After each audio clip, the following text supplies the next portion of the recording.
Good morning, good afternoon, good evening, wherever you are in the world. It is time to kick off today's live stream. I can see that some of you are eagerly waiting. Good morning, everyone. Saren Vlogs.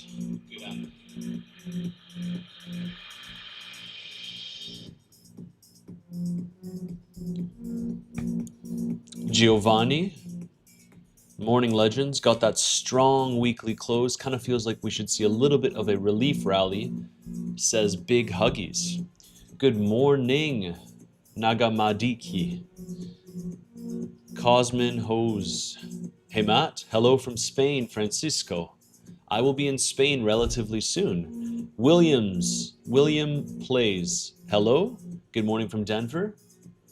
Good morning, everyone. If you haven't already, before we kick things off, make sure to smash that like button.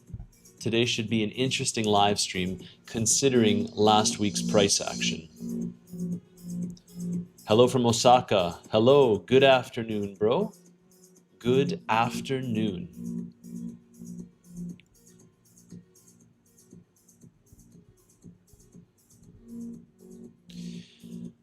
All right.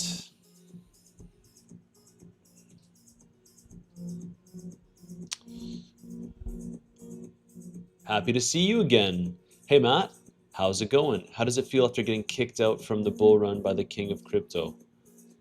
What do you mean kicked? What does that mean, man? What do you mean? The bull run. From Sweden, from Thailand. Hello, everyone. Nice to see everyone jump in. It hurt to see Bitcoin today. I'm not sure why you guys are saying that. Live Trader Legend went long. So we have some pretty interesting scenarios today that I'd like to discuss. Hello, everyone. Hello.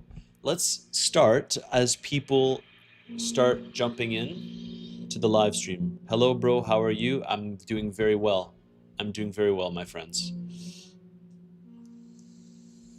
So, Bitcoin got a little bit of a move here. This is actually a $4,000 move from the recent lows.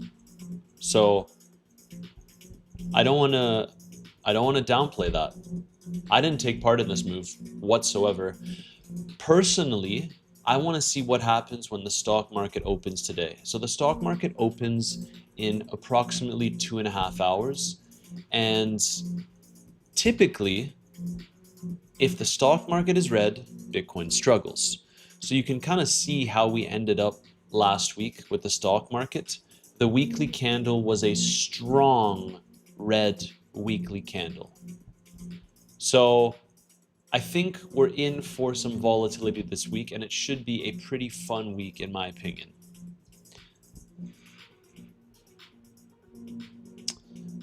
Randy Rhodes, let's make some money. From when you entered bull run at 60K, I mean, man. I'm not sure what you mean, Streamlabs. Legends, I know that some of you messaged me over the weekend saying, man, why aren't you live streaming? I have a life as well. So on Saturdays, I take it fully off. Saturdays or Sundays, I kind of decide. I go with the flow. During the week, my schedule is as follows. Monday, Tuesday, live stream. Wednesday, video update. Thursday, live stream. And then on Friday, I will decide personally whether I do a video update or a live stream. I had a feeling that last Friday we were finally going to breach those 60K lows, which we did. And so that's why I went live. We were actually talking about it on Thursday. It didn't happen on Thursday. And then we joined on Friday. So as far as my trades go, I'm currently only in 2 positions at this point. And they are both 2 different Bitcoin shorts. You have my big Bitcoin short, which I've constantly been discussing on the channel, currently secured around 446K on that trade. And I'm holding still a decent part of this position. I took profits when we dropped to 60K.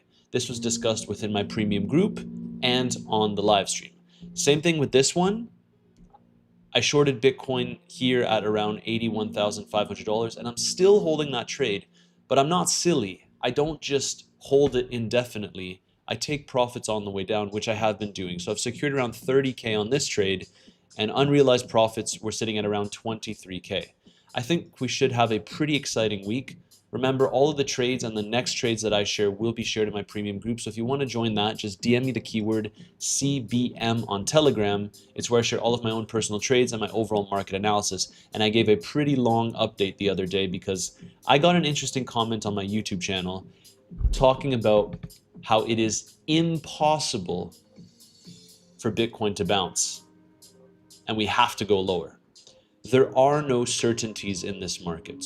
There are no certainties. And we talked about it in my group here.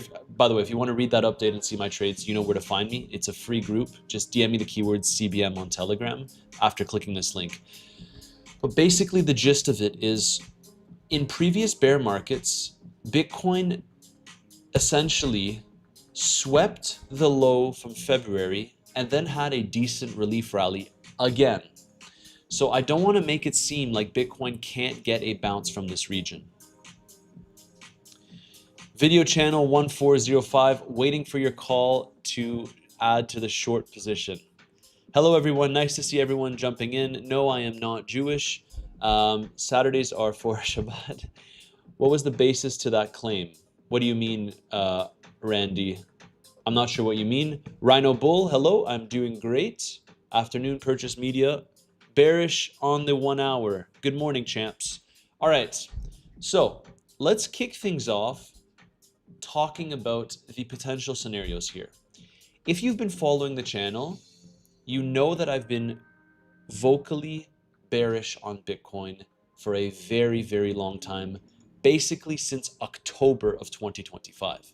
I am still higher time frame bearish on Bitcoin, but I don't want to ignore the fact that we could get another little move to the upside. So what I'd like to discuss is the fact that in June of 2022, the low was very, very significant, and we saw a significant drawdown from that previous low that we set earlier in the year. So you'll notice that we had this kind of low at the end of January, and keep in mind this is the weekly chart back in 2022, and then we breached that low in May and we created that lower low. Then we had another little pop, and then in July, from that bounce in May, we effectively dropped another 45%. Then we set that low in around mid-July. Nice little move to the upside here, which was a 43% rally. And then we ended up setting those lows near the end of the year. So my expectation is that Bitcoin will go lower, but I also want to point out that if we take a look at 2022, this is pretty interesting, guys. This is pretty interesting. In January, we set a low. Can't ignore it. That low was around $5,900. Then we had a little bit of a relief rally. And the last time that we revisited that low was, you guessed it, in mid-June. So in mid-June, we revisited that low and we had a 46% rally. This is in 2018. So you can see, set the low, and then we revisited that low again. And we got another bounce again. And we got rejected at the 200-day moving average again. And then we dropped further into the end of the year, tapping into this 200-week simple moving average, which we currently just tapped into. So I have a feeling, I have a sneaky feeling that it's going to be somewhere in between both scenarios here. Can you guys hear me? Is the music too loud? I'm reading some comments that's saying the music is too loud.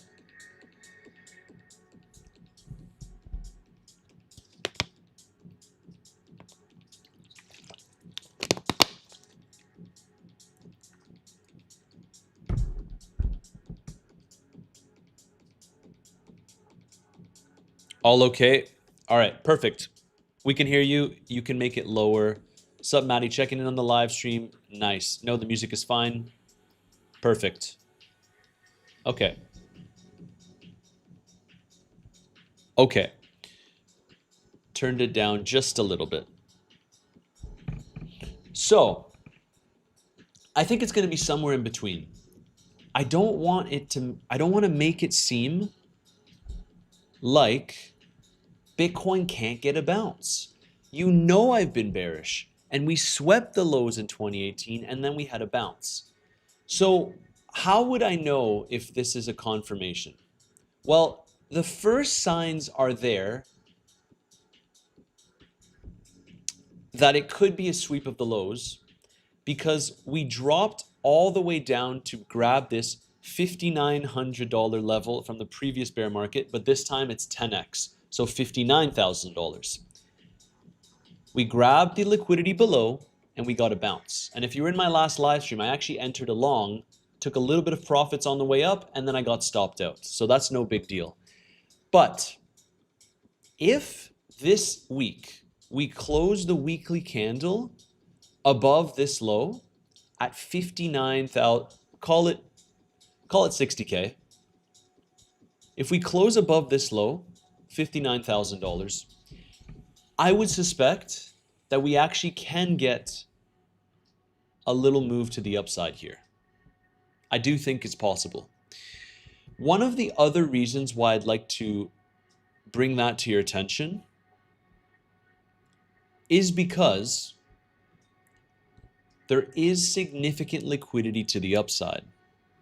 So on the 90-day, yes, we've had some people jumping into longs. We have a good chunk of liquidity up to here, but the majority of the market is still leaning short. So the only way that this liquidity closes out is if, one, people close their shorts, or two, we get a relief rally. And perhaps we get a bunch of aggressive longs jumping into the market to make this more even, but I have to be honest, if we can remain above that 200-week simple moving average, we can get a move to the upside.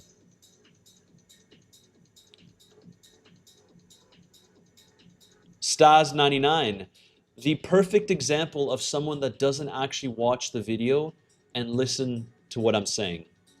Everyone seems to want to hear, everyone hears what they want to hear. If I say that $55,000 is a possibility, someone gets angry because we pumped. Guys, at the end of the day, the proof is in the pudding. I'm sharing you what I'm doing in this market, and if you don't have the patience to react to the market and execute trades, that is not my problem. I'm going to keep on educating you, and it frustrates me when I see comments like that. Someone said, man, you're flip-flopping. I've been bearish since $123,000, so don't give me that crap, guys. If you give it to me, I will give it back. So what I'm saying is we have to react to what the market gives us.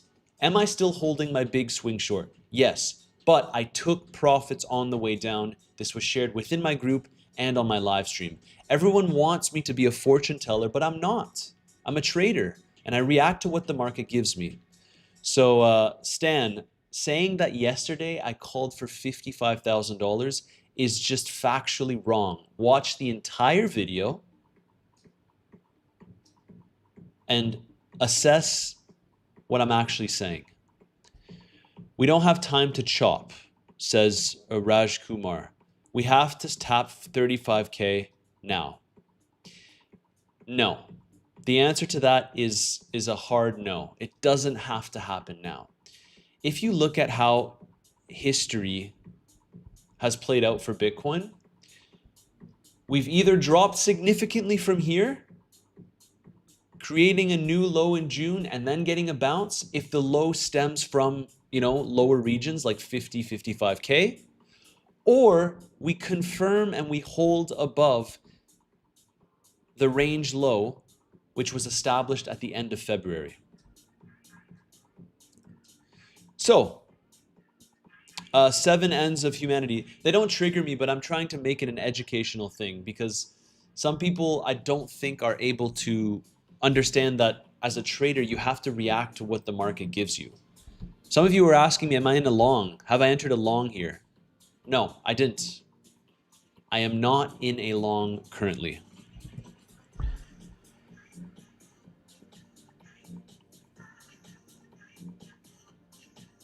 So the way that we're going to do this is the way that we're going to do. By the way, I can see on my stats here that I'm chopping in and out. Can you guys see? Is the stream laggy at all? Like at all? Because I'm using a LAN cable now. If it is, I'll probably resort back to just using Wi-Fi. Anyways, let me know. So I'm open to all possibilities. I'm going to take profits on the way down with my short. I'm going to maintain my short positions, but I actually want a long in this market. So I'm just being patient because here's the thing. Although a sweep of the low looks kind of nice here, and we're getting that choppy price action. Okay. No lag. Awesome. Stream is good. No stuttering. Perfect, perfect, perfect. So although we have this choppy price action to the upside, it's looking decent, right? It's looking decent for a move, but I'm not that eager to enter trades yet because I really want to see what happens to the stock market. There's potential war escalations. We had a pretty damn ugly weekly close for stocks. And if this continues, it's not going to be good for Bitcoin. So now we wait and we see what comes out of this. Gold is getting a little bit of a dump here. And in last week's live stream, I don't remember if it was Tuesday or Thursday, what day it was, I talked about this being a potential interesting zone right at around 4,100. So let's see. That's something I'm keeping an eye on as well.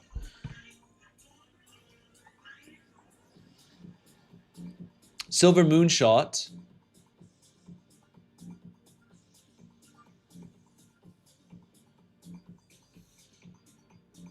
Silver Moonshot. I am long on a scalp doing good. That's awesome. That is awesome. In hindsight, I could have taken maybe a little bit more risk, and instead of putting my stop to break even, I could have actually held my long because it would be in some nice profits right now. But you just don't know the kind of moves that you get on a weekend sometimes. And yeah, we got a little bit of buying pressure on the weekend. I really would like to see what happens with the stock market for me to make my next big move in this market. All-time high would happen, I would say 2027, 2028. Yep, that's possible. Totally possible. I went long at 60,800 and would like to know when to get out. First of all, awesome. Second of all, on that kind of trade, I would have already taken profits. So if you didn't, not financial advice, it could be interesting to take profits, but the first obvious targets we've already surpassed. So we have this target here, which is at around $62,400. And then we have this target down here, which is right around 63K. The next one, in my opinion, is all the way up to 65K, perhaps into this value area low. So we need to be patient here if I'm looking for a swing long in this market, because I don't think that it's just going to be off to the races. I think that there could be some potential choppiness here. I don't think that Bitcoin, after getting a big move to the downside, just V-shapes like that. The probabilities don't favor that. If we get that, well, we get that, and maybe I can look to play a reclaim of the value area low.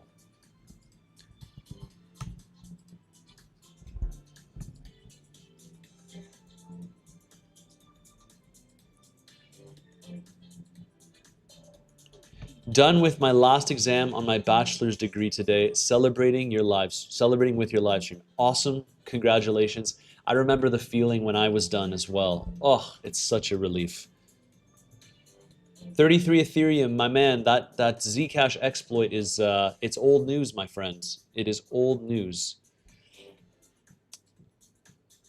Raj Kumar, which approach is good? Assuming I have one strategy, I scan every asset pairs to get the entry based on model 94, fixed asset and less opportunity. I'm not sure I understand your question. I most certainly do not scan every asset.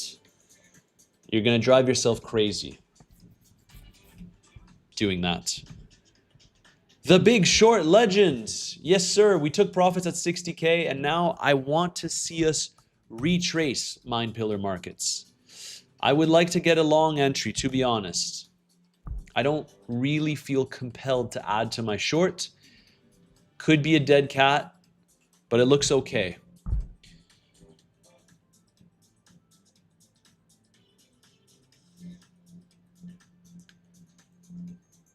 Macau 20, 5-minute inverse head and shoulders pattern, even though I don't trade patterns. Macau 20, my man, I know you've been subscribed to the channel for a while. You've been tuning into the live streams. You should also know that I very rarely look at the 5-minute charts. I am a swing trader at heart, right? And guys, if you want to see all of my trades that I take in this market, which isn't super often, I'm pretty selective of the trades that I take, you have the first link in my description down below. If you DM me the keyword CBM on Telegram, you'll be able to join my private group where I share all of my trades and my overall market analysis. It is free. The only requirement is that you have to sign up with one of these affiliate exchange links down below, and you start trading on there as you normally do. I would recommend making Bluffin, the second link here, your go-to exchange. And I have some unfortunate news with Bluffin. What do you notice? What do you notice? We are no longer in the top 3. There's thousands of teams in this Bluffin War of Whale competition. And we are no longer in the top 3. Only slightly. We are currently ranked number 4. And we have to stay in the top 3 because it literally gives us an extra $12,000 in rewards if we can make it back up there. We're not that far away. I would imagine we can flip-flop between the two. But I just wanted to share that because right now, we are no longer in the top 3. So if you want to sign up and join our team, remember, you have this link in the description down below. In fact, I will share it in the chat right now. If you're trading elsewhere, just join Bluffin. I'm long. Let's see. Oh, it's getting a little bit delayed here.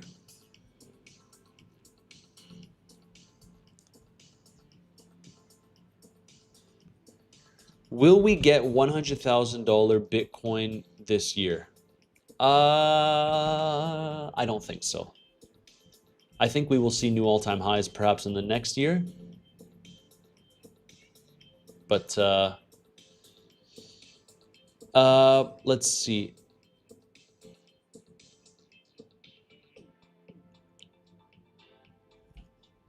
Let's see. Just going through some comments here. I signed up and I'm in your group. I'm waiting there for you to tell a trade so I make volume there. Maro Alex, unfortunately, that is the wrong mentality to have. I share my trades in this market, but you don't have to wait for me to take a trade. You can take your own trades in this market. Don't wait for me. You can trade the market as well. I think people literally just want copy trading, and as I've said time and time again, I don't provide copy trading. I share when I take a trade, and I'm very, very selective about my trades. So the point of the group is to not only get access to my trades, but my overall market analysis. And you can feel free to take trades as well. Need more potential setups to the team to pump those numbers up. Yeah, I know. Some people just want setups. Like, I'm very, very selective. I'm very selective. Mind Pillar Markets, I need you. Hello, Claymore. Hello. Why do you use leverage when you risk only a few percent of your trading portfolio? I'm not sure. Leverage is irrelevant, as we've discussed time and time again. Leverage does not mean a thing. It's all about the capital that you're risking in proportion to your trading portfolio. So if I risk 3%, if I risk 1%, that's 1% of my total trading portfolio. How about stream during a World Cup game? I would consider doing that, but I just think that it's going to be a pretty still, quiet summer. I think a lot of people are going to tune out of crypto, to be honest. But it's only the ones that can really pay attention to crypto that are going to be around and will take advantage of the opportunities that this market will probably still give us in the summer, even though we could get choppy price action. Peter Morton says dead cat bounce. It is possible, guys. It is possible. Yes, Zcash, we talked about it already. We do, Raj Kumar, we do have time for chop, chop, chop. We do.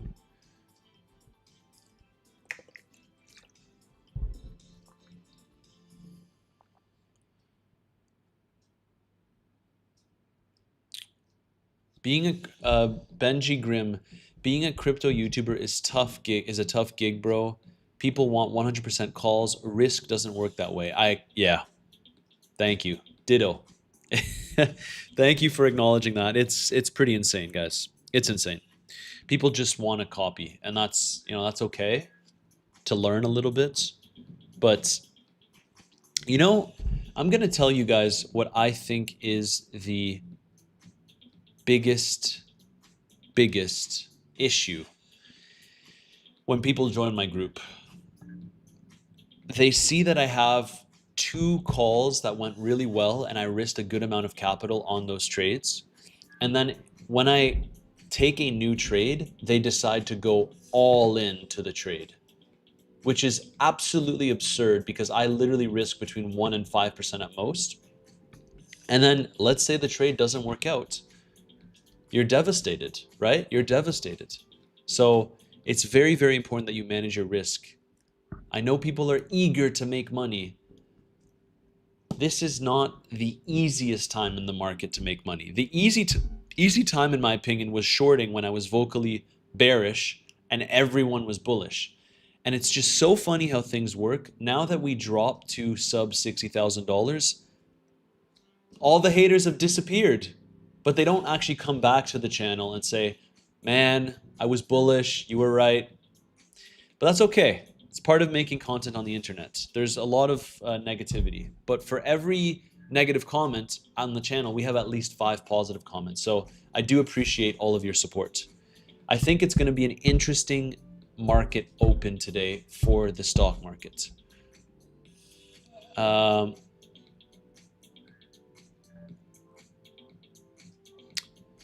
Tone 85, you're the king of patience. It took a while to get there, man. It took a while.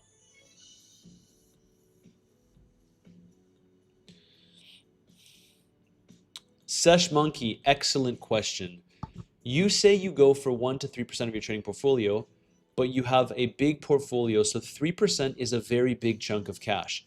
Do you believe the same percentage applies to smaller portfolios? Look, it's a very good question because I actually do 1 to 5%. So if I take a 5% position, which this big trade was a 5% position, where we're currently up around 600K. I didn't respect that rule when I started trading. I'm just being fully open with you guys. I was sometimes risking 10 to 15% when I first started trading. And it's not a recommendation. Please remember that nothing that I discuss on the channel should be construed as financial advice, but it's because I was overly eager and I had a very good source of income that was able to fund my trading portfolio. Then as I got bigger, I started taking less and less risk. So I think that if you're just learning, it probably makes sense to do 1 to 2%. If you've been trading for a few years and you're comfortable with taking on more risk, then perhaps my standard 1 to 5% works. And yeah, I can't be the one to advocate for more than that, even though I personally did it. I'm just keeping it real. Like there was some times where I think at most, once we got the degen days out of the way, there was some days where it was like 15, which is just, it's crazy. I never recommend that. Never. Money dude, if there's no negative comments, it means you're wrong somewhere. True. Have I added to spot position? No, I have not. And as soon as I start buying from a spot portfolio perspective, every member in my group will know. I let my members know first. But right now, haven't touched any. I still hold some spot from the previous bear markets. So my answer to that is no for now.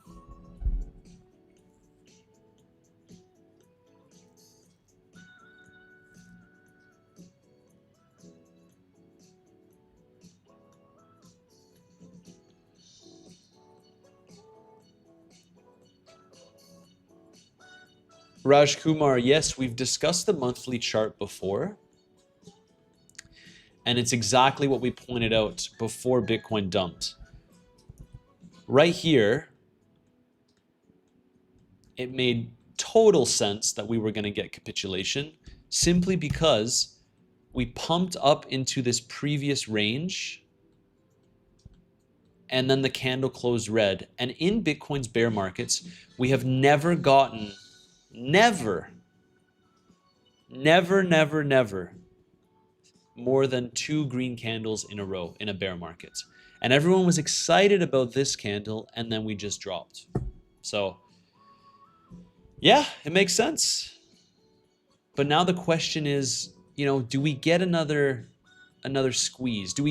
Can we get perhaps a grab of this liquidity and pump 25-30% up into the mid 70K zone back to the bull market support band? And I actually think it's a possibility. I just want to see how the market opens today. So I'm pretty flat. I'm in my shorts and I'm pretty flat at this point in time. I was patient and got in at 59K on Friday. Now patiently waiting for the next lower low before the end of June. Giovanni, awesome stuff, man. That's awesome. Realistically, how high can Bitcoin go next bull run? In my opinion, I think that Bitcoin can probably top out somewhere between $160,000 to $200,000. I don't think that it is unrealistic for us to top out around there. Now, last cycle, I called for between 130 to 160. We hit 126. So let's see. I would love to have a $200,000 Bitcoin. That would be absolutely awesome. And it would make sense if you think about it. Let's assume that over the course of this year, Bitcoin drops further, let's say 50 to 40K zone. Well, a 5x from 40 would give you $200,000. So it makes sense. It actually does make sense. Last cycle, we did about an 8x. We're seeing diminishing returns, but we're also seeing diminishing drawdowns. So far, we've dropped just over 50% from the lows. And a really good price to keep our eyes on, in my opinion, over the course of this year is going to be Bitcoin's realized price just below $54,000. Isn't 1% with 10x leverage the same as 10% of your portfolio? No, it's not. Because let's say you have a $100,000 crypto portfolio. 1% is $1,000. But you can use that $1,000 in different ways. So as long as you're only risking the $1,000, you know, you could take $1,000 and you can do 100x, makes it a $100,000 position. But if that trade goes wrong, you lose $1,000. You get what I'm saying? So I'd never really use crazy high leverage. Sometimes on the stream, I'll have fun with it. But when it comes to my trades, like sometimes I usually do somewhere between 5 and 15x. But the actual capital that was risked, or that I stand to potentially lose, is the percentage of the trading portfolio.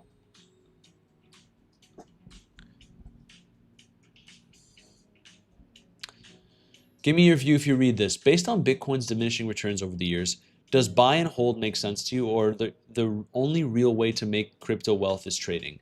I will say this, guys. I make most of my money through crypto trading. So by trading, swing trading the markets, I do. However, as I continue to amass more and more money, I am also interested in less stressful positions. Because the good thing with spot is that you can buy and you can just forget about it. So like, let's say you bought Bitcoin on this dump here to sub 60K. If you believe that in a few years from now we could be seeing a 160 to $200,000 Bitcoin, you're pretty stress-free in that sense. However, I like to try to compound my gains with trading, with swing trading, that is. So that's what I've been doing in this bear market, trying to make as much money as possible on the way down, because then I can buy more Bitcoin from a spot portfolio perspective. And I used to have this rule where I would recommend having 2 to 3x of your trading portfolio. Sorry, 2 to 3x of your spot portfolio would be 2 to 3x the size of your trading portfolio. So you always have a bigger spot portfolio. Now, I'm okay with experimenting a little bit. I like trading the market, and naturally, if you get it right, the gains come much, much faster than just sitting and holding. But I understand that for some investors, we're talking people with a lot of money, maybe they shouldn't be leverage trading, you know? But I enjoy leverage trading. For the most part, I make money, so I use it as an opportunity to compound my wealth, basically. My plan for the next cycle is to get some spot Bitcoin and then put it on 3x leverage long and not touch it until 3 years later. Interesting. It just depends where you enter, right? You could have some areas where you think the low is in and then it comes down. I guess if you don't have a liquidation price, right?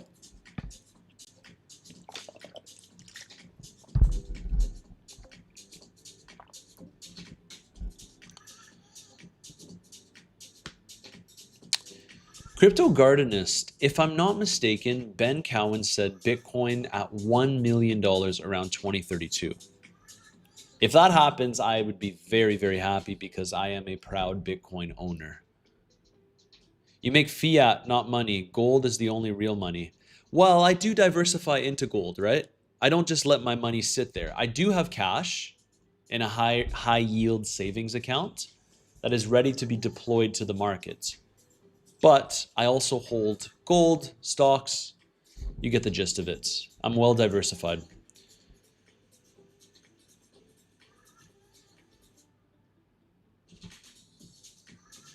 Yeah, Alex Costilla, 100% man, but it just shows you the good news with that comment is that those are the kind of people that you're trading against, right? So it's something you got to consider.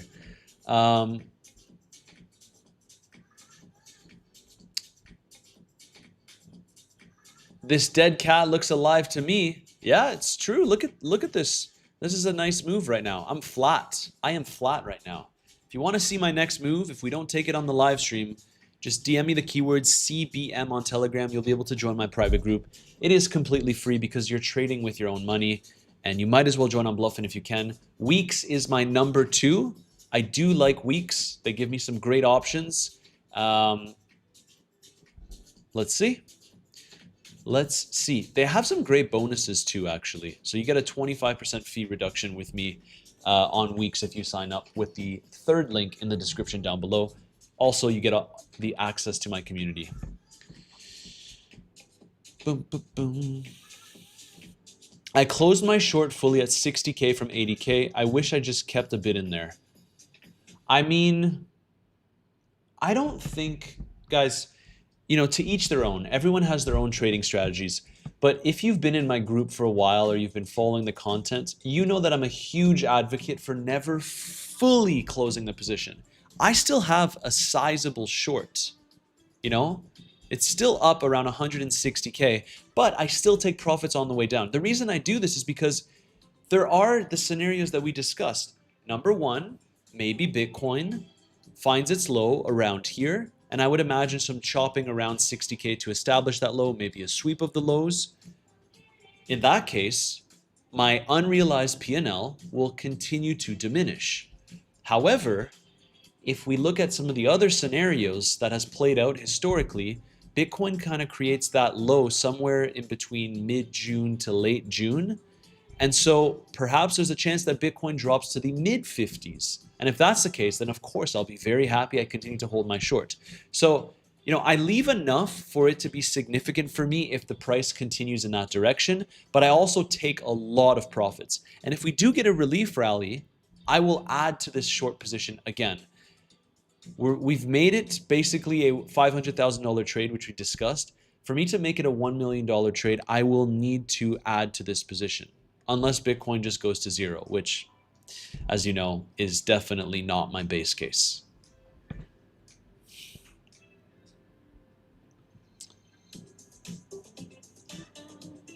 Are fees not eating your long-term shorts? Not at all. Not at all. You can see here, look guys, this was a massive position, right? Everyone's fees will be different, but here I paid 4.4K in fees and I've closed 450K in P&L. It's, guys, that's what it is, right? That's just what it is. And I have a pretty high VIP tier on Bluffin as well, but I'm not stressed about that whatsoever. All of your brokers do not take US citizens. What is the alternative? Are you sure? Because I definitely have a few people from US that have joined with some of these in my group. Maybe yeah. What is the next good level to short? I would keep our eyes on the value area low. This is an interesting zone because remember what we discussed on the channel. When Bitcoin gains acceptance into its value area low, a lot of the times we can actually see a move back up to the value area high, which is all the way up here, above the mid 70Ks. However, this can act as resistance, which is found right at around $65,600.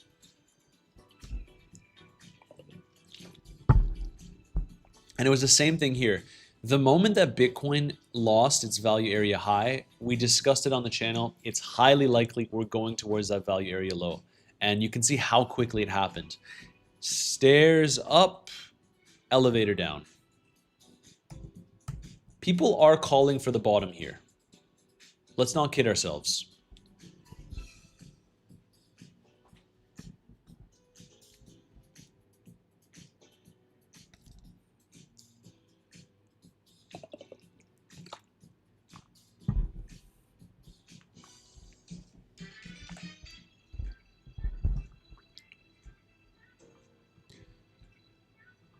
Legends, if you haven't already, let's destroy that like button.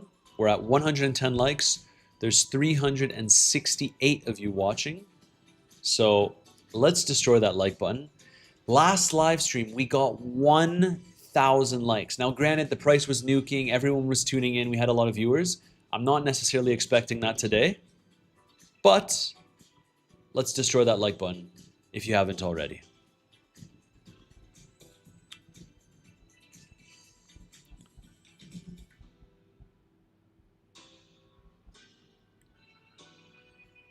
There is no need to rush trades.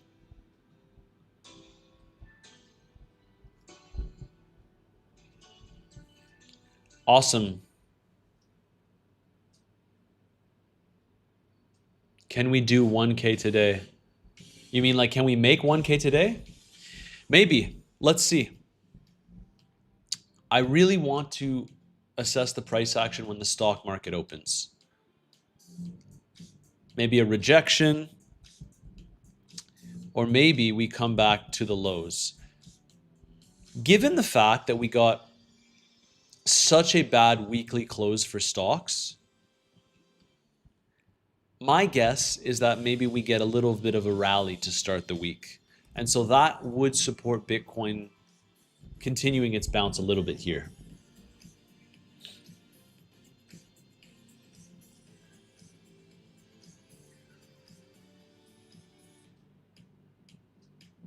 Any thoughts on the importance of the Clarity Act? as I've said, I think that the price action always comes first. I think that the regulators saying, the ones that are in support of it, saying that it absolutely must pass for crypto to succeed in the future, I think is just blatantly wrong. In fact, I would argue that crypto was better before governments got involved. That's just my view. But if you were watching the live stream, we shorted into the Clarity Act voting. Everyone was so bullish, we're going to go so much higher.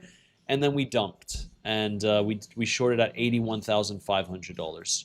This was shared in my group as well. So now we're getting a little bit of a move to the upside. And it looks like it wants to continue. In terms of the CVD,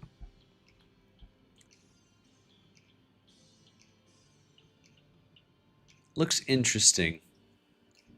We have some longs that have jumped in, but it's pretty steady. Like it's healthy. This is reasonably healthy.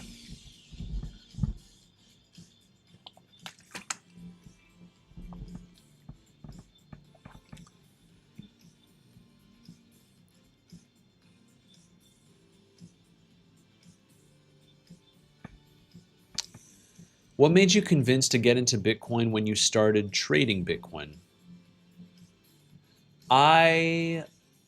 To get into Bitcoin when I started trading Bitcoin. What does that mean? I mean, I read the Bitcoin standard and I was interested in Bitcoin as an asset. But then when you actually get in the market, you realize that these market cycles do tend to play out. And so you can take advantage of that volatility. That's what I've noticed. As soon as I noticed that there's so much volatility in the crypto market to take advantage of, well, why not trade it? That's what got me interested in trading, outside of Bitcoin being a great asset to hold, in my opinion, of course. Share your thoughts on Zcash. Let's talk about Zcash, sure.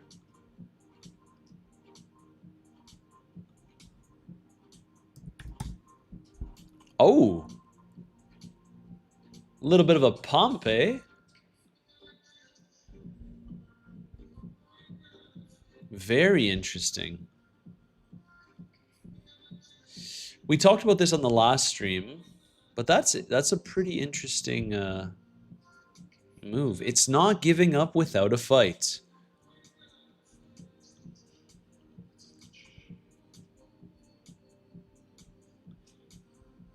Huh.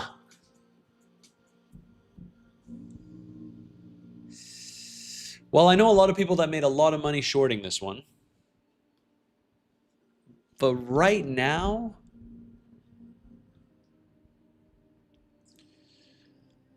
I would suspect that there's going to be a good amount of chopping around from this wick here. Usually when you get a move like this, you don't just immediately pop up. But the big wick to the downside does suggest that there could be some buying pressure. Interesting.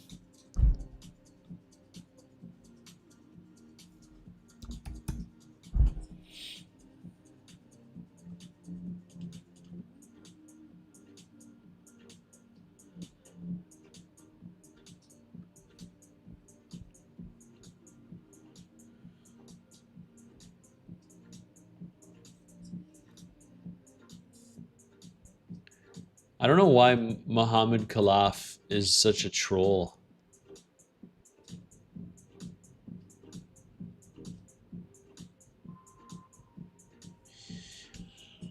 Oh, Muhammad Khalaf. What a guy. Muhammad Khalaf wants me... All right, I'm letting you guys decide here. What do you think? Do I fully close my shorts? This is currently $600,000 in P&L. Do I close my shorts? Let me know in the chat down below. Do I close my shorts completely? Is Bitcoin going to rally? Do I close my shorts? Or is this just a little bit of a bounce before we head lower? Let me know in the comments down below.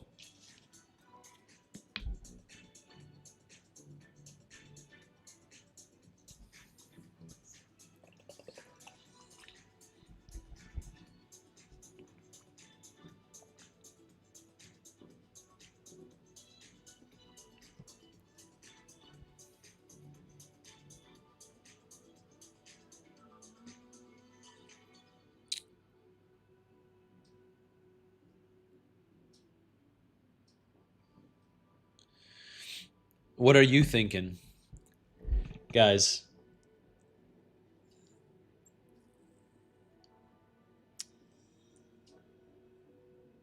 People that know you know the answer. You will not. Tonserve is absolutely correct. I'm just curious to see what you guys think. I was never going to close. And some of you did say, well, just take advantage of the profits. You know, you always want to secure some profits. I have to be honest with you. If I lose out on 165K in unrealized profits, and this one here, 22K in unrealized profits, then so be it. The risk to reward of us potentially moving lower is totally worth it for me to maintain this position. I've taken profits. Remember when we hit 60K, I took more profits. At worst, this is going to be a 450K trade. So the answer to that is no. I'm not going to be closing this short anytime soon. When to short lab? That one looks very manipulated, right? Oh, wow. I think that, to be honest, we already had a nice move to the downside. Look. Wow. It can keep going, but interesting. We had that move. Very interesting. There's other ones that I'm looking at. This one is interesting to me.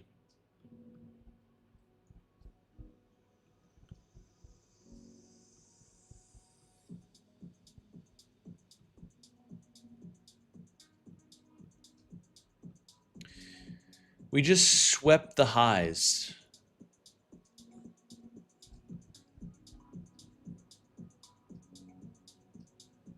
I'm probably going to take a trade on this one.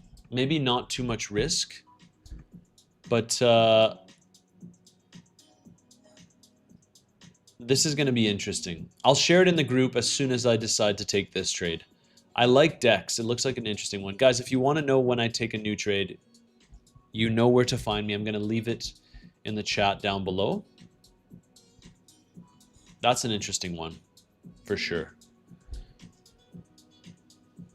Damn, I was looking at this one. We looked at this one on... wow, look at that. Unbelievable.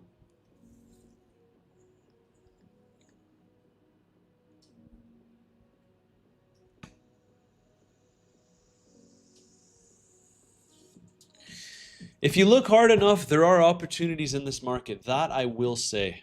I've been pretty chill. I'm pretty chill lately.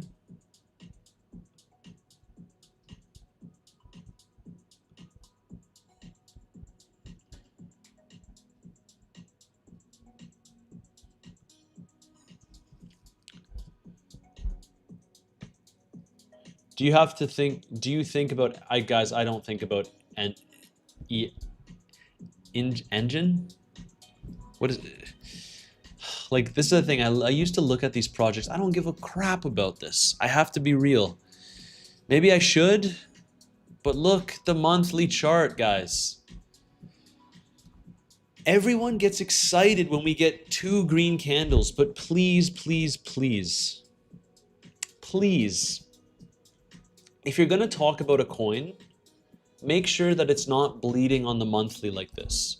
The reason I say this is because it's not worth my time. It's not worth my time. I have to be real. Like, can you make money trading this? Sure, but look at the structure, man. Look at that.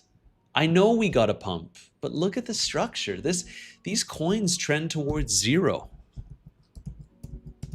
Someone might say, okay, well, if you draw a trend line, something like this, oh, we're gonna break out. I'm not interested in this. Just keeping it real.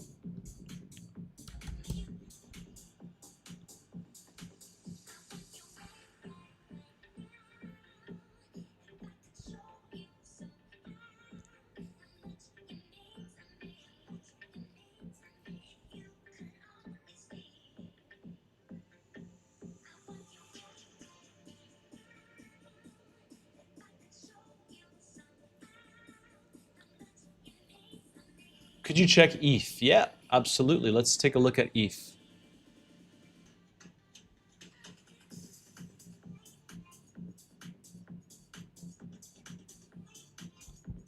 I'll just pop this open again. We'll take a look at ETH here.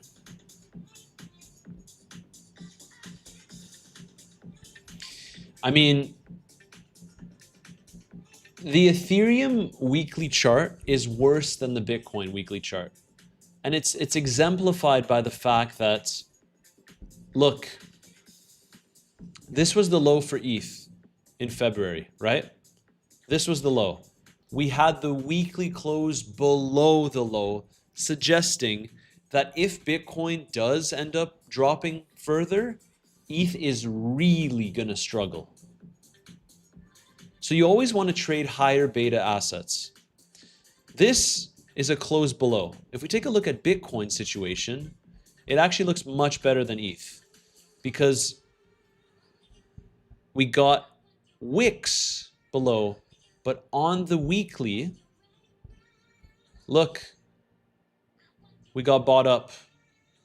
So we didn't close below. Yeah. So something to consider.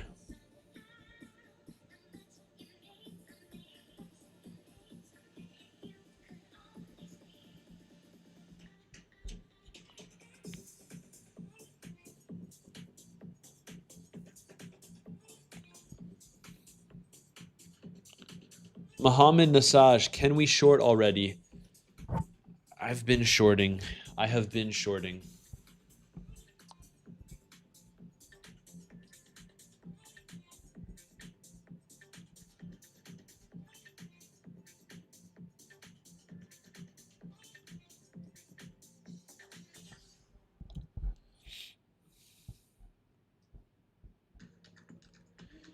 So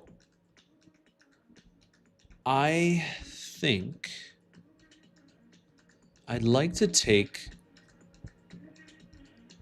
so we had this pivot high. I'm going to take an anchored VWAP to see if we can find some potential opportunities today.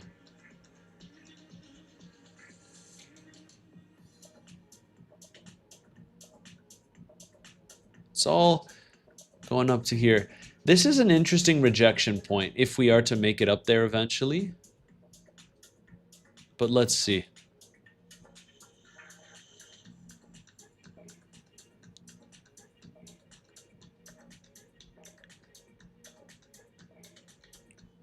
Shivam rocking, no need to type in all caps, my friend.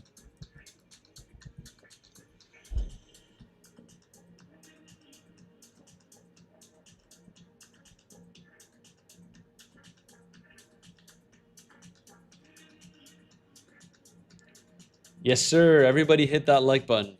Thank you very much, Paul. Destroy that like button if you haven't already. We're just getting started. Should be a nice stream.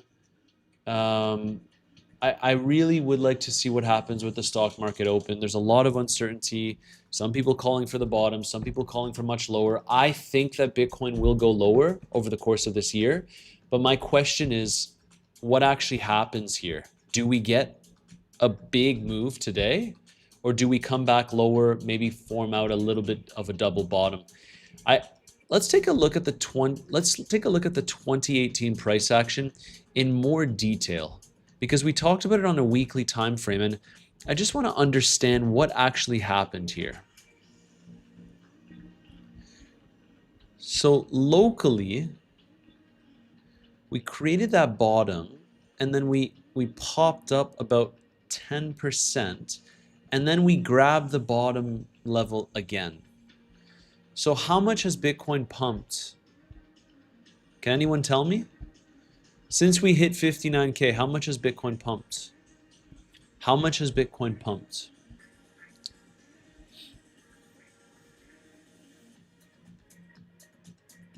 It's interesting. Interesting to say the least. So I'm looking for something like this.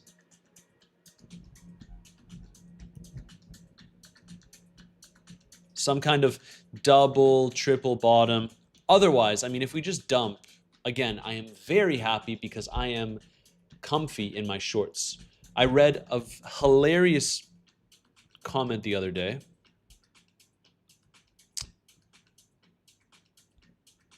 That I want to share with you guys. I shared it in my community. It was an amazing comment. Oh, some of these unreal, man. So many bots. I do my best, guys. Okay. Where was it? Where was it? Where was it? Where was it?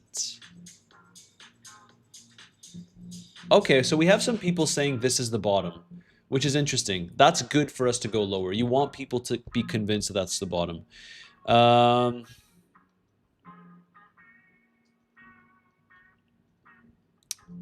Yes, Rick Time, my man.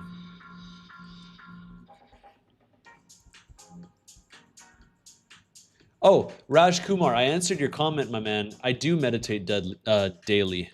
Where is it? Where is it? Your shorts are now oversized trousers, which is correct. If we head lower, my shorts will definitely be oversized trousers.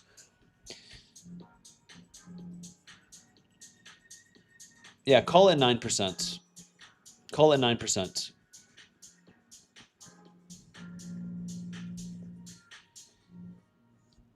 Oh man, guys. Jay, you're asking me about World Cup coin. You're asking me about World Cup coin. You're talking to a guy that has publicly shat on altcoins for so long, and you're asking me where to take profits. Look, I'll just give you the logic behind my leverage trades. Take profits where you're happy with the profits, and if you believe that the coin can go higher, let the rest ride. Not financial advice, but in general, my strategy is to always leave some moon bag or grave bag, depending on which side of the market you're trading. I don't think Macau says, I don't think we have bottomed out, but I do think we are currently forming the bottom. Mariana cracks. Matsuri likes Cartier watches. I've had this one for a while, to be honest, but I felt like it matched the silver here today, the silver on my shirt. I think of what I wear. I do my best. I don't think we've bottomed. I think we can visit the lows. I'm looking for a long, my friends. Vivek has bought 32 bitcoins. Awesome.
I also have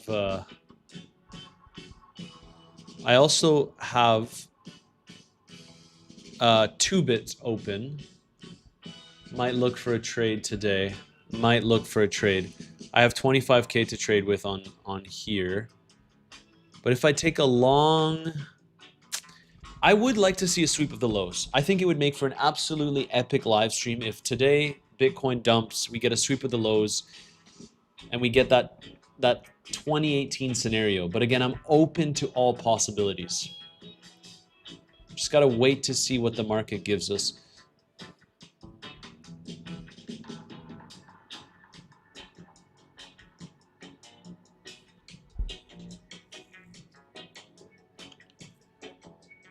A new short, maybe.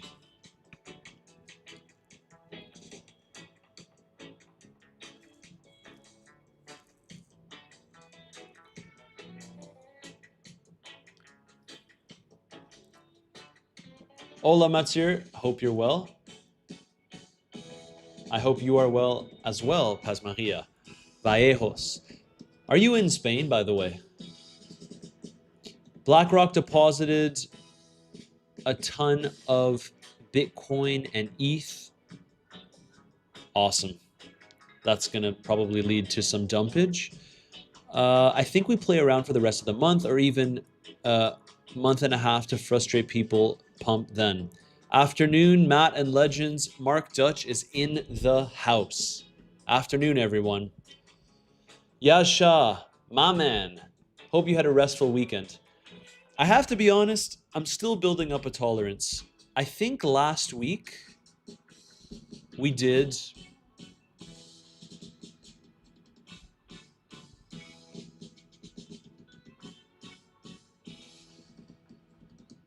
I just don't want to... I want to make sure that I'm giving you guys accurate... Last week we did 7, 12, call it 19. Yeah, we did over 24 hours of live streams last week across four days. So I was a little bit... I basically slept a lot Saturday. But it's fun. I had a great time, and I you know, even though it's tiring, if you enjoy something and you like spending your time doing it, what else? I wouldn't choose to spend my time any other way. It's fun to hang out with you guys. Yes, you're in Barcelona. I might be flying into Barcelona from Dubai to then go visit Andy from Mind Pillar Markets. So I need to see how it works because the situation in the Middle East is still not fully resolved. There's only a few airlines that work, naturally Emirates.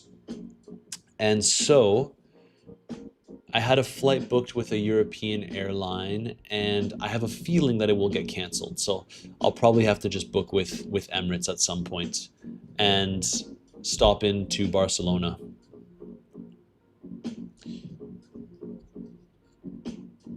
I like the reggae. Oh yeah.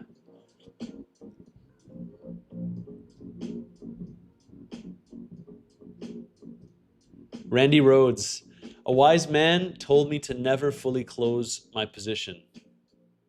I wonder who that wise man is. That sounds like someone that's very wise.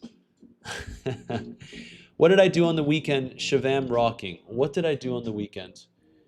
I went for a nice early morning walk with a friend on Sunday.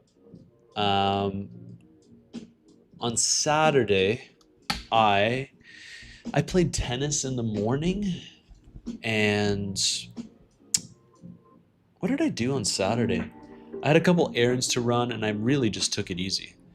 It's hot here, so I wasn't spending that much time outside of tennis. But yeah, just took it easy, man. Took it easy.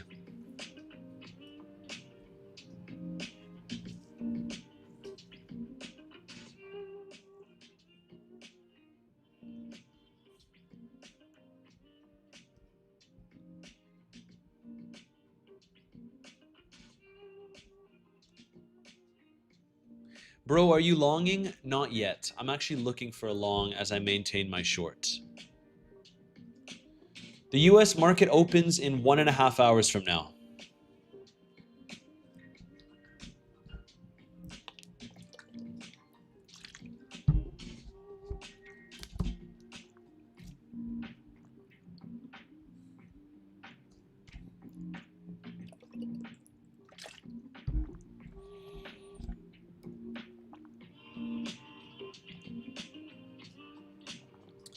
Raj Kumar, my man, if I don't answer you, you don't have to spam. Boom.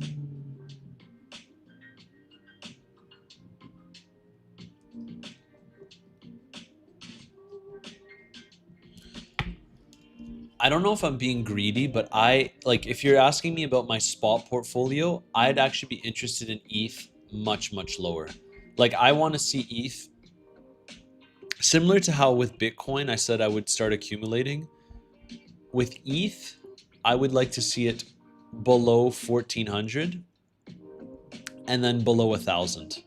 If things get really bad, if ETH gets under $1,000 and things get really bad, I will easily buy like 100 ETH, because it would be so oversold, and the amount of FUD with ETH as well, considering how much is built on it, I think it can still do decent.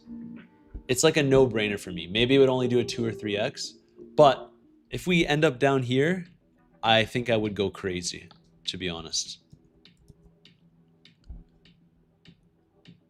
Very soon, the GOAT of all-time live streamers. Hopefully, man. I'm competing with some heavy hitters. One thing I noticed, though, perhaps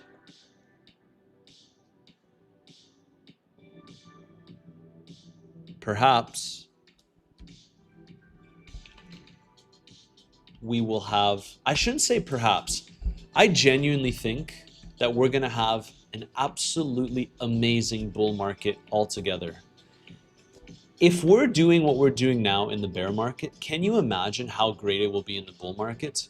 Like, I'll be on live streams and we'll just be longing dips, long, because the reality is, in a bear market, as we've constantly discussed on the channel, you look for swing shorting opportunities. In a bull market, you look for swing longing opportunities when you get those pullbacks. So I think the bull market's going to be even more fun, and I'm trying to build up my tolerance, so then when we do have a bull market, I can pop on the stream and basically say with confidence that I can stream for 12 hours. I think we can do it. We'll definitely have like a 12-hour live stream in the bull market. That is for sure. You'll love Spain. I think I will love Spain as well, because one, I love the sun. I love beaches. Two, I love a little nap. And three, honestly, the only thing that I'm concerned about is my work. I have a feeling that when I'm in Spain for a week, we might do video updates for that week. But let's see. Let's see. Van der Riet, 48K gets tapped in the next 2 months is my guess. It is entirely possible.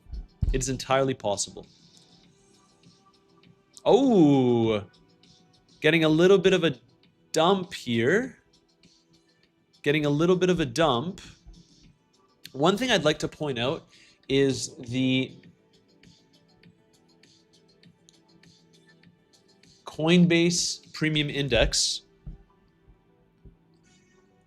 You can see that the moment that the selling started to ease, we started to pop back up. But right now, you can see some more selling. So let's see. I don't know. Ideally, this doesn't continue if you're bullish on Bitcoin.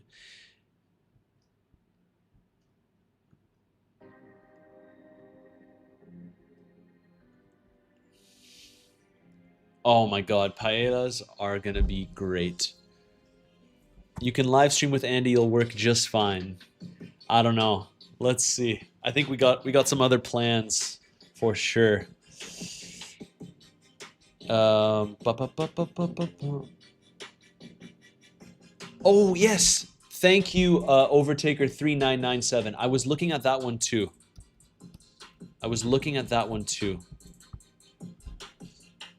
This thing is on a moon mission.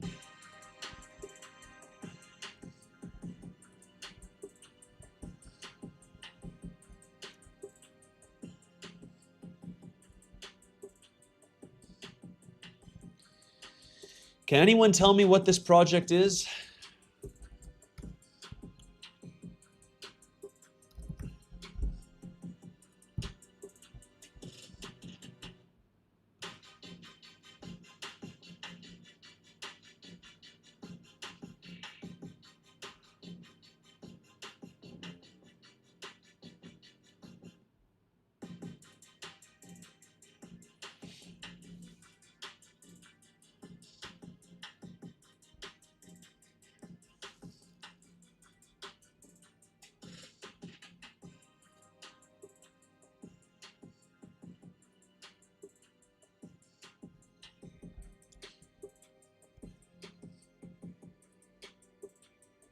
Did Sailor buy Bitcoin? Is that confirmed?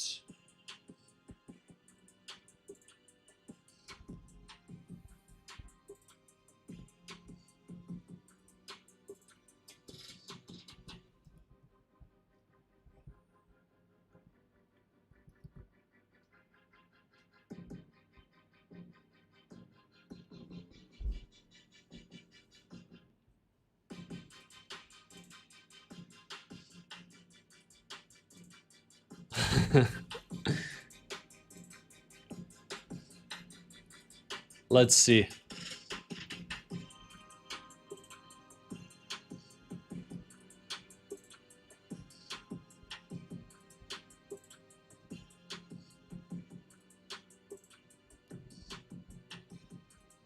We swept the highs, right? We did. We did. I'm gonna add this to my favorites along with this one.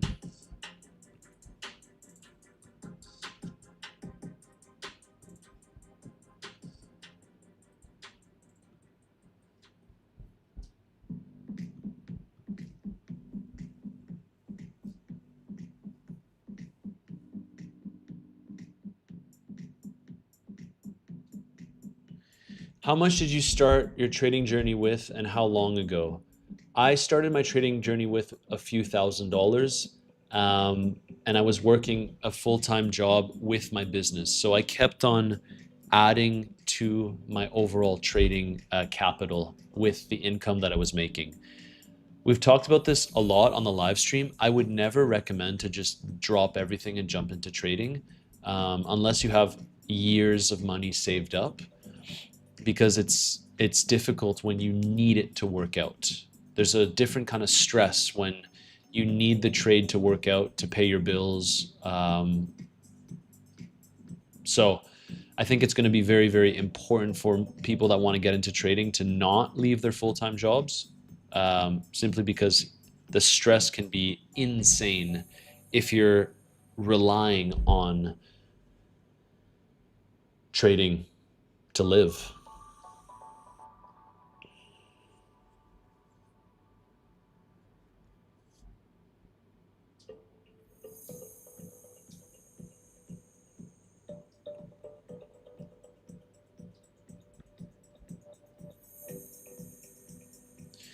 Can I get some advice one-on-one? I do this full-time. Van der Yet. I've thought of ways that I could give people one-on-one advice, and unfortunately, I know that some people have like coaching calls and links in their description down below, but with the amount of money that I'm making trading this market, I I don't want to sound like a douche by saying this, but I would have to charge a lot of money for people to get my individual attention, one-on-one, like scheduled 1-2 hour call. And I don't feel good charging money for that. So what I've done instead is I have a community, and all the big traders that are in my community get added to a separate folder on my Telegram, and I pay attention to them and I answer their questions. That's the extent of the individual attention. So it's not me giving financial advice, but basically, if you're trading with 25K, 100K, $1 million, I have different priority folders, and I add you into the folder. And then if you reach out to me, then I prioritize answering you. because now we have thousands of members in the group. So if you're interested and you're trading with a good amount of capital, DM me the keyword CBM on Telegram to join for free, because you're trading with your own money. So long as you've signed up with one of these affiliate exchange links down below, you're good to go. That's the extent to what I've offered. I just don't think, because I could have a link in my description and say, hey guys, yeah, one-on-one coaching and mentoring, but you just need to pay $30,000. And let's be real. I don't want to do that. And also, I almost don't even feel like it's, how do I say this? I wouldn't want to spend my time doing that either. You know what I mean? There's been a lot of requests for that. The best way is going to be on Telegram for sure, with the first link in the description down below. If you're trading with one of my affiliate exchange links and you're using a good amount of capital, I'll add you to that folder. And then whenever you message me, I get back to you. Can you share a link for prop firm? Raj Kumar, man, I do appreciate your support and you've popped on the channel recently, but please stop spamming. Please stop spamming. If you keep spamming, I have to remove you from the chat. Last time you said some pretty interesting things during my live stream. So please stop spamming. Otherwise, I will have to remove you from the chat. Okay. Should drop to 49.50K. I think Bitcoin will drop, guys. I do, but I am looking for a long.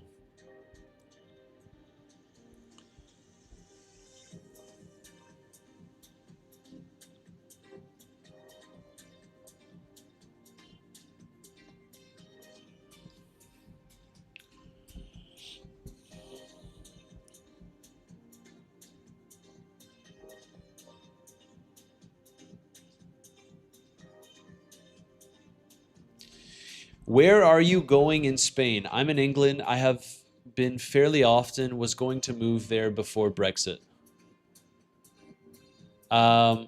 Is that the snort guy? My nose is a little bit stuffy. I would love to share with you where I'm going, but unfortunately, as the YouTube channel has grown, I don't really want to share my physical location with people. I'll say, hey, like I'm in Dubai because I feel safe here. But yeah. I respect your decision, Raj Kumar. Good morning, Goat. Good morning. Holding. Money Dude is laughing. Money Dude is laughing. Oh. Yes, it is Raj Kumar. Oh shit, didn't even think of that. My bad. You'll have a blast regardless. Thank you. Do you do any DeFi or liquidity pools? No, I don't. One-on-one should be as rewarding as trading profits. Matt can potentially make on average, which I doubt here would be willing to pay him.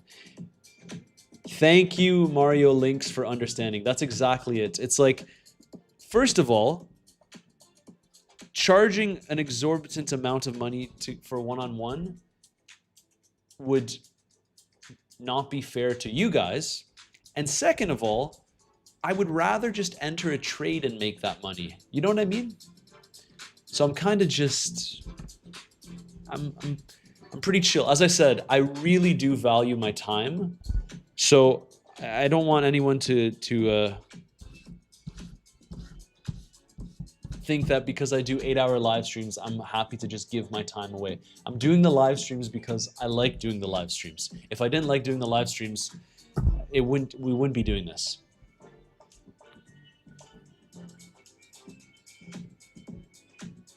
I personally enjoy Barca. Yeah, man, Barca's nice. I've been before. It's lovely.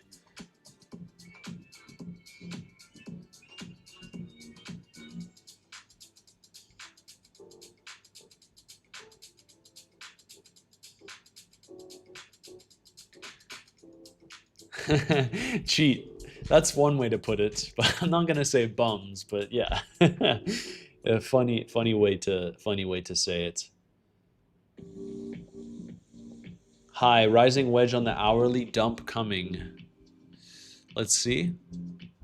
Let mean, it looks okay structurally. I mean, we're creating higher lows and higher highs.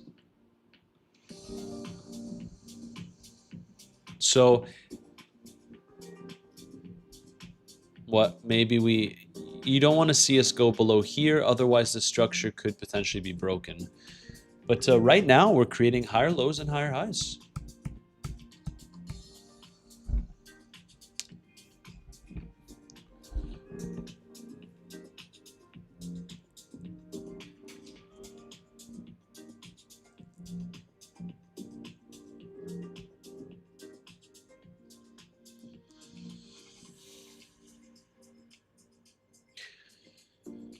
Will Bitcoin go to 55K tonight? I wish I had a crystal ball to tell you. My shorts would absolutely love that. And if we do go to 55K tonight, I would take some more profits on my shorts.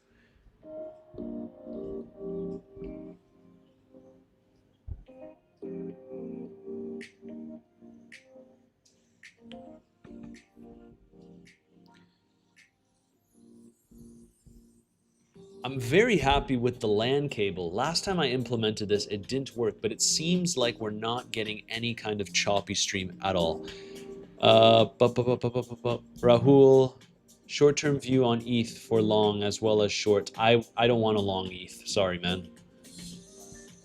Can you get eggs Benedict in Dubai? Randy Rhodes. Of course you can. You can get anything you want. Hey mate, love your vids. Just wondering if you have any insight on XLM. Okay. The reason I'm sighing is because if I pull up an XLM chart and it's just dropping on on a monthly time frame, I'm gonna be very disappointed. It probably is.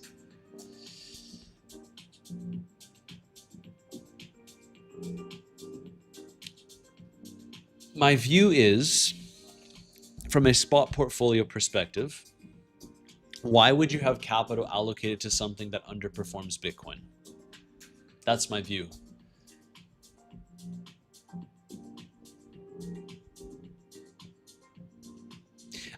I think people are asking me questions like this because they hold a significant spot portfolio. I don't have anything positive to say about it, to be honest. I'm sorry if it's not the answer that you're looking for, but when I made this channel, I promised that I would always be honest with what I think could be happening in the market, and that's my honest take. I wouldn't personally have my capital allocated in XLM.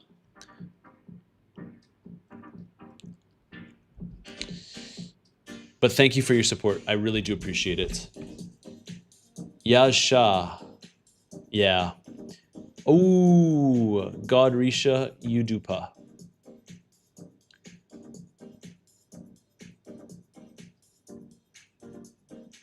It's very good that you love the sun because Spain is very hot during the summer. I'll escape the city for a few months. Yes.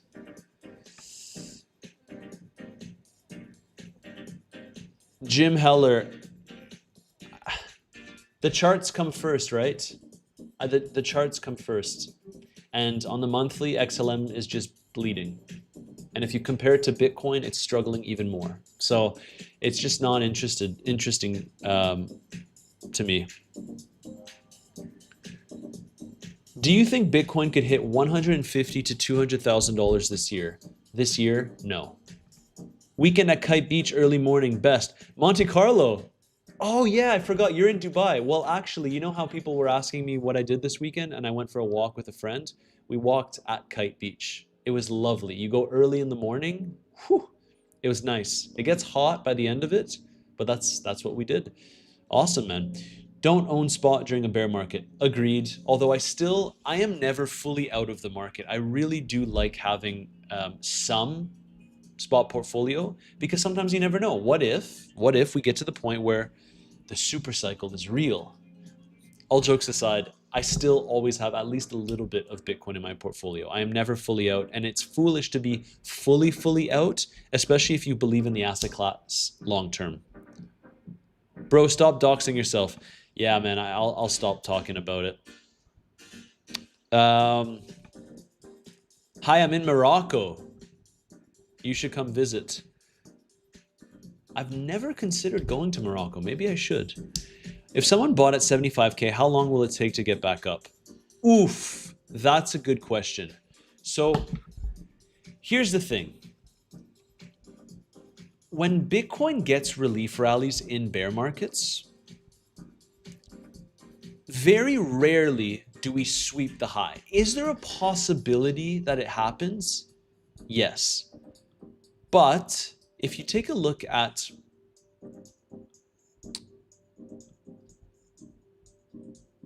this, once the high is established, which I believe the high is established at $82,800, we very rarely sweep it, the significant local high. And so you can see here that even here, when the bottom wasn't confirmed in, when we had a pump, we didn't make it there. And so if you were saying above 80K, I would say it's very unlikely that we're going to get there until the next cycle. However, you said 75K, and 75K would put us up into this resistance band. So what you want to look for is the scenario number 2 that we discussed, which is in June of 2018, what happened was we came back down, we swept the low, we got acceptance back above, and then we had a little bit of a rally going into the summer. That would be the scenario that you're looking for us to hit 75K again, potentially. But keep in mind that this bull market support band is continuously going lower because the price is below the level. The longer we spend below the level, the more that these are made up of moving averages, exponential and simple moving averages, the more that it drops lower. But let's be real, the structure is still very bearish on the higher time frames. I mean, you don't need me to say this. So there is a chance that if we cannot sweep the low and reclaim, that we just drop further. And then 75K is something that's probably going to happen as we carve out the bear market bottom, which I believe will probably be somewhere around here. So I hope that makes sense. The shorts will print if we lose these lows. It will be absolutely awesome. Legends, if you're just tuning into the stream now, the unfortunate news is we are now number 4 on the bluff and trading competition. Let's get us back up to number 3. We are not that far away. We are down here. It's frustrating, but I think we can get into the top 3. If we finish top 3, I think it would be an absolutely amazing achievement, considering that we only have less than 20,000 subscribers on the channel and we're competing against some heavy hitters. So if you want to join the bluffin trading competition, remember that you do have this link that I just shared in the chat, but it's also the second link in the description down below if that interests you. Of course, it's my go-to crypto exchange.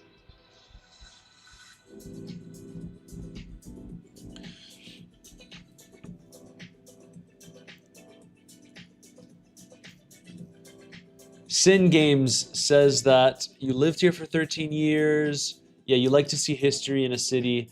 It's a history in sand. It's fair. It's a fair assessment. It's a fair assessment.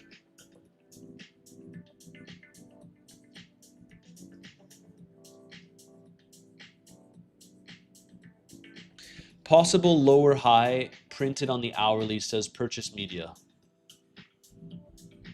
Possible. It is possible, yes. Like this could be the high.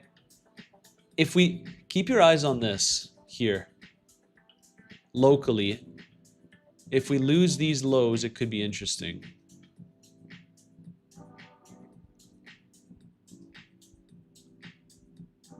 Because then the structure starts changing.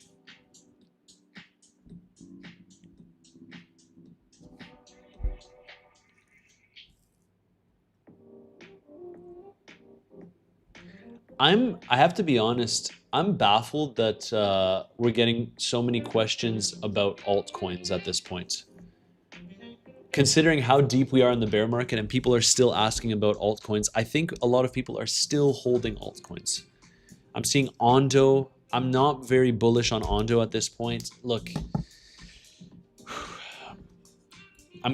every single altcoin request that I get, I'm gonna put it on the chart, and I'm gonna put the monthly chart.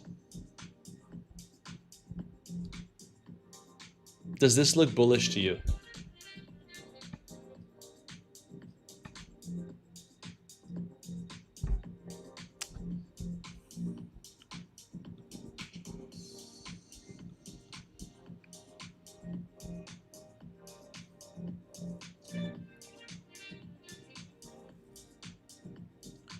Sailor bought today, so the price might keep going down before it reverses. True.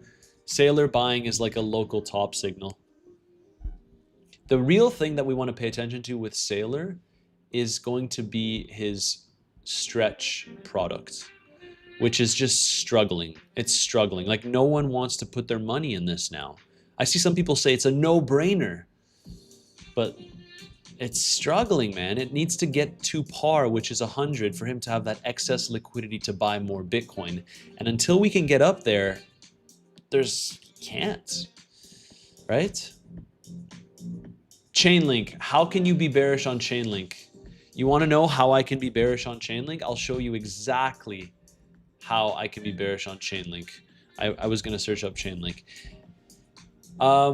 This is how I can be bearish on Chainlink. Oh my gosh, guys. How are you going to tell me that I can't be bearish? Look. Maybe if you entered now, but the issue with this question is a lot of people entered up here at like $20, $30, and they're holding and they hold and they hold until it goes down here. Yeah, maybe now could be interesting, but like this is pretty ridiculous.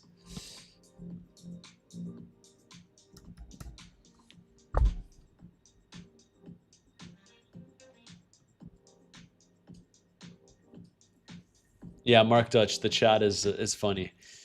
The only alts you should be looking at are Hype and Near. I guess you're right in saying that Near does trade fantastically, but even Near, guys, look at the monthly, man. It's not that pretty. This is like we get a pop up, and actually, like, I'm gonna keep it real. A lot of these coins doesn't mean that we're just gonna go like that. There's a chance that we pop back even lower again, especially if you consider the fact that we have this higher time frame zone that we just wicked into. The amount of times it's posed as resistance is baffling.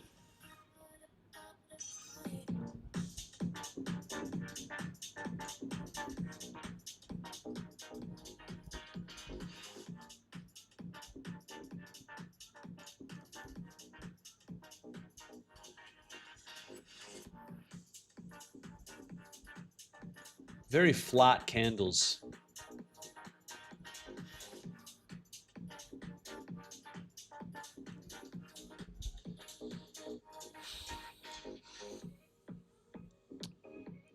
Yeah, poor Andy with his chain link. I remember him telling me about it too. Oh, devastating. Some of the questions in this chat though, guys, you can't ask me what are the chances of a black swan event. Really? Black swans are by definition unpredictable. So how could I give you a percentage chance for a black swan? Come on.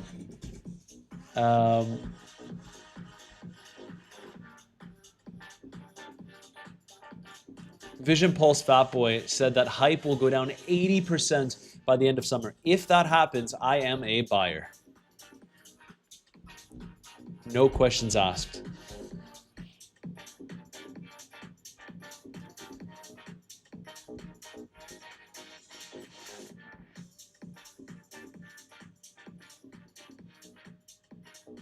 My crystal ball.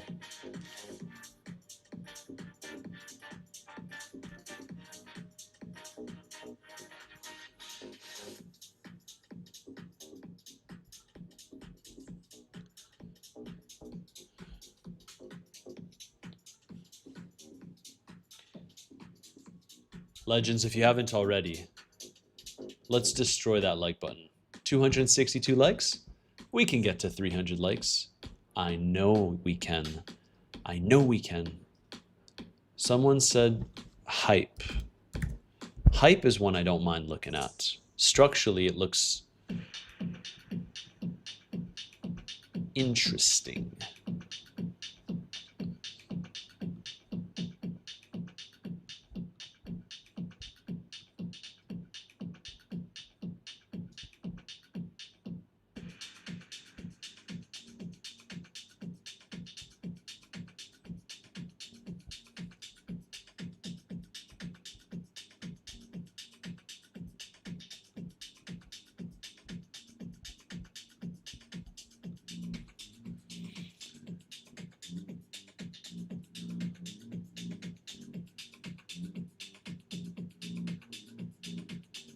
Bro, Jim Heller, I don't need to Google it because if you look at the price action, it's horrible price action.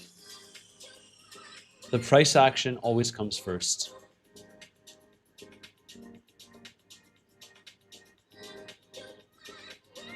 Randy Rhodes, sorry to press. What time frames do you use and why? Yeah, no worries. I'll actually talk about that. Just give me 1 sec. Just gonna go to the washroom. BRB.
Randy Rhodes, nice pad. Thank you. Funding turning red, which means people are slowly jumping into shorts.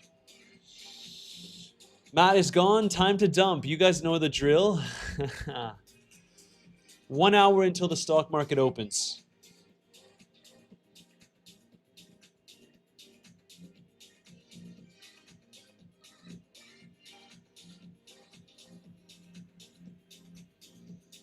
Legends, I get it. I'm not someone that jumps into a ton of trades. However, if you want to see the next trade that I do take in this market, you got me here for free. First link in the description down below. I'm making a coffee right now. So we're fired up for the US session. Randy Rhodes, let's talk time frames. Absolutely, we will talk time frames. So as a swing trader, the most important thing from my perspective would be the weekly, which sounds crazy. But then when we go down, the weekly is only for structure. I very rarely use the weekly for entries. But for entries, I use 4 hour and 1 hour. And for invalidations, I often use 1 day. So as a swing trader, let's say, for example, so we look at weekly for the structure. We can very clearly see that the weekly structure is still bearish. However, zooming in a little bit, we are trying to hold above this previous low over here. And so then you go to the daily, and some people may say, okay, I'm willing to play a little bit of a cheeky long here, and my invalidation is a close back below $62,400, which is not an unreasonable trade setup. I'm pretty picky about my entries for swings, but to get that entry, you would want to get it as close to the invalidation level as possible. So it would be, for example, like sometimes I've even entered trades below my invalidation level. So what this would mean is like you enter the long, and then as you enter the long here, let's say, assuming we're creating wicks and we're holding this bottom on the 4 hour, and then your invalidation level is literally this. So your invalidation level is above where the price is currently at. But then once you break above, you have a clean invalidation level. But from a structural perspective, I always look at the weekly. And I know it sounds crazy, but at the end of the day, I'm not a scalper at heart, right? I'm a swing trader. And oftentimes I sit comfy in my positions. That's how I've been operating in this bear market, making a lot of money on the way down.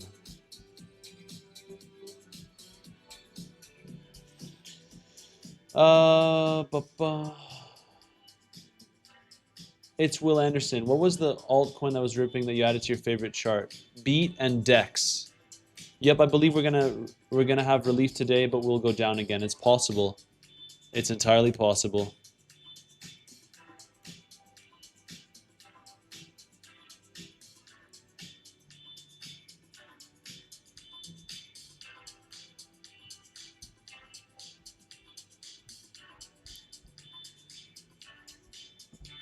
I'm not incredibly eager to enter a trade until the US session is underway.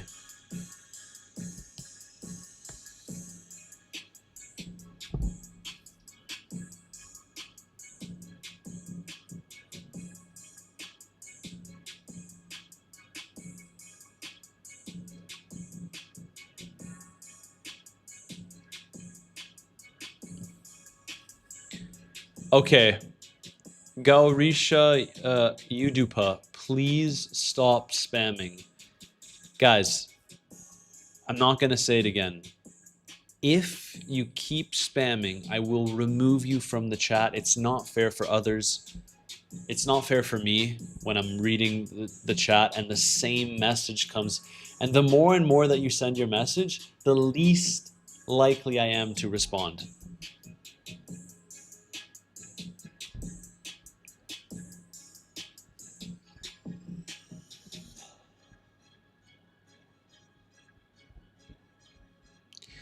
Some people, man. That 1 hour wick though, let's see.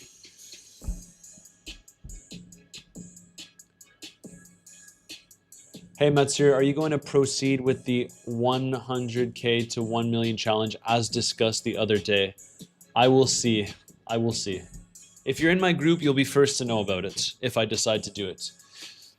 I just know that these challenges get people wrecked. So I just, yeah.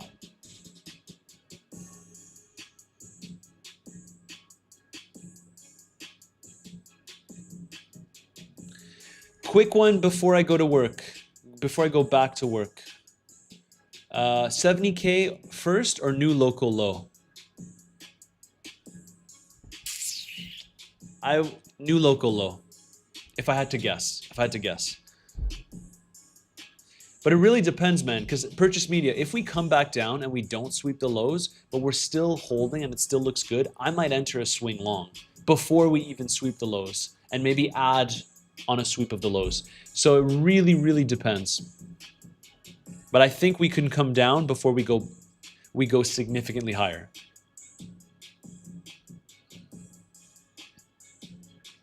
Do you follow the propaganda or focus on the charts? I focus on the charts, of course. And have fun rock climbing, Paz Maria. Or climbing. Maybe it's not rock climbing, but have fun climbing. What about the wick? Elaborate. Well, the wick here on the 1 hour, you can clearly see that we dropped and it was looking bearish, but now we're getting a lot of buying pressure, suggesting that we're holding here for more upside for Bitcoin. Nice, Santos. Thank you.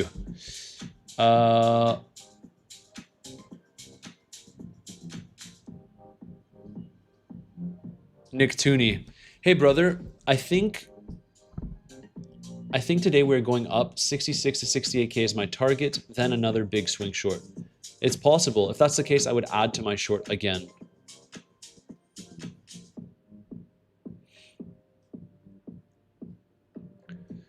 Do you think it'll dump to 59K? Life by Lauren May. Well, we've already swept the lows, right? So if we sweep it again, I do think it could be a good opportunity. Very good question.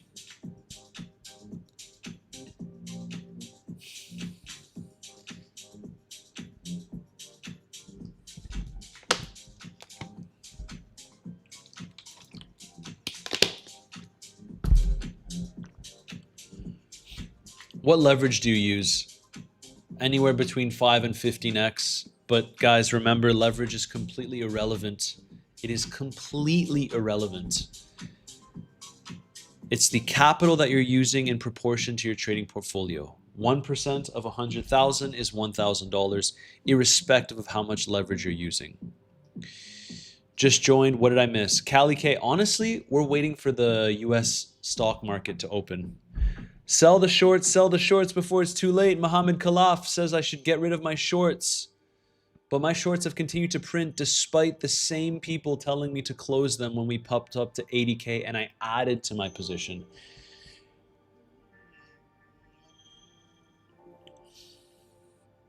Hey Matsir, I've been joining your live stream for the past couple days. You are the most chilled out trader out there on YouTube. Love from India, mate. Have you ever been to India? No, I haven't been to India, but I have a close friend of mine that's actually from India. Do you use the money flow if you can check? No, I don't really use the money flow, but perhaps we can get into that later in the live stream. Would you ever consider sharing your marked up charts on TradingView with your group? They seem clean, concise, and relevant with little noise. Actually, that's a very, very good idea.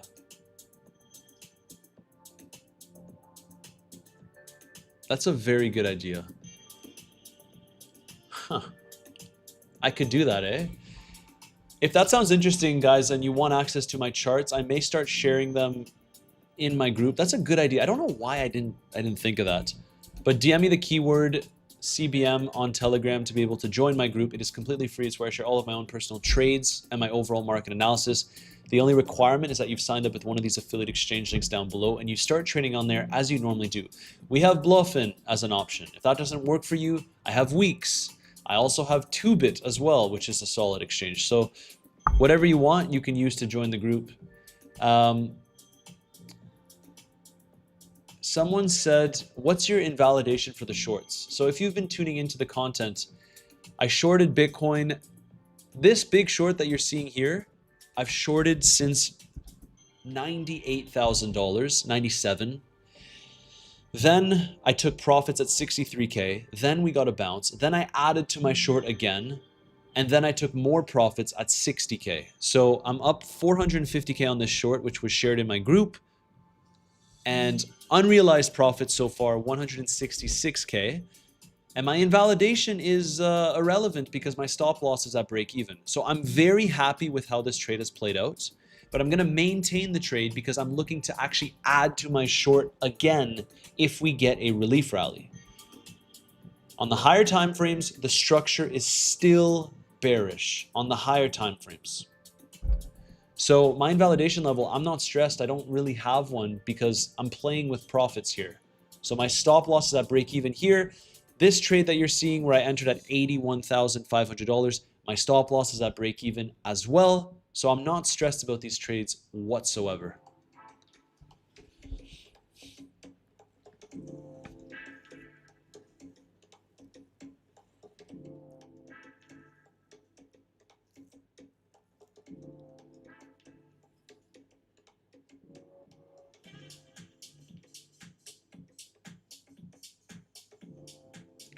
Short squeeze loading, time-lapse king. Time-lapse king was very bullish and clowning on us when Bitcoin was above 75K up to 80K. But now he thinks the bottom is in, if I'm correct. Correct me if I'm wrong, man. I'm curious what you think. Good luck, be careful shorting. Okay, I have to say, guys, if you didn't enter a short from much higher, time-lapse king 3D is correct. It's silly to be aggressive here. Like, we dumped massively. If you're jumping into shorts now very aggressively, I mean, the time was when everyone was bullish. The doggy's off the leash, you gotta let it run. Jay Beers telling you to be careful.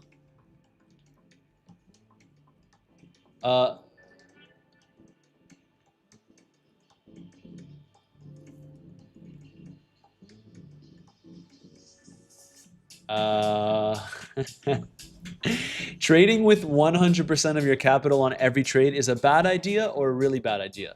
It's neither. It's an absolutely horrific idea. Would you consider VVV?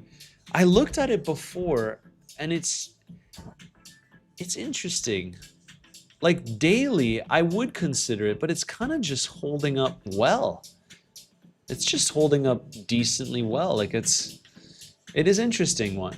Like I'll add that to my list as well. Yeah, watch. Tom Lee's gonna buy today after the relief. Sailor says hello. Mohammed Khalaf is a sailor lover.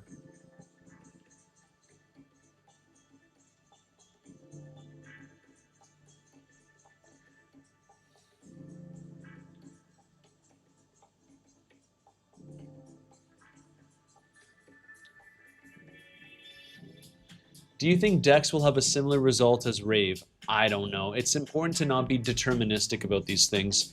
Can it be a potential short? Yeah, but look at this candle, man.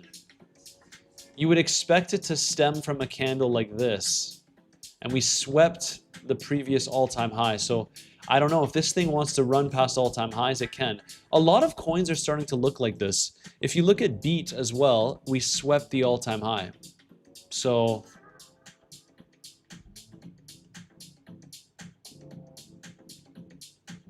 Time-lapse King 3D says he's still bullish. Man, I don't know what you need to believe for this to be a bear market. Like, my man. Look at the weekly time frame. Exactly. Look at the weekly time frame. So we swept the lows that we established in February. But if you can't see that this price action since October of 2025 has been incredibly bearish, I don't know what else there is to tell you. We have a high. We set this big low. We have a relief rally, which we get in bear markets. Then you set another high, another low, another high, now potentially another low. I'm actually looking to see if this one can give us a little bit of relief. I'd be looking for a potential long before lower, but the outcome is still the same for me. I think Bitcoin is going to go sub 60 and actually stay there for a bit. So it just takes a while. I am looking to play a potential relief rally though. It doesn't matter. Some RSI should be used with a grain of salt, in my opinion. I'm not a big RSI guy. Martin Roblox BTC, bullish in a year. Yes. Yeah, I don't think it's finished yet, my bro. Love that part of the stream where we take a moment to express our love and admiration for Saylor and Tom Lee. Yeah, that seems to be a reoccurring thing. We love Michael Saylor and Tom Lee here.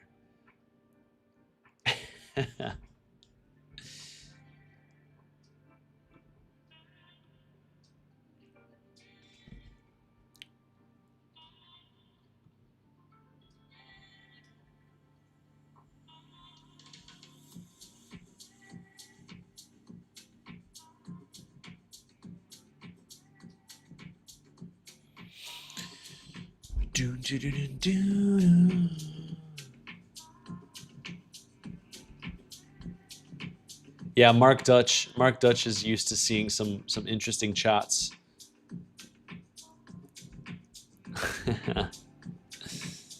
I'll open this up. What is that, man?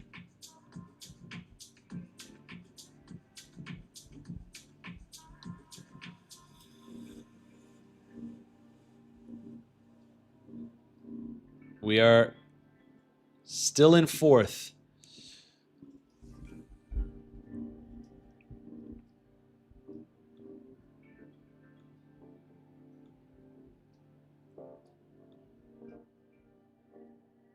Have you been to the Philippines? No, I have not.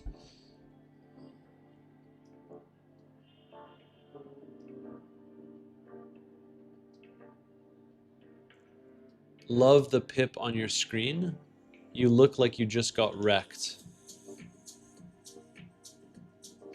I think we start moving down in the next 7 minutes when the market opens in the US. Just my gut.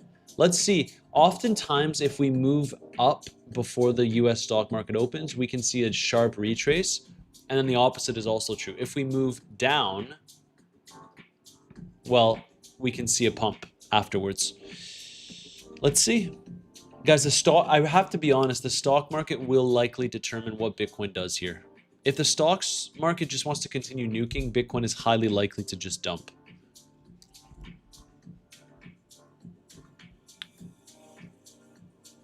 Rick Tai.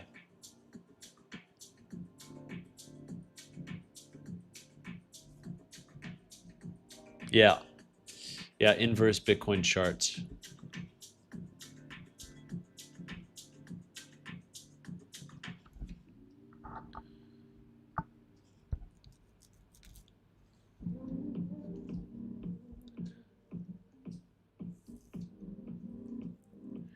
My stop loss is at break even. So for context, my friends, this Bitcoin short where I continuously added to my position on the way down, my stop loss is at $79,300. So I am safe. I couldn't care less. Obviously, I care a little bit if we were to go up.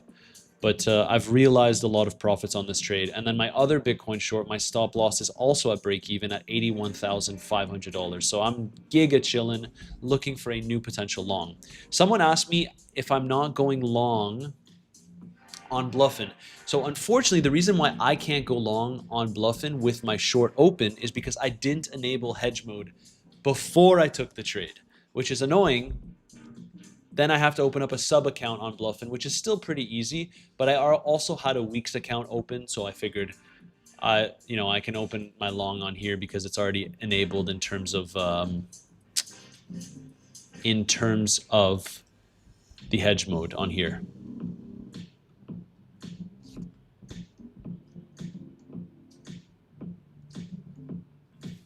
I saw your short at negative and didn't stop out at 82K. Yeah, absolutely. So just a recap for my short that I took here on weeks. Everyone was getting very excited with the Clarity Act pump and oh my God, we're gonna go so much higher. It's time, everything's looking great. And my invalidation was like a close above $82,000. And this is where we entered, guys.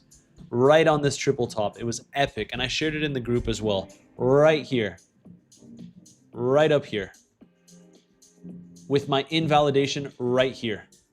And the rest is history.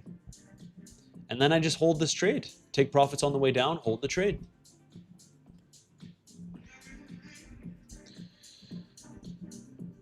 I'll share that if you guys want to join my group and see my next potential trades in this market. It is completely free. You're trading with your own money. Let's see how the stock market does. Hey, Legends, can we get to 350 likes? Can we do it? I think we can. I'm refreshing. We're at 273. Let's get to 300 likes before the US market opens, which is 30 minutes from now. 300 likes, I think we can do it. We just swept the highs again. Look at that. Very, very interesting. Very interesting.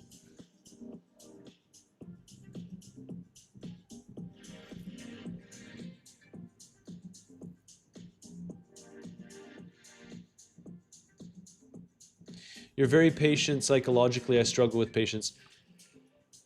I think, and to answer your question, Jay Beers, committed to the short, I am because I think it would be pretty cool to publicly share a $1 million trade live. We're above 500K collectively now. I think it could be nice, but I have to add to this position. So I want to maintain the trade as well. I'm toying with the profits a little bit because I ultimately do think that Bitcoin will go lower. I just haven't entered a long yet. Some of you might criticize me for that, but that's okay. Water, water, quick. Mohammed Khalaf. You're right, man. I need some water.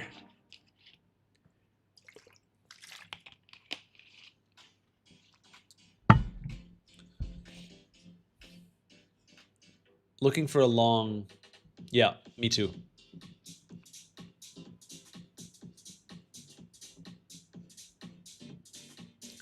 Exactly, Van Dariet. The richer you are, the easier it is to be patient, the less you have to risk. That's where you want to be, 100%. And again, given where I am located in the world, in Dubai, I am a brokey compared to some of the people here. Just saying it out loud. You think that these are big trades, but you should see the kind of people that are here. It changes your perception of money.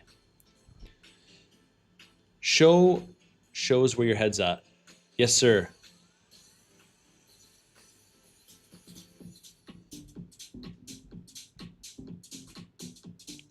What are some local resistance levels? What are some local resistance levels to look for shorts? Potentially up here at like 64.7. But it really depends. If we see that a lot of people are shorting based on the CBD, which is not the case, most people are going long here.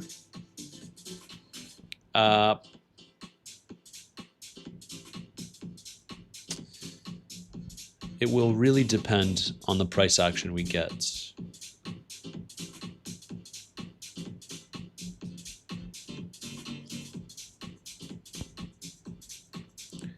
Are you streaming on Friday? So my schedule is gonna be Monday, Tuesday streams, Wednesday video update, Thursday stream, Friday whatever I feel like it in the moment. Last Friday I was actually thinking of doing a video, but because on Thursday I talked about the fact that we would likely breach 60K and we didn't, and I thought it was likely to happen on Friday, I streamed on Friday and we caught it. We finally dropped to below $60,000 and created a new low, which was our expectation.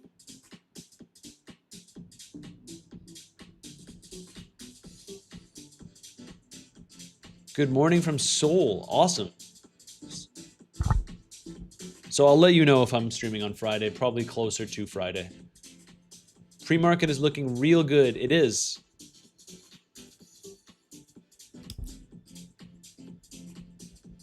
Hello from Korea, my man.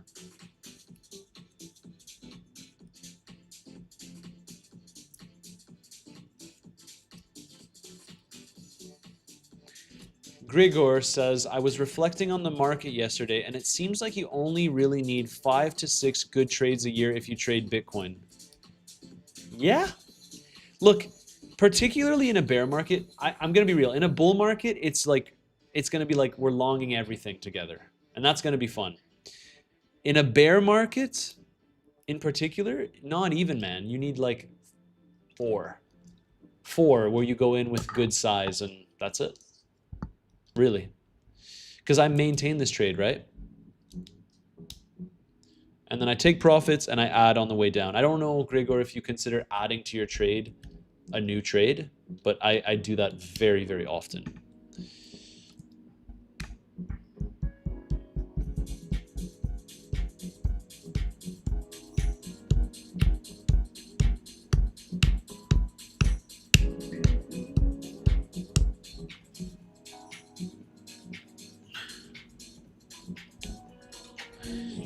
Kali compiler, do you prefer isolated or cross, and why? It seems like isolated fits my risk tolerance better at the moment. Very good question. I'm happy you guys are asking about this. I personally do cross because I'm comfortable with the risk that I take doing so. However, if you're just getting into trading, or you're scared of losing more than you can afford to lose, or you want to have tight invalidations, all of that you should be doing isolated.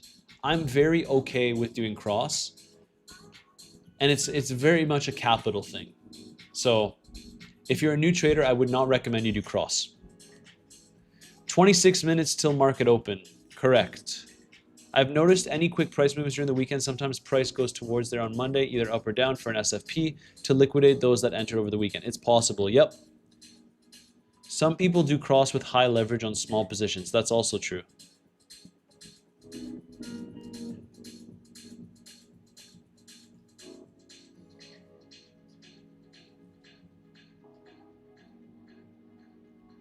Onion Goyu, where can I get to your group? Okay, if you're trading with significant capital, which it seems like you are, all you have to do is you DM me the keyword CBM on Telegram after clicking this link. So it's the first link in the description down below. I'll share it in the chat. DM me this keyword. It's going to prompt you to sign up with one of these exchanges. I would typically recommend Bluffin if you can. And then once you deposit, just confirm that with me, and I will be able to add you to the group, and I'll also add you to a priority folder if you're trading with a good amount of capital. We have a lot of traders in the group that are trading with well over 6 figures, so I've added them into my priority folders. I just shared it here. Significant capital is I mean, everyone has their own definition of significant capital. To get in the priority folders, you have to be trading with at least 25K. Then 100K is priority folder 2. Priority folder 1 is over $500,000. And there's a few members in priority folder 1. Obviously, I pay most attention to them. There's a couple members in the group that are trading with a few $1 million as well. So it's up to you, right? Yeah, I'm sorry, Onion Guyu. The only way you can get access is if you join me. I unfortunately, well, I mean, not unfortunately, I prefer a centralized exchange experience. It's just my personal opinion. I prefer the experience on an exchange like Bluffin. It's just a better overall experience in my opinion.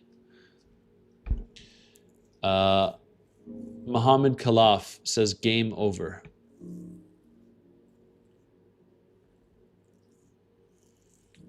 Long term, do you think 10 Bitcoins will be enough to retire by 2042? So if we do 2026 is a bear market, then we go 2030. The issue is, I think Bitcoin will continue to go up over the long term. But the reason why it's an issue is because it's not just because it gets more adoption, but also the value of the dollar continues to decrease. And so, you know what? I would say, yeah, I think so. I genuinely think so. If you play your cards well, yes. Not financial advice, but I'm just giving you my thoughts on that question. Remember that nothing that I discuss on the channel should be construed as financial advice. I'm just a guy on the internet sharing all of his own personal trades and his overall market analysis. And you can read the full disclaimer in the description down below.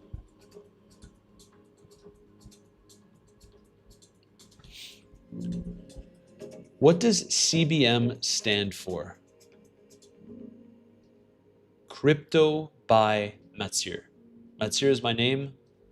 Crypto by, self-explanatory. Do you trade on Hyperliquid? No, I do not trade on Hyperliquid. I prefer trading on Bluffin. KYC on these exchanges? No, you don't need to if you don't want to. I personally do it, but you don't need to. Rick Ty says he thinks Bitcoin will disappear over time as every single technology in human history had. In my opinion, I disagree. I think Bitcoin will stick around.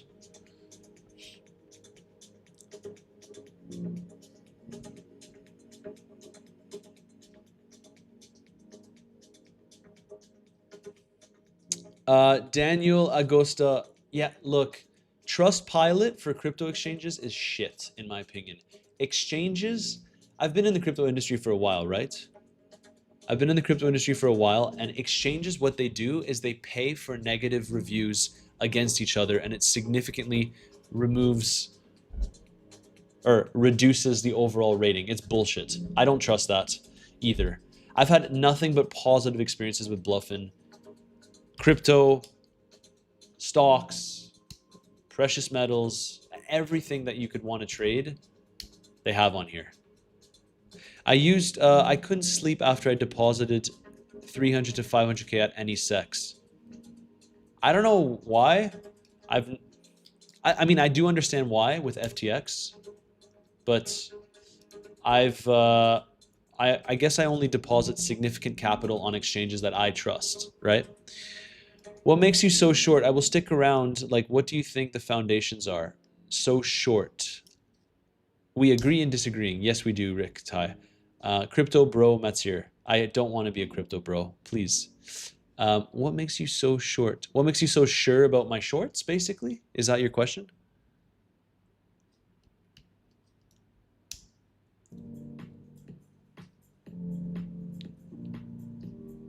I'll wait for you to retype your question. Coffee's ready.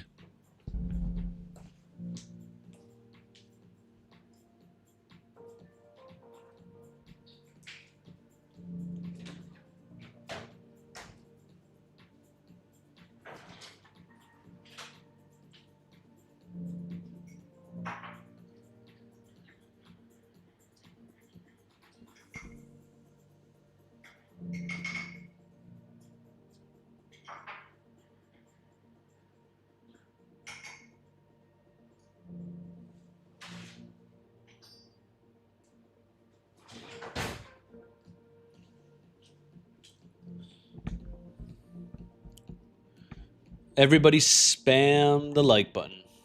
Crypto uncle. I am 206 years old. Let's destroy that like button if you haven't already.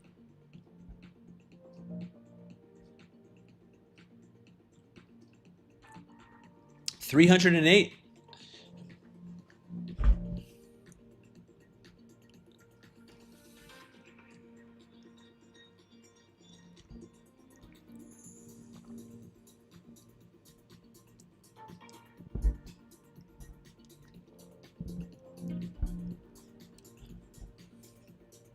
I think Matsir got that shirt from Charlie Sheen. Bitcoin will stay around, but its main motive was to be digital cash. Unfortunately, it can't be Caspa. Can't be Caspa would take over Bitcoin long term. No, I don't think. I completely disagree. Completely disagree. You want to, like, it's okay to believe in fundamentals, but you cannot ignore price action, guys. Price action is the most important thing. And the reality is, most crypto assets over time bleed against Bitcoin and trend towards zero. Look at the Caspa monthly chart, guys. Come on. I'm not saying it can't do okay in the next cycle. What I am saying, though, is It continues to bleed against Bitcoin, and it's trending towards zero. Like most altcoins, this isn't a knock on Caspa. It's just the reality, right? It's just the reality, guys. And you can choose to speculate on something like this, and that's okay. But as a serious investor in this market, I hold the majority of my crypto portfolio in Bitcoin. I want to make money, right? With the least amount of risk as possible in the crypto space. So charts are all that matters. Exactly, the Founders Hub. Exactly. Charts are all that matter. Jay Rumi, please stop spamming, my man. I think ETH can still do okay, but again, I'm gonna play devil's advocate. It's easy to say, oh, you know, ETH will come back, and like I shared at the beginning of the live stream, if ETH hits sub 1400, sub 1000, I'm gonna be buying heavy here, because at the very least we will get a bounce. But got to play devil's advocate. Let's look at ETH, and this might offend people, but let's look at ETH. Let's look at ETH. That's not a very pretty chart.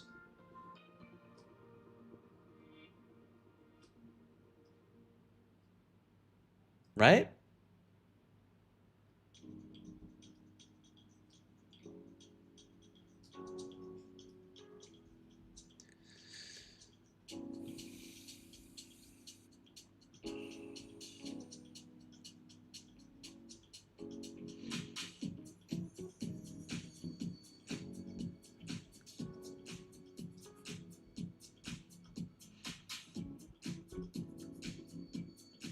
Okay, so we just swept the high.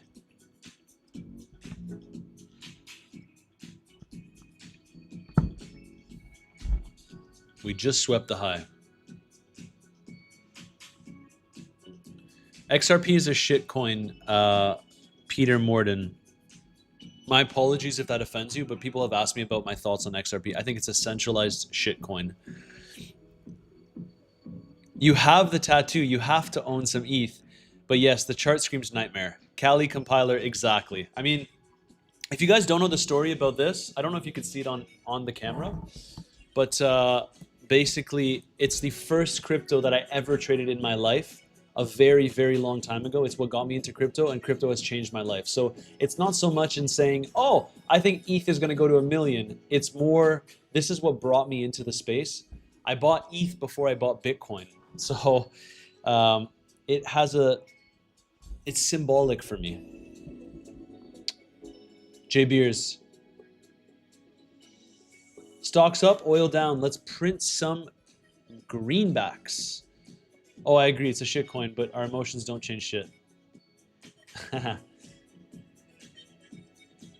Consider a day or week where the price to join a bit lower. $500 is not too bad, but bad timing right now. I mean, you're trading with your own money, right? My group is free as long as you trade with your own money. And I've kept it at that, and a lot of people have managed to join later, and it's totally okay. Look, we've been live for 2.5 hours. I'm probably going to be live for at least 5 hours today. At least. Maybe 6. It depends if we get really good price action, and maybe we can get a trade. But I'm going to keep producing free content is what I'm trying to say. So if you can't join the group because you don't have $500 to trade with, there's nothing wrong with that. I will keep on providing the free content either way. If you wanted to make 10K per month as a beginner trader, now what would you do? Well, it depends what you're starting capital with, what you're starting with. If you only have $1,000, you're not going to make 10K a month trading. Vendariette has the right mentality, exactly. When do you think this bear market will be over? Probably, if history is to repeat, guys, it's probably going to be Q4. So we might have another relief rally, another dump.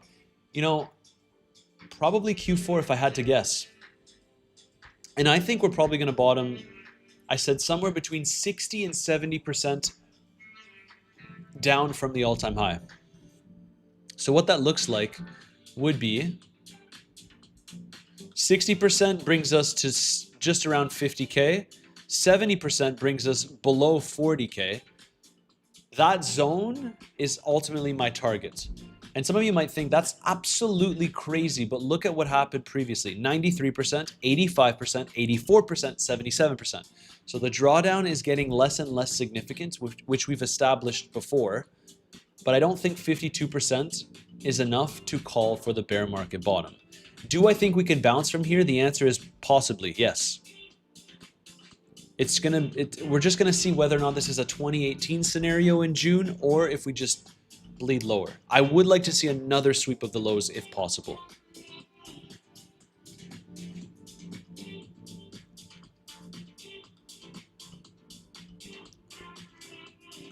$38.5K is the exact balance price right now. It is. It's crazy, but it is.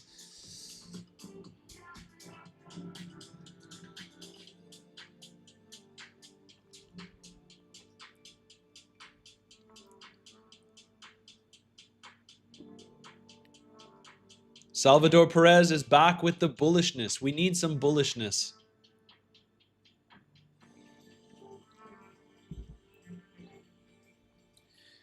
Vanderiet says we are 100% going lower. Okay, I need to rephrase that for you. It's never 100%. Never. I've discussed this before. I didn't buy any Bitcoin yet, simply because I hold some Bitcoin from the previous bear market. But you should never, ever, ever say that it's 100% certain that something will happen, because the market always finds a way to humble you. Always. And so I would be careful in saying that. Do I think that the probabilities favor a move lower? Yeah, with a 60 to 70% chance, 75% chance even, that Bitcoin will likely go below $60,000 and stay there for a bit. But there's no 100% certainties, and you have to be comfortable with that. 99.99%. We are 100% going somewhere. Exactly.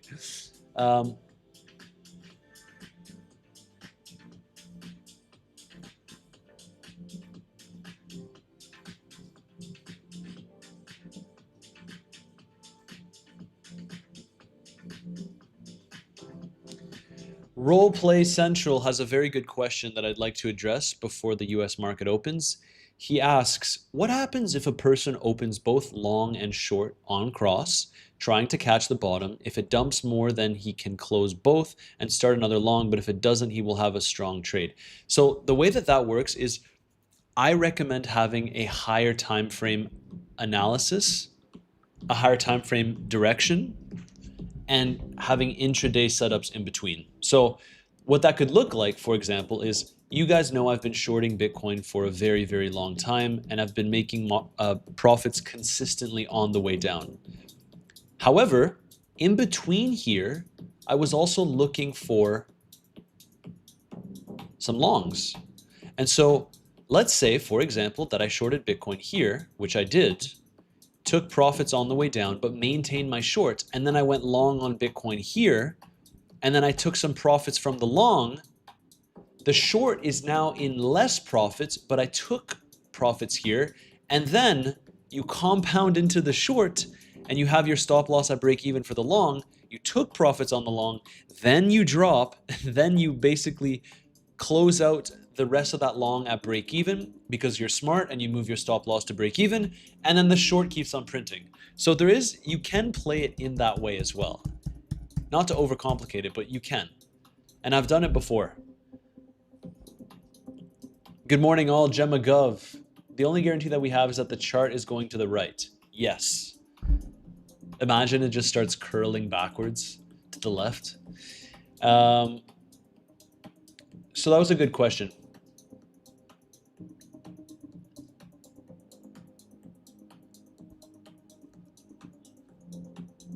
It seems like price isn't really slowing down here.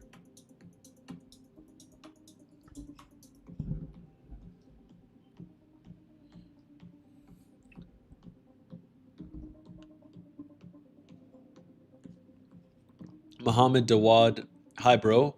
Hey man, I hope you're well.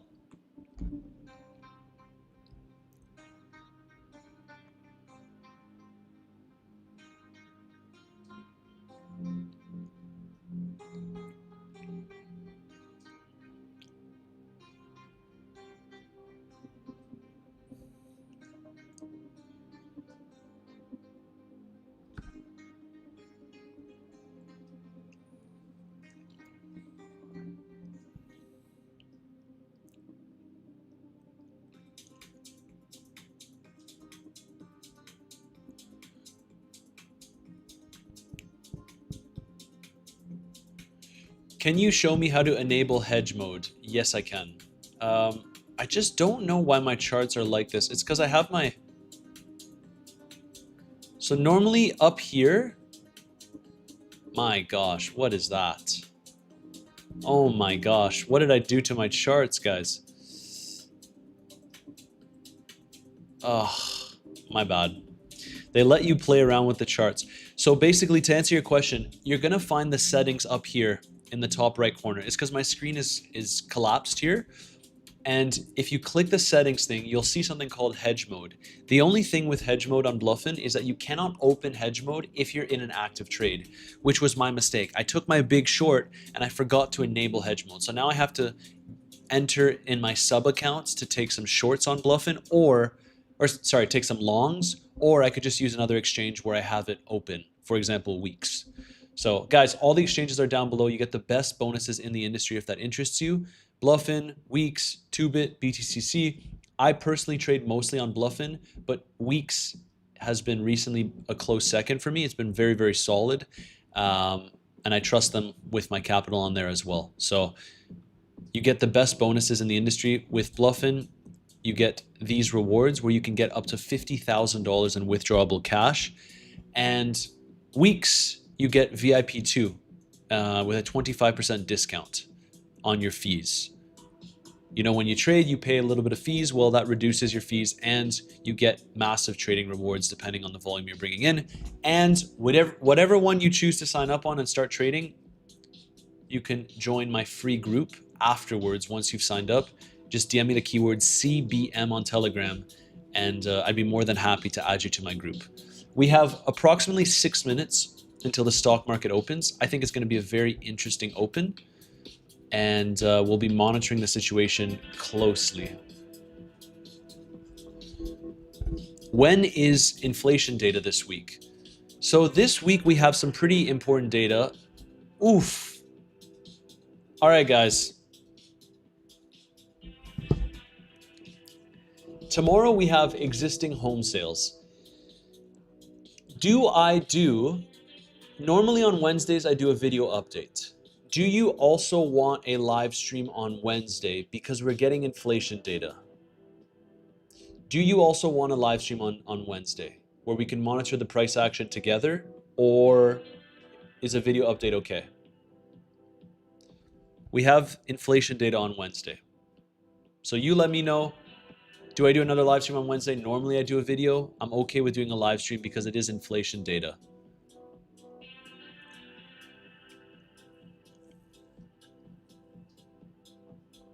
Yes, yes, yes. Okay. Understood. Yes, live streams are better. Perfect. Sounds good. We want live streams all week because it's a dangerous week. Guys, there's a lot of people that prefer the videos as well, so I gotta still mix in the videos. But for those of you that like the videos, everything that I said in my last video, which was yesterday, remains relevant for this week. Nothing has changed. So that's what I like about the videos, because you can watch it 2-3 days later and structurally it's still very similar.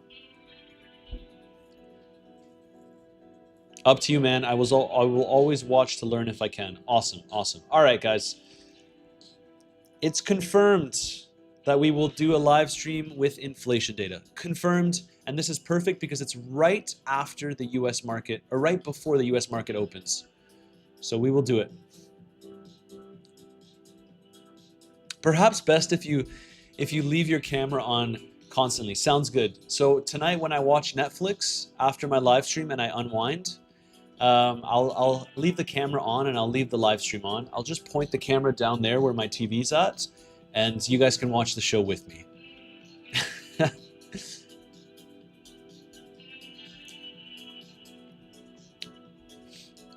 Okay, I saw a question about when you say you add to a position, not open a new one, how do you do that on Bluffin? It's very simple. So guys, you see that I have my Bluffin short here on Bitcoin. If I wanted to add to my position, I literally go here and I add to my position. That's it. You go market. And because I'm already in a short, if I click sell short here, I will simply add to my position. It's as simple as that. So yeah, that's it. You add to your position by just entering a new trade, and it basically what would happen is my average entry would obviously be lowered depending on how much I add. So if I add a significant amount to this position, then my average entry drops significantly. That's what happened because this entry was at $97,000, but then I added a lot at like 75K after taking profits on the way down. So it changes my average price. These exchanges are great. I personally really like this one. Okay, we got how long until the stock market opens? 1 minute and 30 seconds.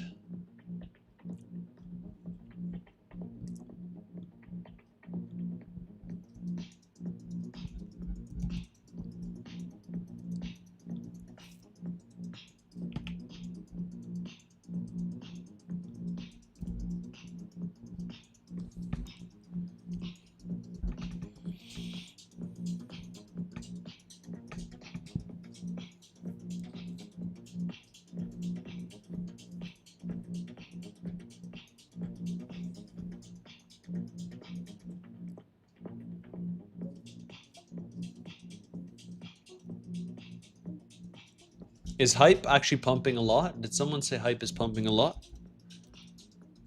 The stock market opens in 50 seconds. Oh, wow. Wow. Go on, hype. Nice. Nice.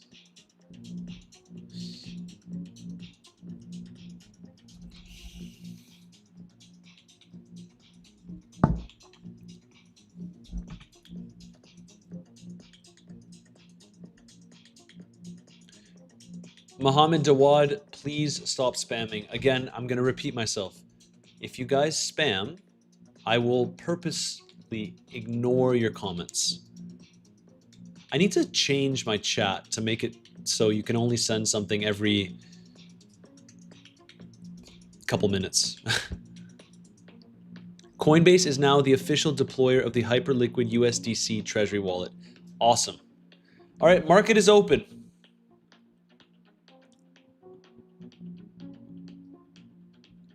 So we gapped up a little bit here.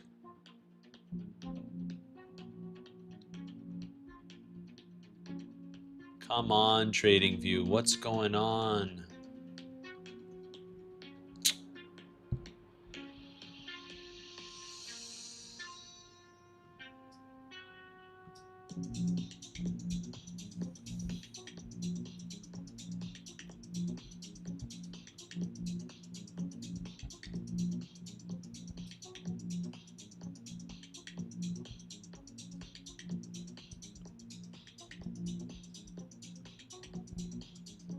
A little bit of a gap. I believe we will fill it.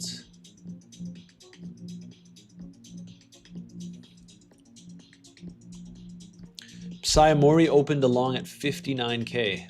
Absolutely amazing, man.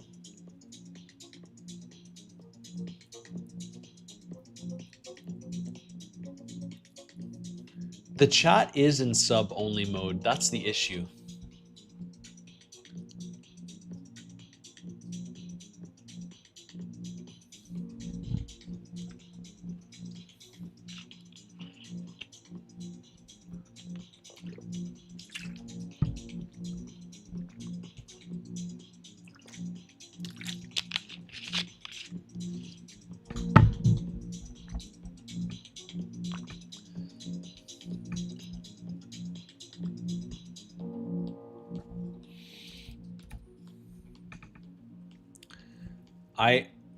I feel an urge to actually short hype.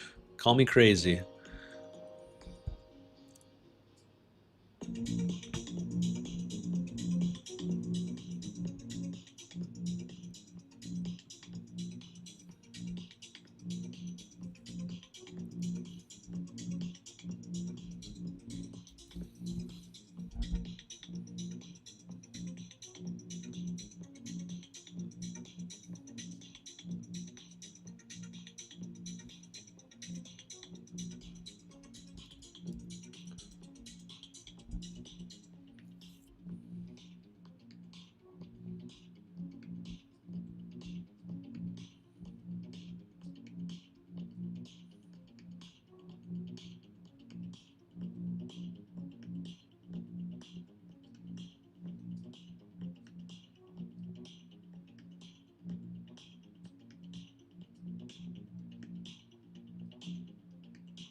How many team members do you have and what are they responsible for?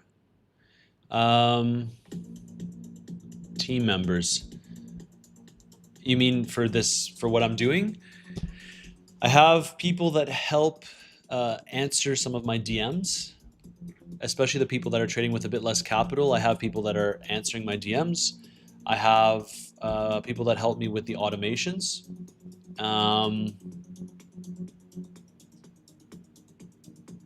Yeah. Do you invest in Canadian stocks? No.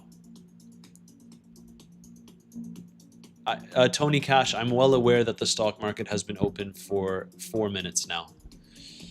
Hey Matsir, hello from Australia. What a lovely trade given by you, mate. Took a massive profit on my short and left it open to close later. Absolutely awesome, man. Absolutely awesome. Tony Cash, you might be watching the stream delayed because the timing wasn't off.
New lighting? No, no new lighting. I am.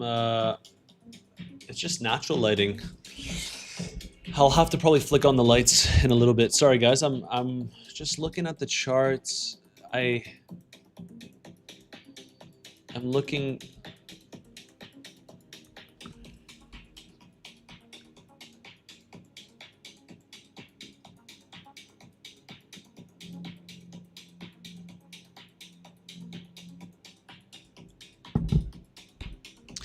You know, we talked about filling this gap. I think it's going to get done, and then it's a matter of what happens after.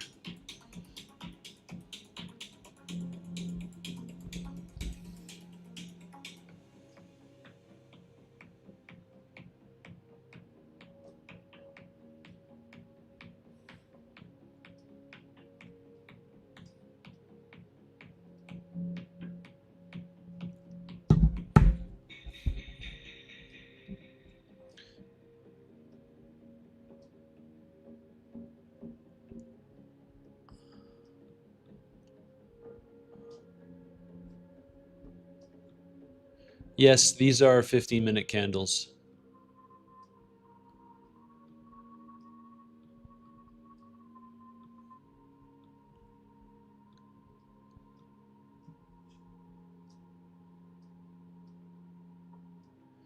Yeah, Gregor, that concerns me. Like, I think people waited till like 65 or 63K or even 62K to short. And it is really, really silly that people try to short the potential bottom. We've been shorting since $80,000, $98,000. The time to short was then, right? But you never know. I want to see a sweep of the lows, to be honest. I would love to see that.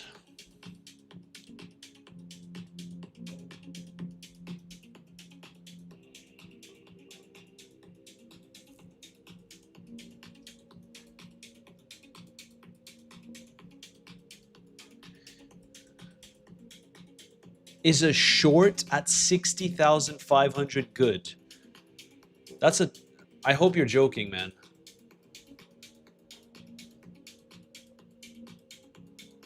I hope you're joking. Oh my gosh, shorting at $60,000 would be a horrible trade.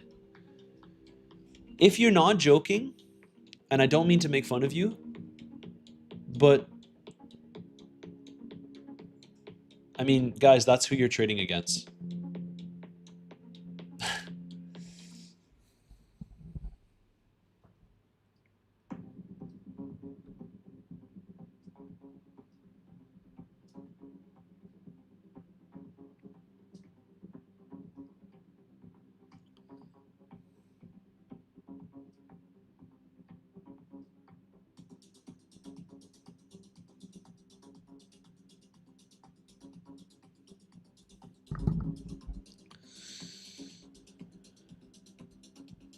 No way you guys shorted at 59,000. Please don't. You're trolling, right? You're trolling. There's no way you guys shorted at 60K. There's no way. You're trolling. You have to be trolling. You have to be trolling.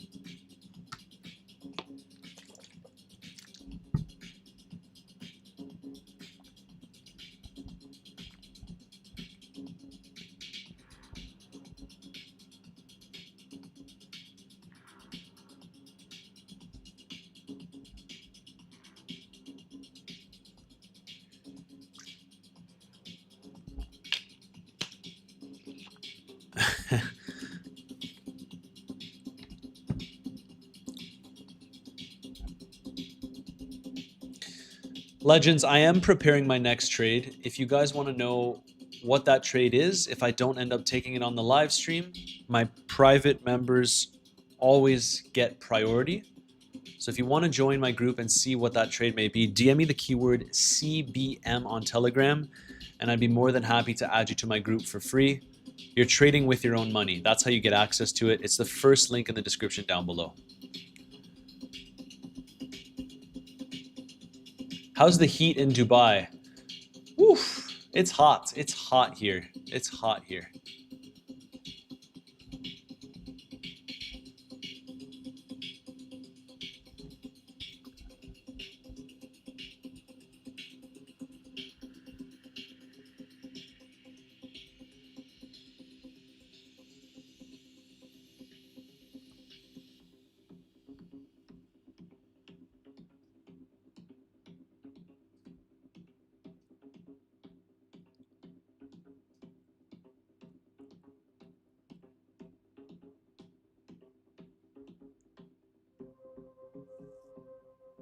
Oh, Vander yet never watches streamers.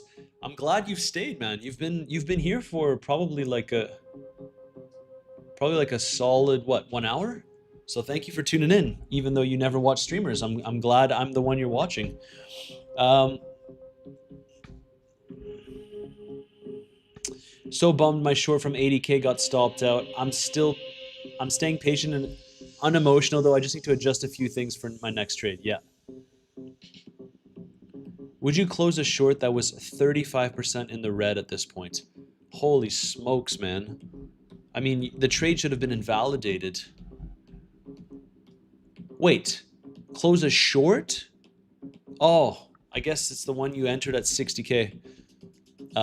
You're also the only person I've ever subbed to in order to chat. Sweet, man. um, I'm so, the thing is that you have to understand with my channel, guys, I can't give you financial advice, right? I would have never in a million years told someone to short at $60,000. I would have never taken that trade. So, look, can we sweep the lows again? Yes, there's a possibility. And I'd actually, but if we do, I'd be looking for a potential long, not a short. So there's that to consider. You don't do stop losses. Can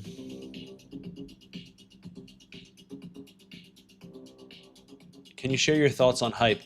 I'm looking at hype for a potential trade here as a potential short. I know it sounds crazy. We just got some bullish news for hype, but it could be forming a little bit of a head and shoulders here.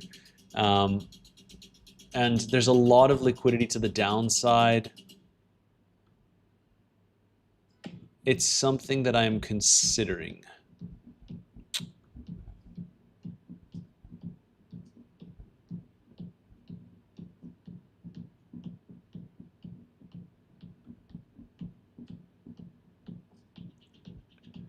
We've retraced about 50% or so.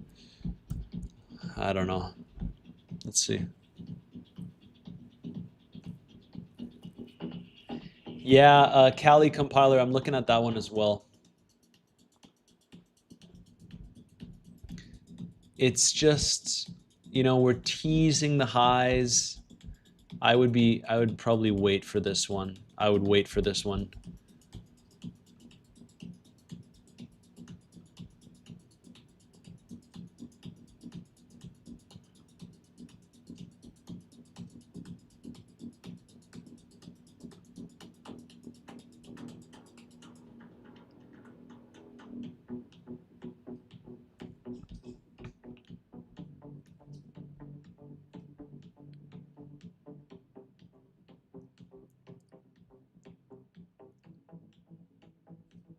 Ada Love, my man.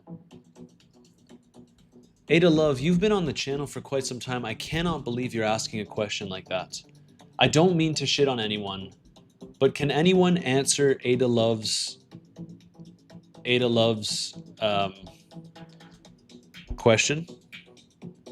He's saying, but you said the bear market low is not in yet. Why shouldn't we short at 60K? Can anyone tell Ada Love why I wouldn't short at 60K?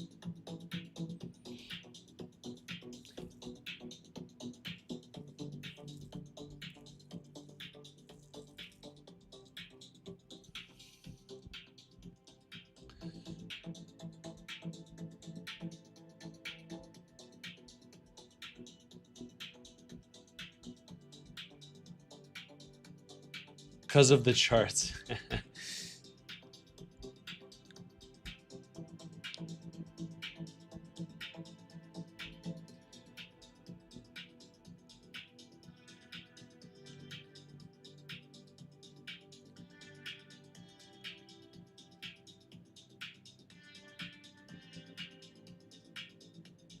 Exactly. Awesome. Awesome. I'm happy that a lot of you guys are helpful. So let's just give a quick recap. 60K is a significant pivot in the market. We dropped and swept the low. It has to be rage baiting. I don't know if you're serious, but I feel like if you are, I need to explain this because I cannot have one of my viewers getting wrecked trying to short this. Just for context, everyone that's in the chat, we were shorting Bitcoin at $97,000, took a lot of profits here, shorted again up here. You don't short when you're at potential support. Remember the scenario that we discussed at the beginning of the live stream. Do I think that Bitcoin will go lower over the course of this year? The answer is yes. In fact, I think we will see Bitcoin hovering in the 50s for a little bit of time. However, there's multiple ways that this can play out. In June of 2018, after we set that low in February, we swept the low, had a nice relief rally of approximately 45%, and then we chopped around and dropped further at the end of the year. In 2022, yes, we just broke through the level, but you have to understand that the market is there to trick you. And the fact that a lot of people are shorting, I am open to the idea of a scenario like this where we get a little bit of a bounce before moving lower. So be open to all possibilities. And if you weren't already in a short from, for example, up here or even up here, I wouldn't enter it at potential support. This isn't me saying we're going to absolutely bounce, but from a probabilistic perspective and from a risk to reward perspective, where the heck is your invalidation if you're shorting here? Because what if Bitcoin goes back to 70? So please, please, please be careful.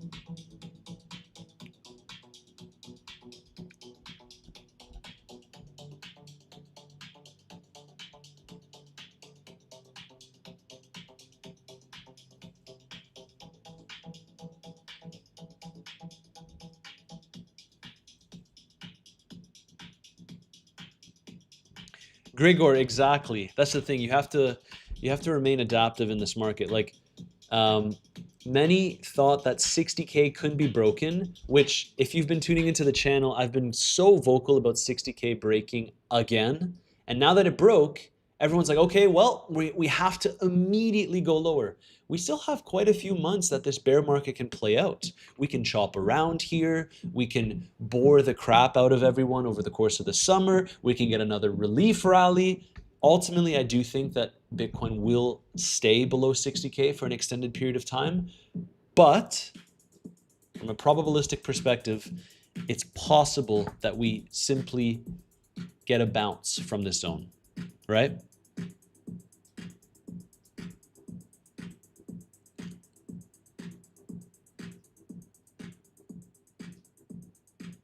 Randy Rhodes, I'm glad that you've been learning.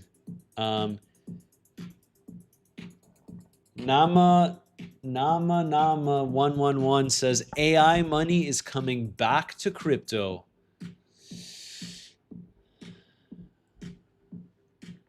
Still sideways, no trade zone. Exactly. Sayamori, it's very possible, man. Bitcoin is going to go directly to 85K and will stay there for 2 months, says Salvador Perez. Are you guys bullish? Is the low in? Is the low for Bitcoin in? We're going straight to 85K, says Salvador Perez. Yikes.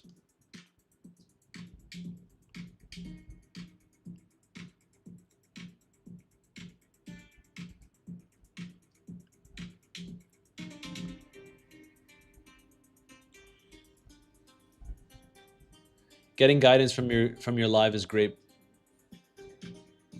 I'm glad you're getting value out of it.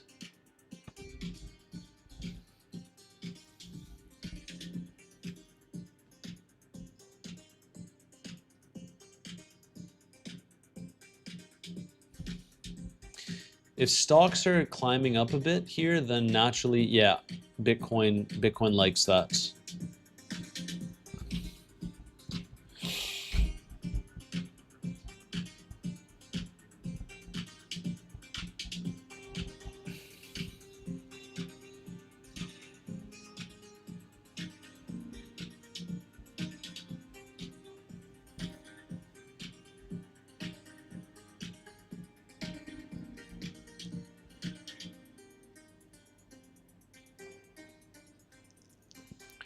Good morning, Austin. Everything is possible.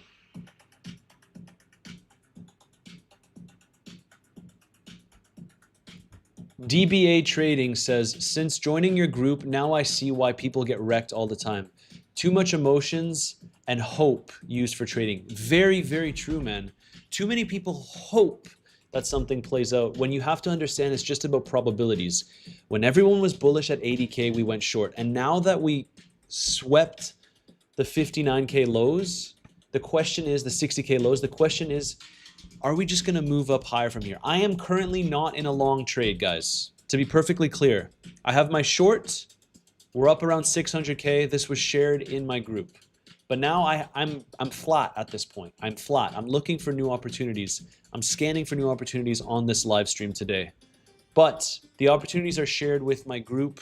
Any trades that I take first, I will share with the community members in my group. So DM me the keyword CBM on Telegram if it interests you. It is completely free. The only requirement is that you've signed up with one of these affiliate exchange links down below and you start trading on there as you normally do with your own capital. I would recommend Bluffin if you can access it. I'll share that down below as well.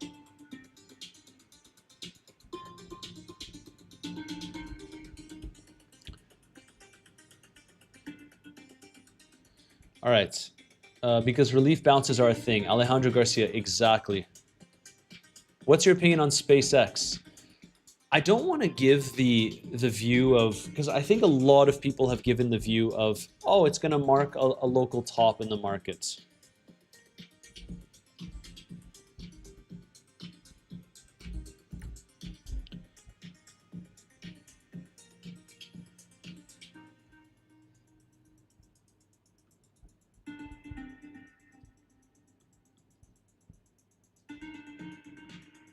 We swept it a little bit.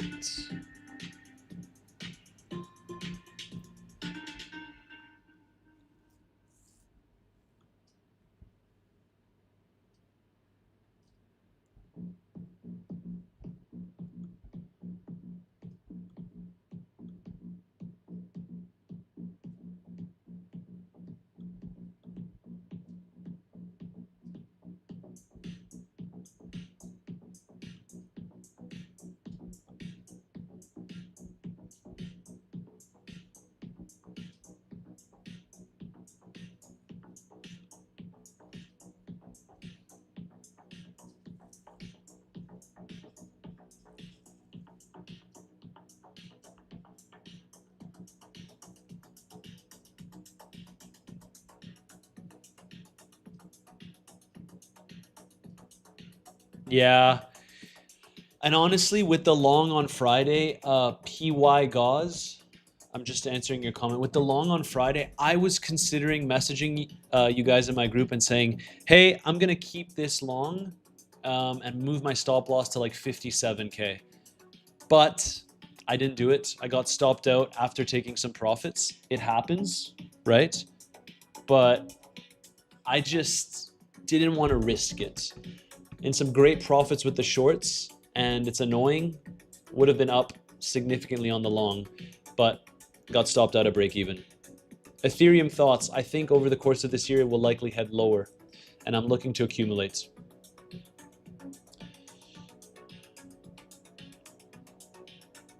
Yeah, Sai Mori, I don't think that that's an unreasonable take.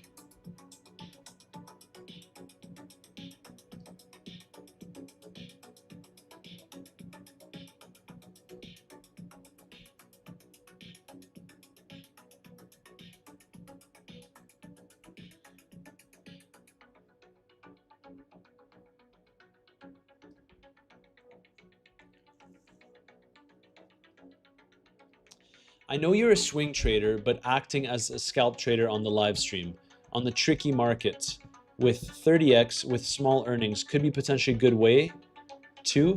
I'm going to assume you're asking about why I don't do more scalp trades. And the answer to that question is because I value my peace of mind. I've I've worked hard enough to get to where I am today to not have to force scalp trades. I know it makes for great content. There's probably other YouTubers that are entering a ton of scalp trades on the stream, but I would rather be patient and look for an opportunity that I actually think is a good opportunity rather than just entering because there's people tuning into the live stream. That's not how I trade.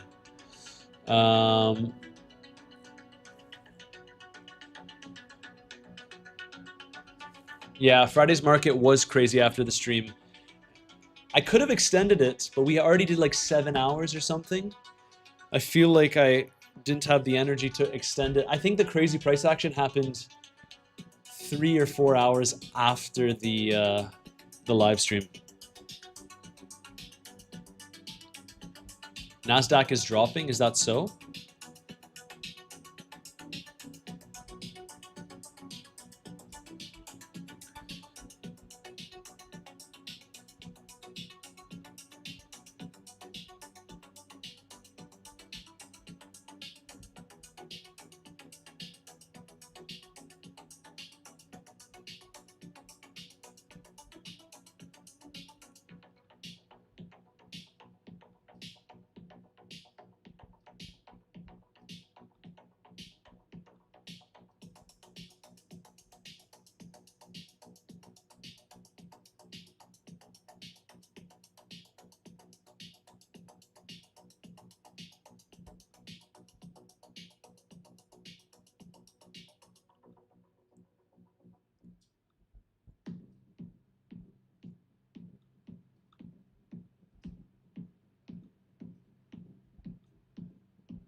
Looking like a boring day coming. Let's see.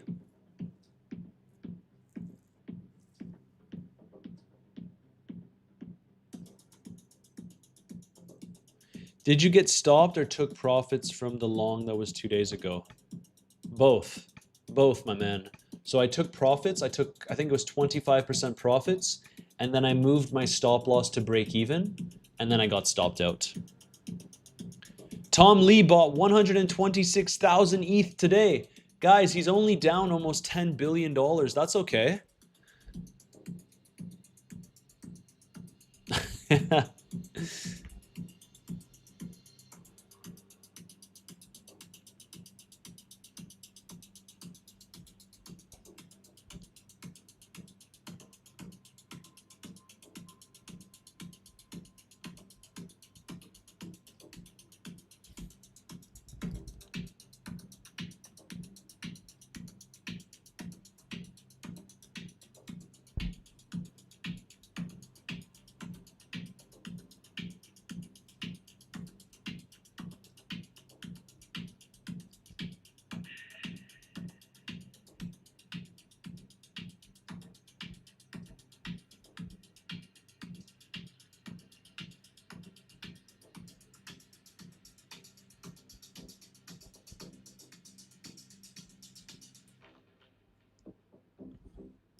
Kaleem, I'm gonna remove you from the group, from the chat if you keep spamming.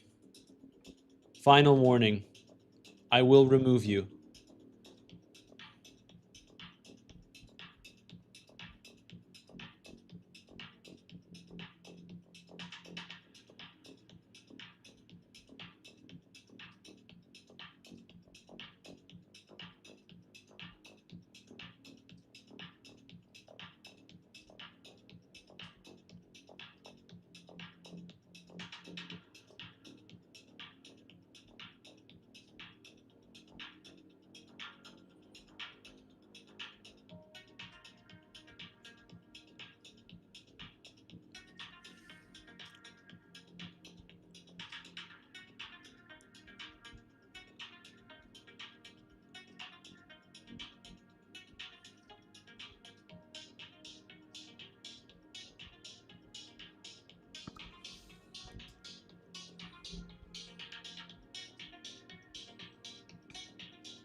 Sorry, guys. I just need to update my group quickly. Um,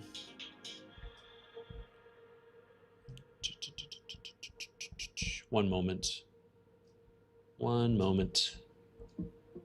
Matt, are you short or long? I'm still in my shorts.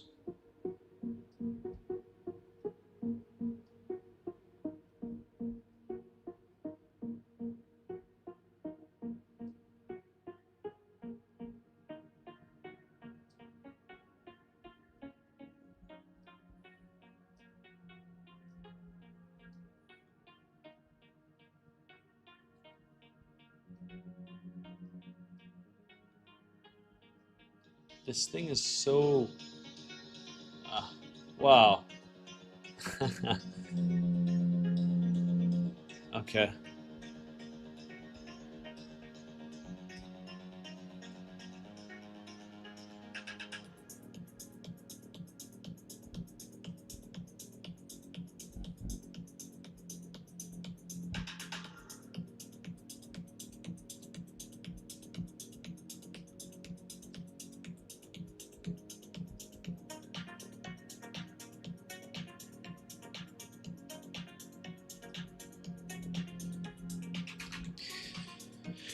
Is it normal for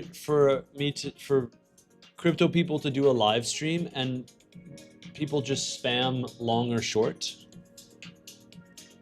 Matsir, why is your skin so smooth, man? Is it normal? Bitcoin long or short?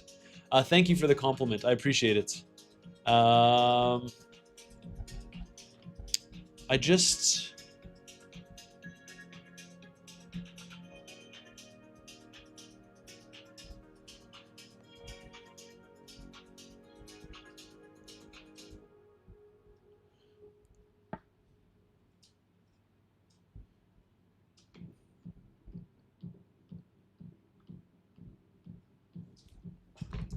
I am...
Very interesting.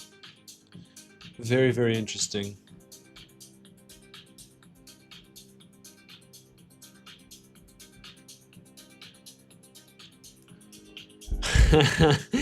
Long or short, long or short, long or short, long or short, long or short.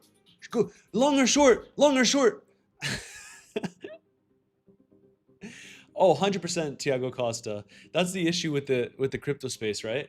You know, I could say that I'm going long, and if I was long at a lower level and then the trade plays out and I'm out of the position and people aren't in my group as well, then people will message on the live chat, live stream saying, "Man, you got me wrecked." It's important for people to take responsibility for their trades. And apologies if I'm a little bit... Oops. I'm just sending an update in my group right now.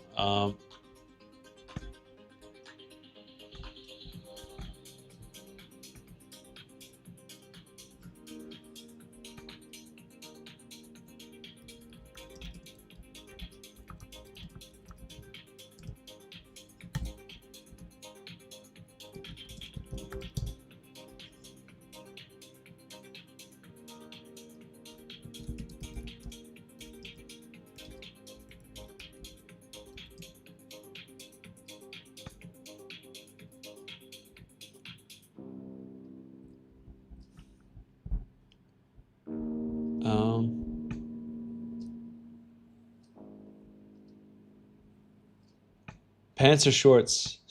I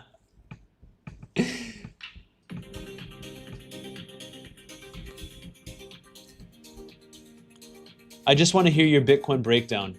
Okay, sounds good. Give me 1 second. I'm just updating my group. And guys, remember, my group is completely free if you want to join. Just DM me the keyword CBM on Telegram after clicking this link in the description down below.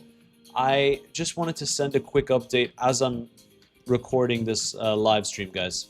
Give me one moment. Boxers or briefs? You guys make live streaming fun.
All right.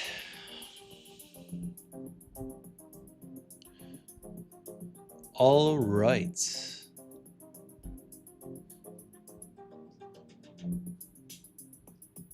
It's interesting. Do you guys prefer when I don't speak? Because I was typing to the community and I can see that the viewers went up.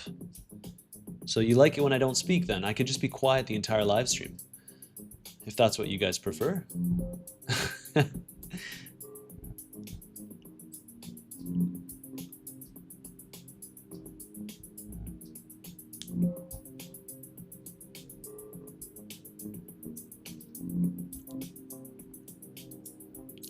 All right.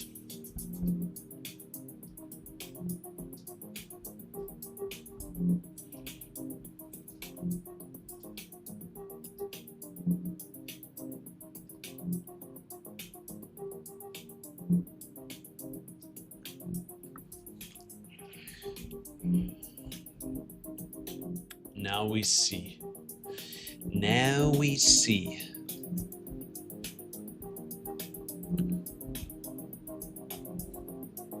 You're chilling like me. All right, guys.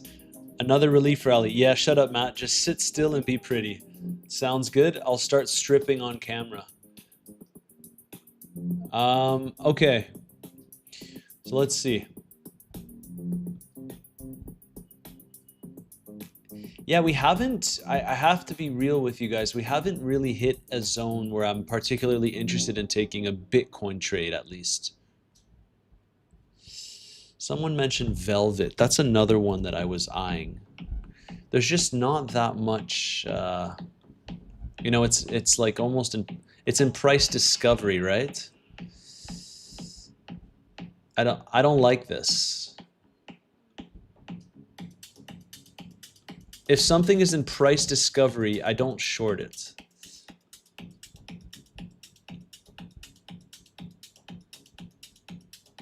What is this?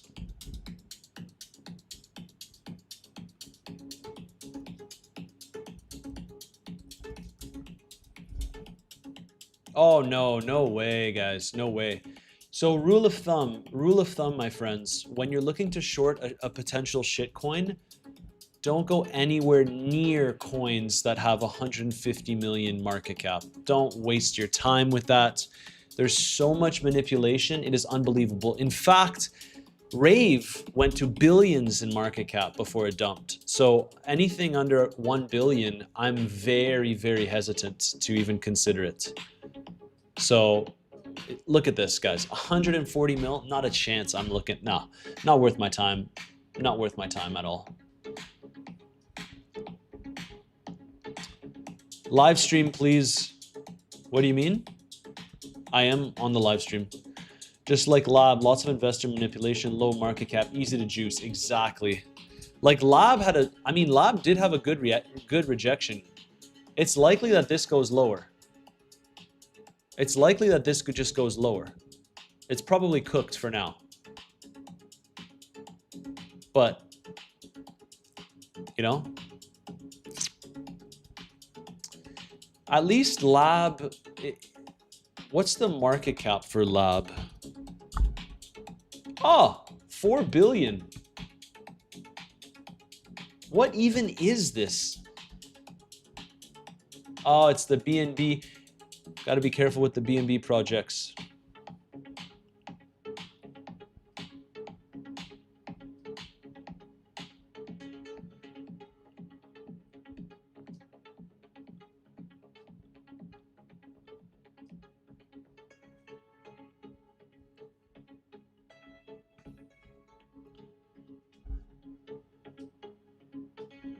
Another BNB one. What's...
I must say, pretty boring for Bitcoin.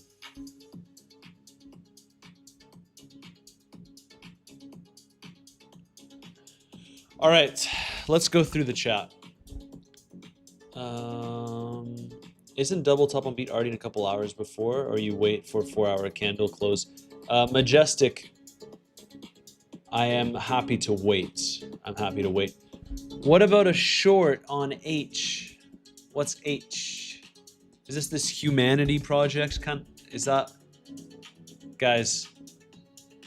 Wait, is that it? Oh no, this is the wrong one. Home Depot. This one, right? Oof.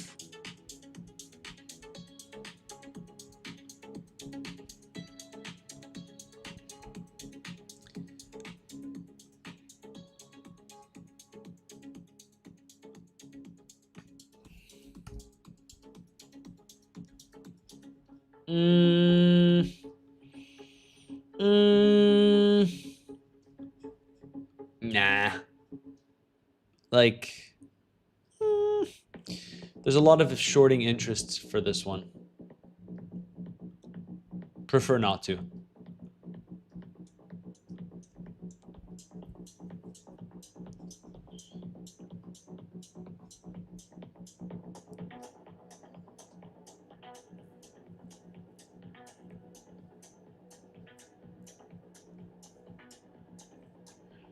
Randy Rhodes said, going for a coffee and a tinkle, don't crash the market while I'm gone. Well, I'm just about to use the washroom again, so maybe there's a chance that the market does crash.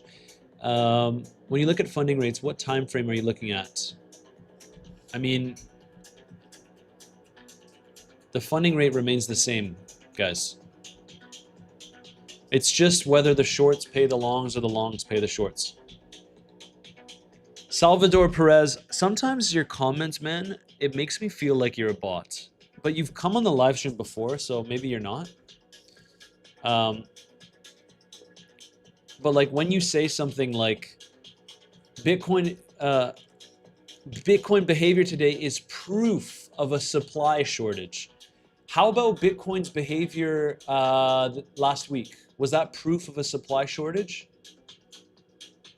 Like some of the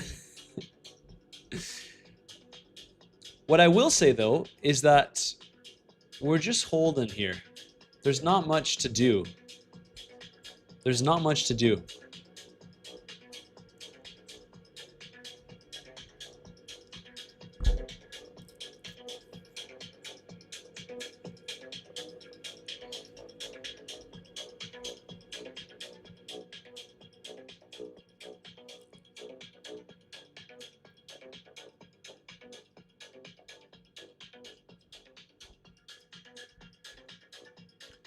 We are stuck within a range. Stuck within a range. Yeah, Kaleem,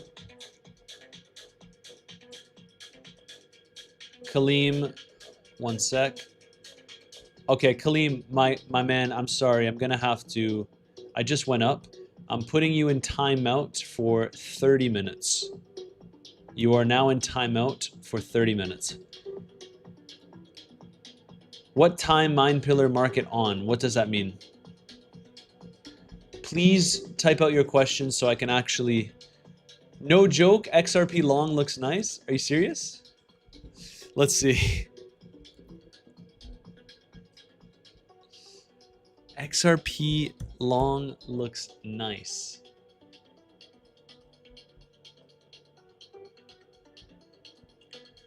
Actually looks okay. It actually, like, assuming we don't just triple top here.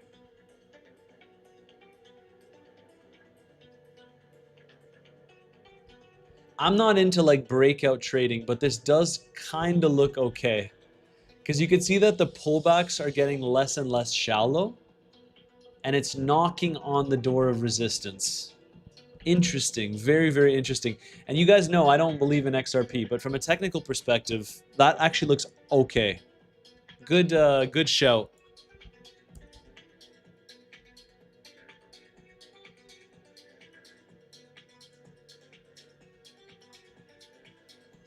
Oh yeah, XRP is going to go way lower in the bear market for sure. But it is a good shout for now. I'm new to the game. Can you tell me why you trade USDT and USDC? So USDT is Tether. USDC is, it's from the company called Circle. They're both fine stable coins to use. But historically, because Tether has been around for longer than USDC, there tends to be more pairs for USDT, Tether. So I've just resorted to just using Tether. Hope that answers your question. You could do either or, though. It doesn't really matter.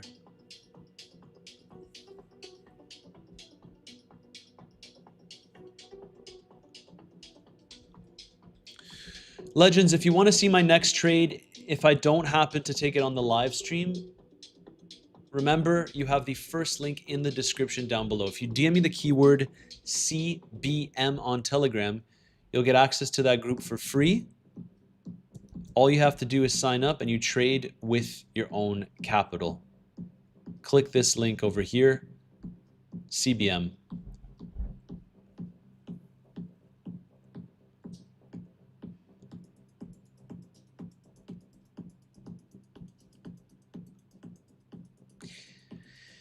Part of me thinks that we can squeeze up higher due to the amount of people that are asking me about shorts. That's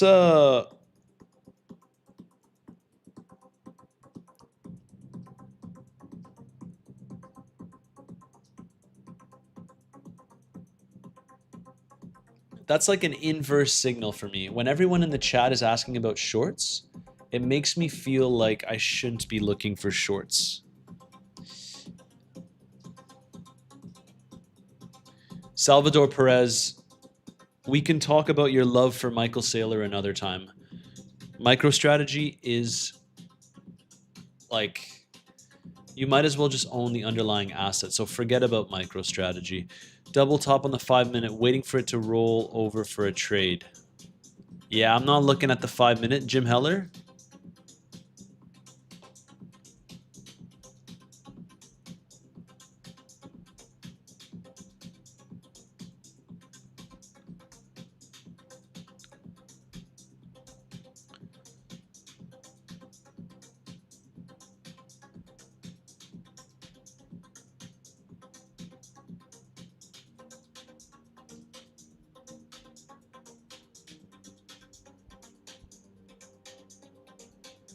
Stock market is cooling up, actually.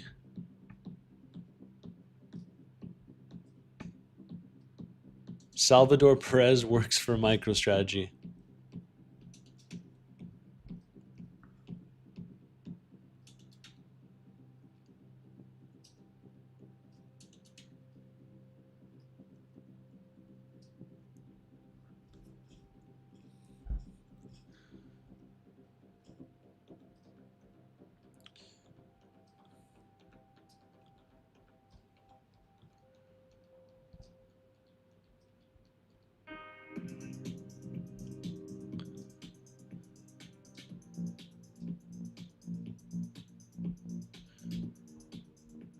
You also love Tom Lee. Okay. We have an interesting character in Salvador Perez. How are we doing on likes, Legends? 400 likes? Pretty solid. Oof, it's getting a bit dark. Let me flick on the lights soon. You can see the way the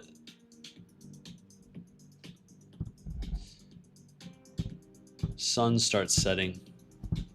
Smash that like button if you haven't already. Do you struggle with the language barrier in Dubai? No, everyone here speaks English, my man.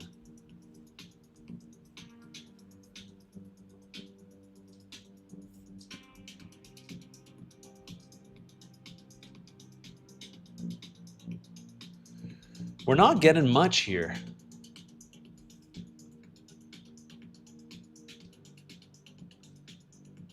Stocks are getting a little bit of a move here.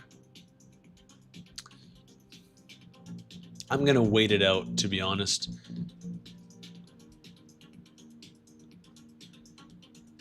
How are we looking for the bluff and trading competition?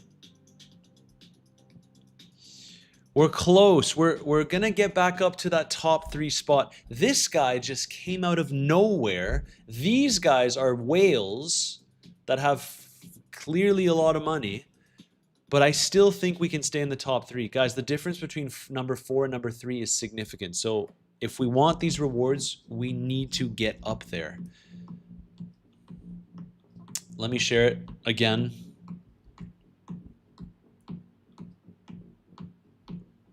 It's the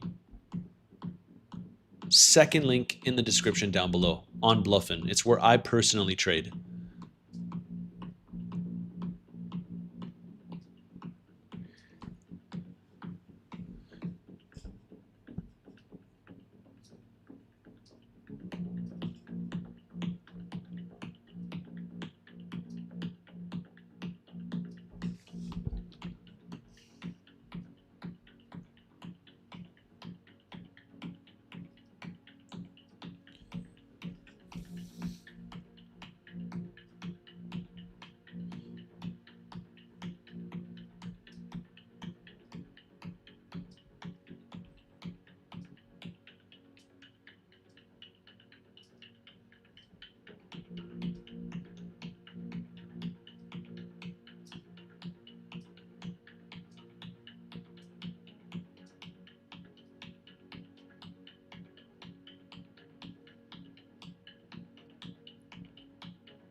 We're about to explode. Supposedly we're about to explode according to rigged outcome.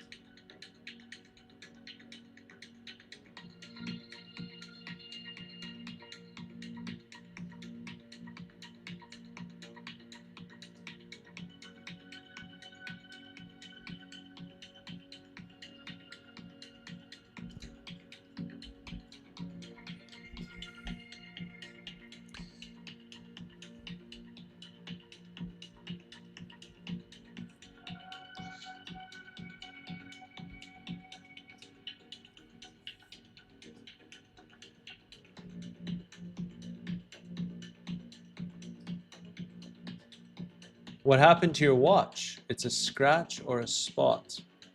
Oh, I was just polishing it a little bit. I have this cleaner. Only been in crypto for 7 months. When the price is not chopping, it feels weird. Justin Servant. Yo, what's up, man? Do you hold BMNR? What a joke. No, no. What's good, Matsur? Always appreciate the long streams, my man. Champlo, my man. My man.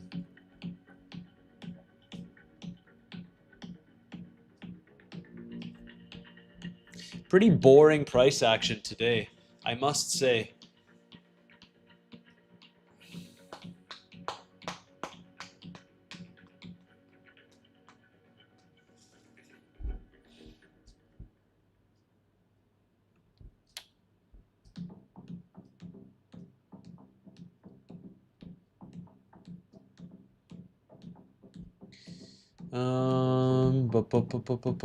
BNB long term, you won't regret that. Well, I mean, it is in CZ's best interest to pump BNB. It is. Abyss says he's not very confident in what the market will do the next 2 weeks, so he's taken profits from shorts and entered small scalp longs. No bigger trades for now. And that's a smart way to do it, right? That's a smart way to do it. If you're not feeling confident, then don't overtrade. How many times have you heard me say don't overtrade? In fact, I'm the perfect example of not overtrading. I'm in my shorts. I've taken a lot of profits from my shorts, and I'm simply looking for new opportunities. If you want to get better at trading and you want to scalp and day trade, that's totally fine. But as far as my big swing trades go, my group will know as soon as I decide to take a trade again. But right now, I mean, there's periods in the market where I effectively just sit on my hands. VVV is still going nuts, is it? VVV. Yeah, it's still doing fine. Like, it's interesting. This is still looking okay. It's looking okay.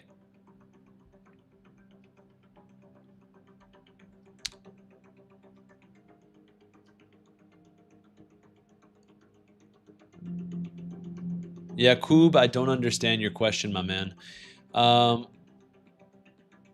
what do you like to use for a bias other than Coinbase Premium Index, Bitcoin 130 day? I mean, I honestly, historical patterns are very, very helpful when it comes to trading. And when I come back, we'll talk about what could be next in terms of historical patterns for Bitcoin.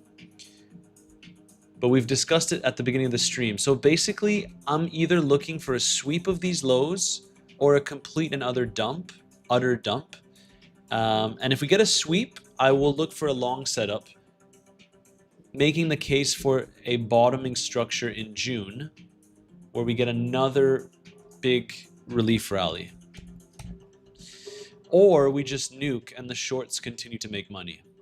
Either way, I am not particularly stressed in this market. I'm just chilling.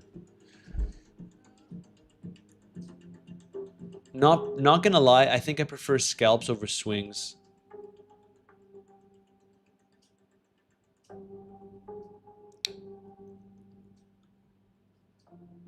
Did you close your shorts? Of course not. Of course not. Guys, my shorts you can see on the screen here. I'm up around 600K total, but I've realized 446K. So I'm kind of holding the rest of the position.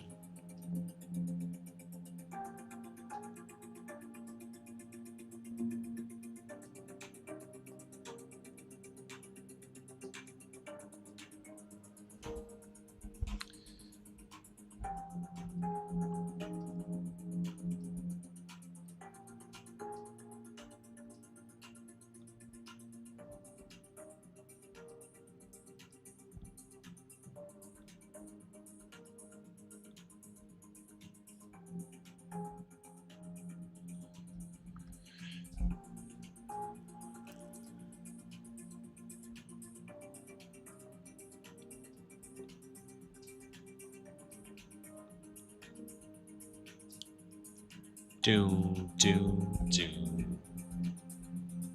do do do. Isn't this the most entertaining price action you've ever seen in your life? It's just great stuff.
It may just be one of those days. It may be.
Do, do, do, do. Hi, Matt. You go in? I go in what? I don't see the price going any higher, in my opinion. It's stuck. We are stuck. And this is a cause for concern, mainly because I think stocks... Actually, let's see. Let's see, guys. Let's see. Maybe we just drop. NASDAQ looks okay.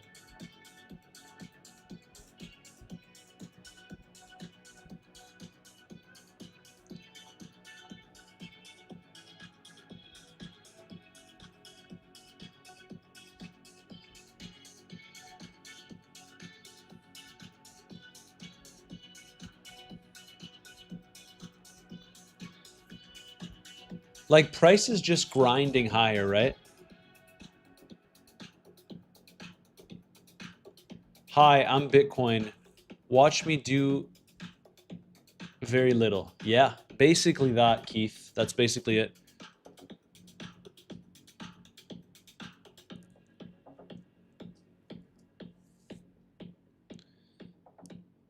Happy Monday, the French photographer.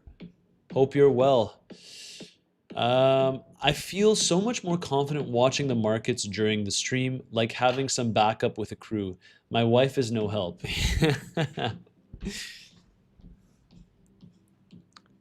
Just take the high now, come on.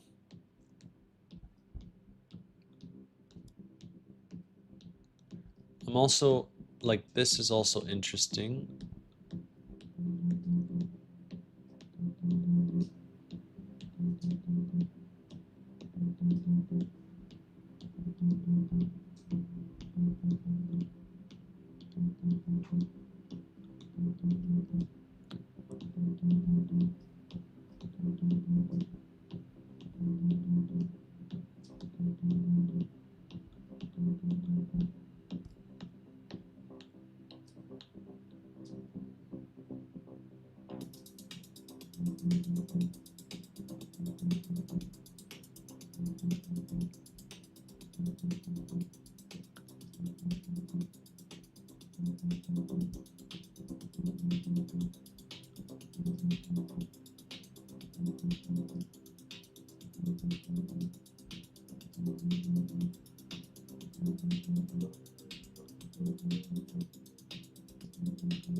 Yo, you really look like the YouTuber Kano.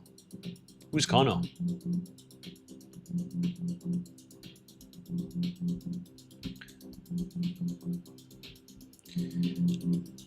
Is it gonna be a kind of situation? Is that what we're looking at? Is that what we're looking at? I might take another scalp short here if we sweep.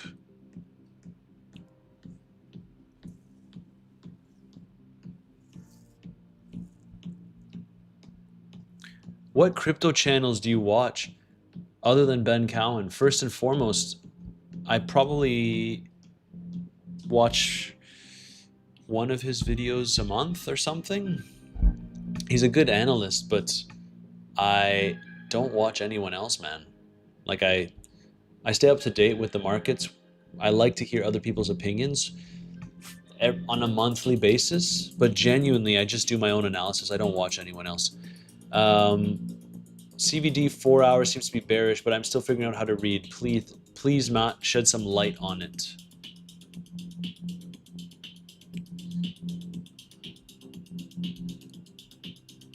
So you can see that actually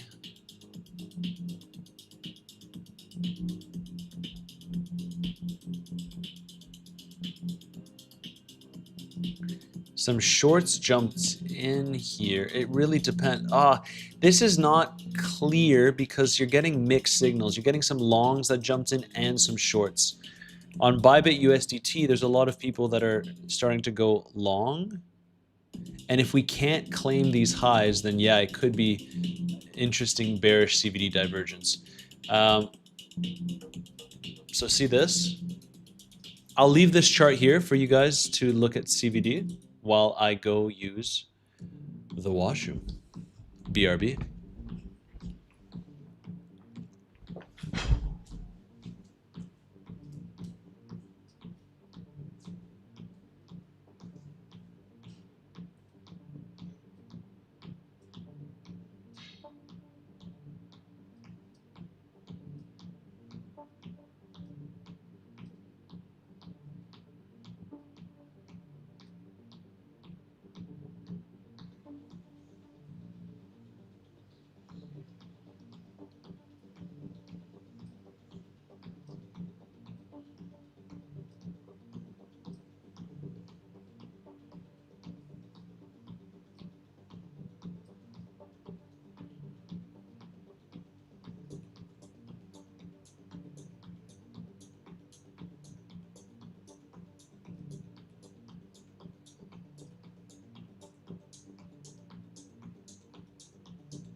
Nothing is happening.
Do do do do do do do do.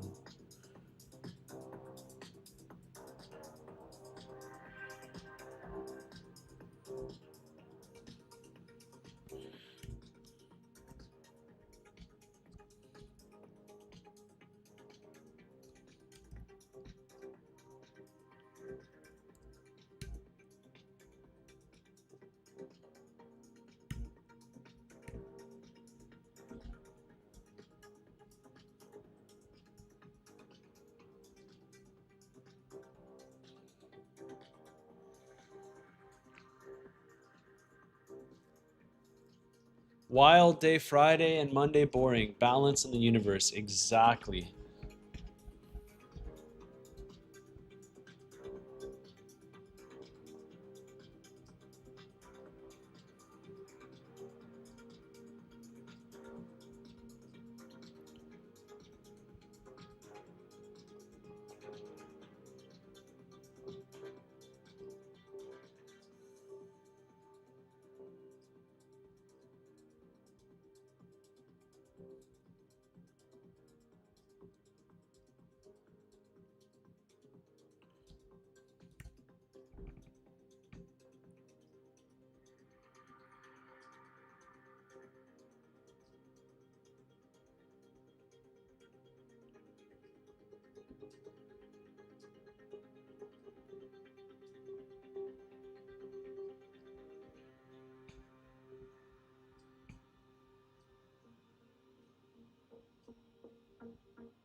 $64. 64K.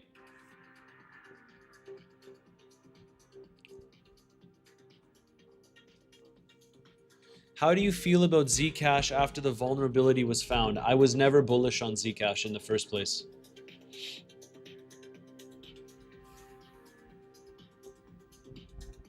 So like,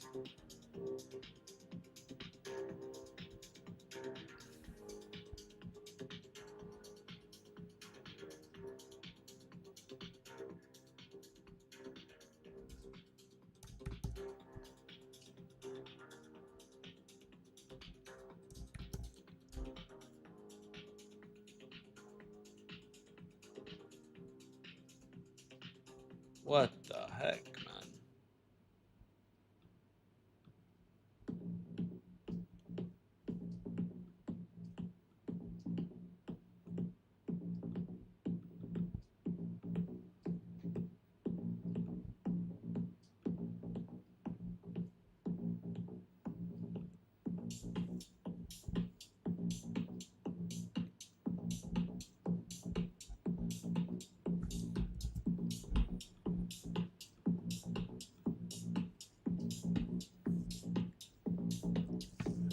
Linges88, can I buy BTC? My man, you can do whatever your heart desires.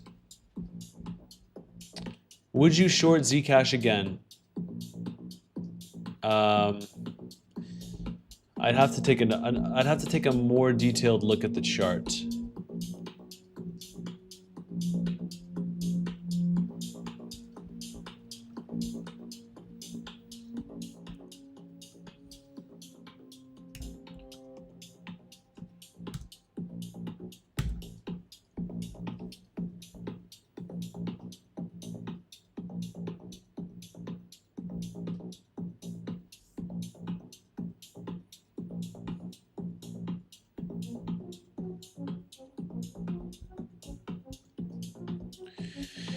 All right. Still not really sweeping that high.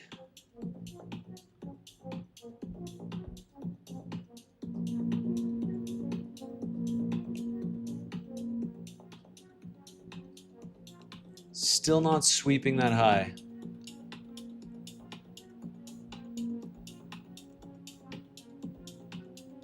Swept this one.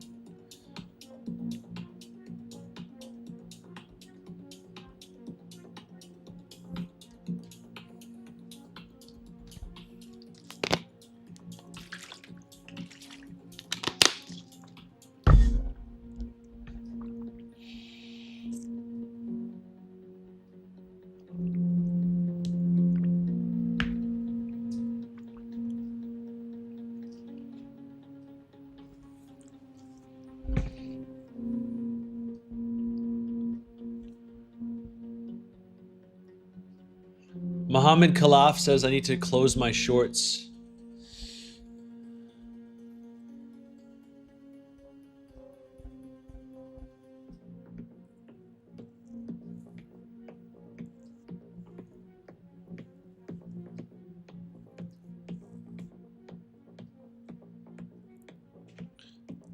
My gosh.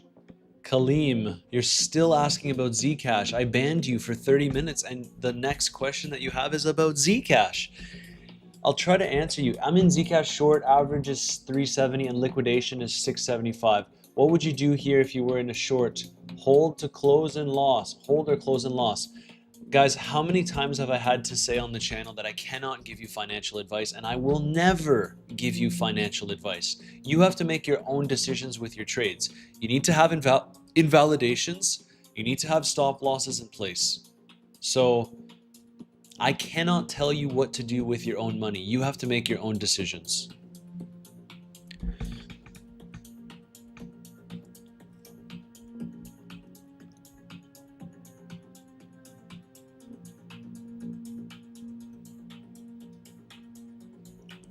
Jay Rumi says he's shorting Zcash with 50x leverage. Some days are boring days. So let's talk about what is happening here with the broader crypto market. If you're just tuning into this stream now, I want to bring this to your attention because we talked about it at the beginning of the stream. So what I'm eyeing as a hypothetical here is Bitcoin's price action in past bear markets has done two different things. One, we had a bad weekly close, pretty big dumpage. However, we managed to reclaim two of these wicks. And now we're starting off the week with a little bit of a move to the upside. So what does this mean?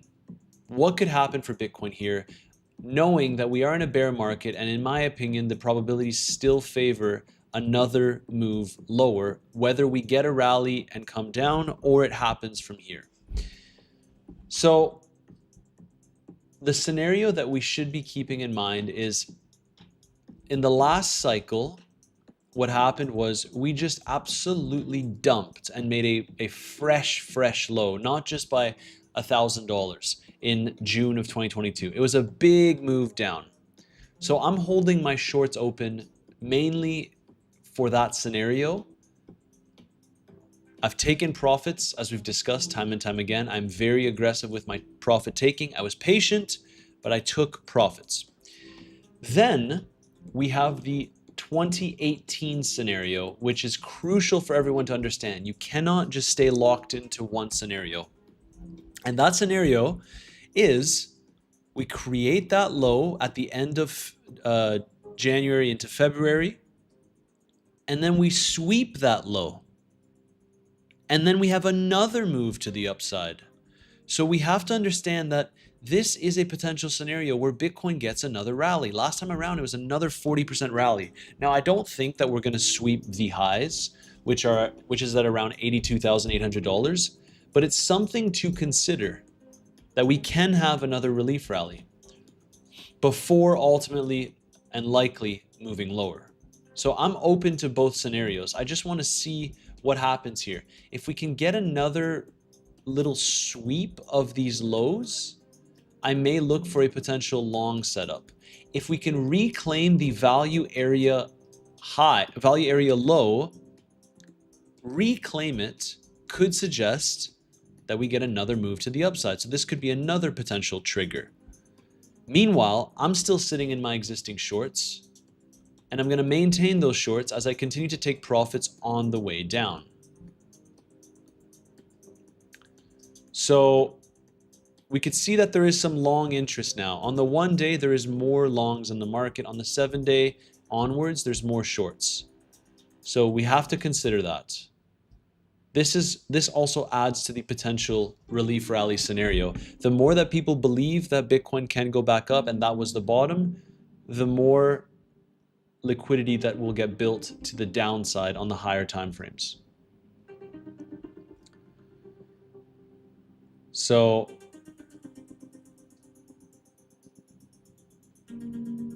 I hope that answers your question, or hope that provides some guidance as to what I'm looking for.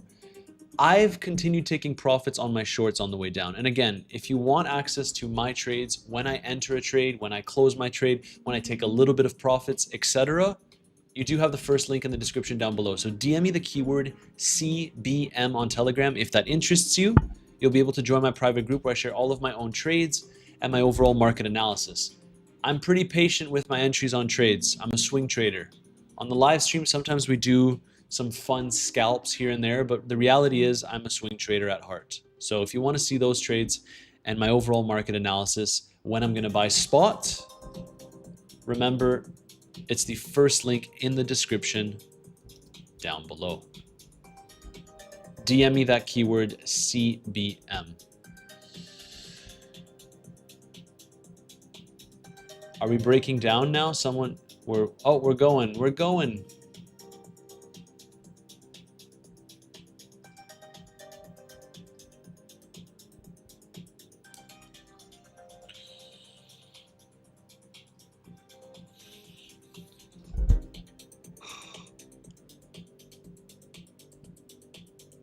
How much percentage of your account do you use on one trade? At most 5%. That's only on very high conviction plays.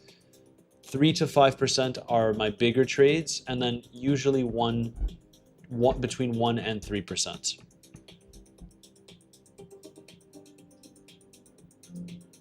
Matsir, you legend from my intense coding session with the stream in the background. Nice, you're back from the coding session. Awesome.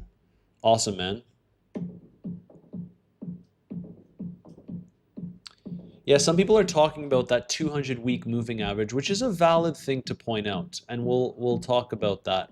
So historically, Bitcoin does find some support. Look, we closed above it, and if we can close above it this week, that would give us some potential relief rally discussions.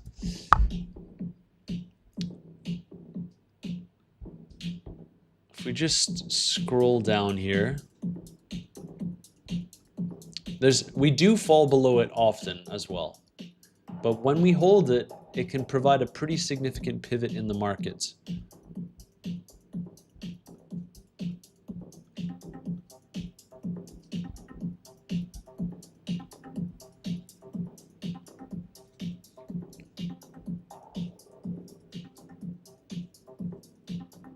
How did you grow from a few thousand using only 1 to 5% per trade?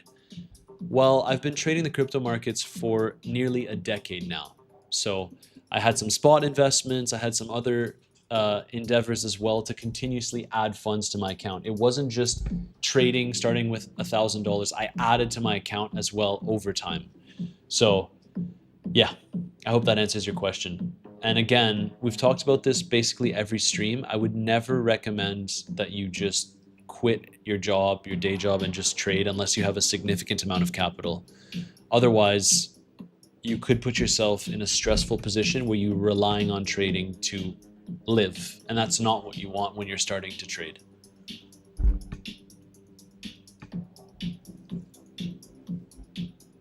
Mohammed, Sailor buys more Bitcoin? Yep, supposedly Sailor bought some more Bitcoin. It's gonna diddle to 6422, then dump, in my opinion. Slow grind until then. Let's see.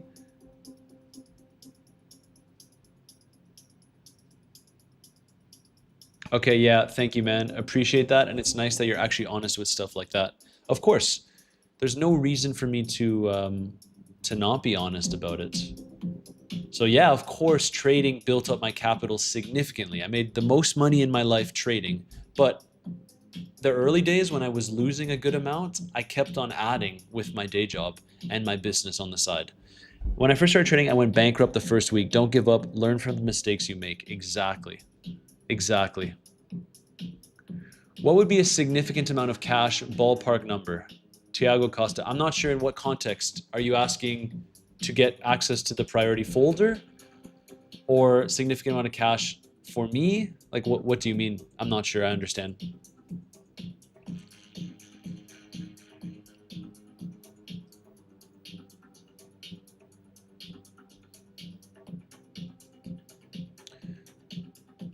Kaleem, what kind of watch are you wearing? It's just a Cartier Santos.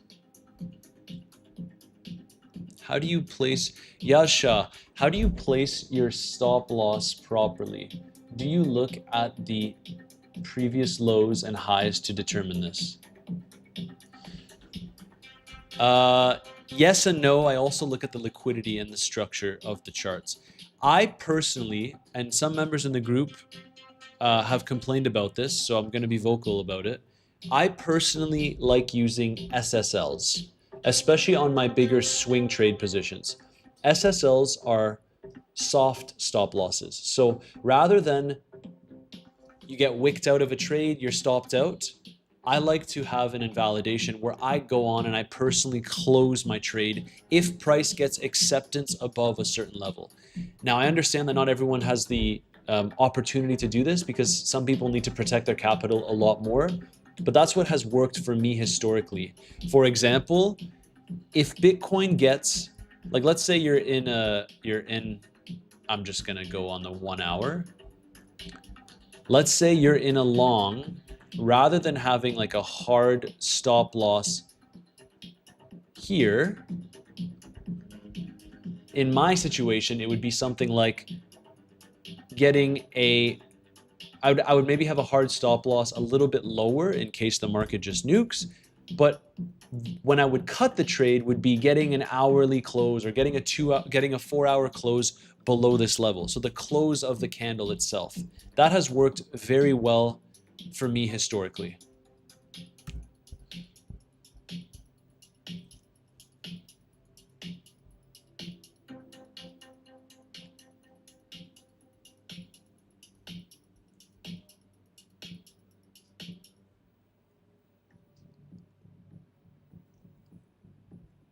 We're getting a little bit of a pump here.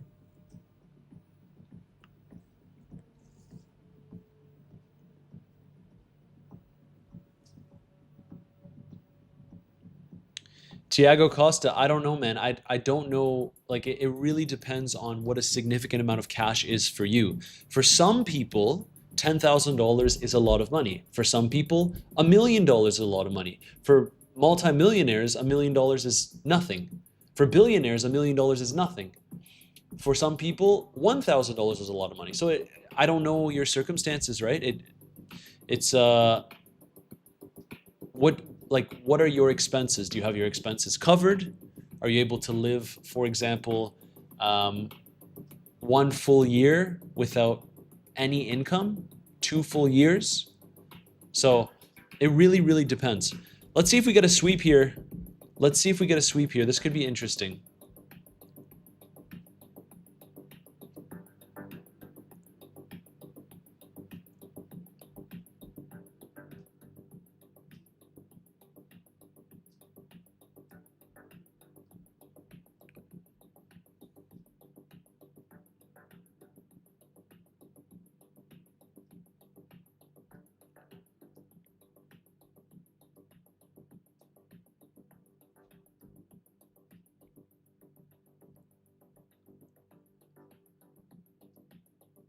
Yeah, PYGOZ. You need to be very disciplined to have a stop loss. That's definitely not something for most people. Most people will be in 50% drawdowns on their account at some point and maybe even liquidate. Exactly. Like I agree, and I understand it's not for everyone. But it's when I've had the most success trading the markets, I like to use soft stop losses, particularly when we're in a trending market, whether it's to the downside or to the upside. What does a sweep mean? I hear this a lot, and what does it imply regarding price action or other stuff you're looking at? A sweep, let's see if we get a sweep here. A sweep would be going above a prior level, like a wick here, and then getting acceptance back below the level. That's a sweep. Same thing to the downside. What we saw here for Bitcoin,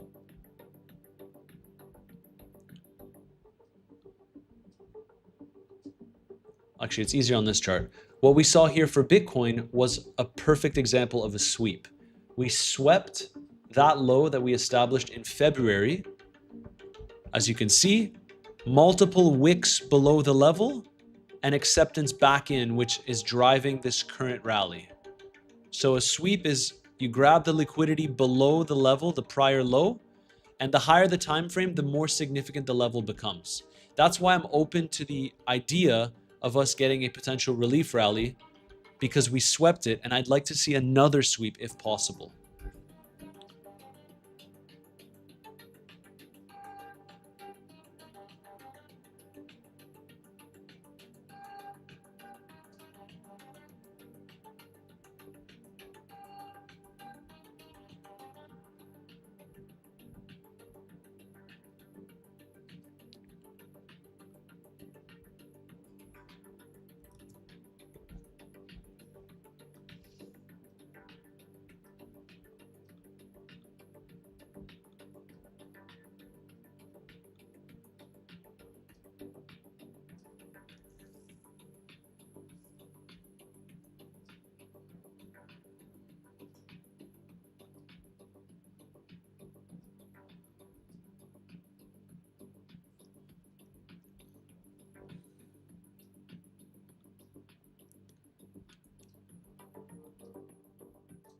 Interesting.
Dude looks sleepy. Do I actually look that sleepy? I feel pretty good. Sorry if I look sleepy. Thanks for the explanation. If you see another sweep if possible, what if it's trade sub, then it's not? Why would you like to see another sweep? You may still be right, but this was the rotation I was speaking. Smash up the like button. What is the record for likes? Guys, I don't think, and maybe this is me just doubting you guys, but I don't think that we can break the like record simply because on Friday, with the price dumping to below our 60% target, we managed to hit 1,000 likes. So I don't know, man. I don't know. I don't know if it's possible. If we get boring price action like this, I don't know.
Okay.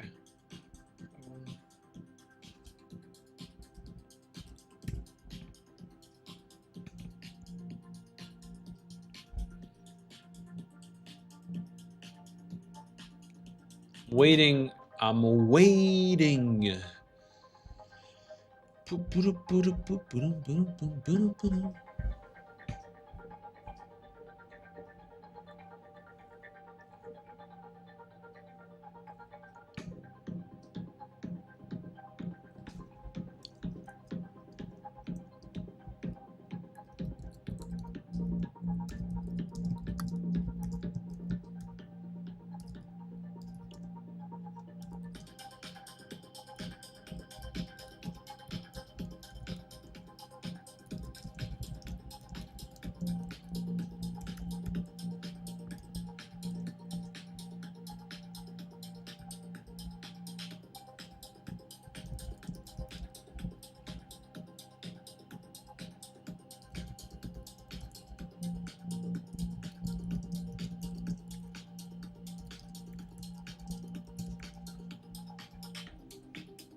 Favorable.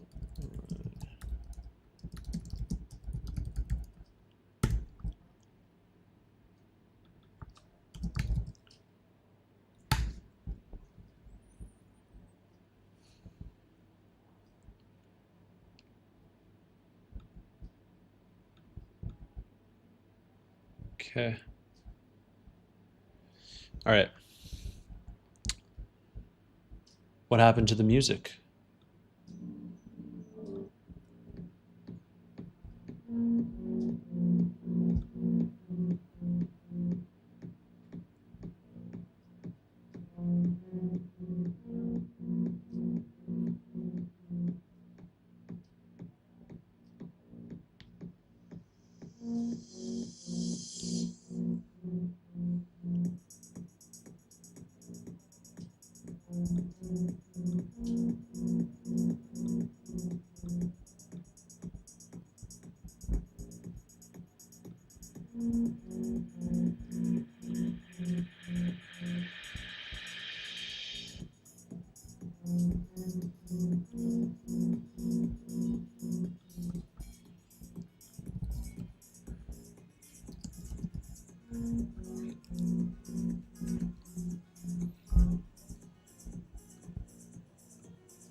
Music sounds like a UFO podcast.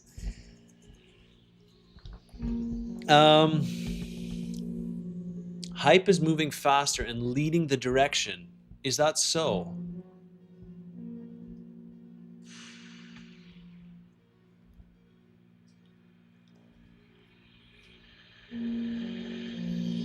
Has Bitcoin become a stable coin? No, it hasn't. Come on, either break above or let's just like do something, right?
What are we thinking about this bounce?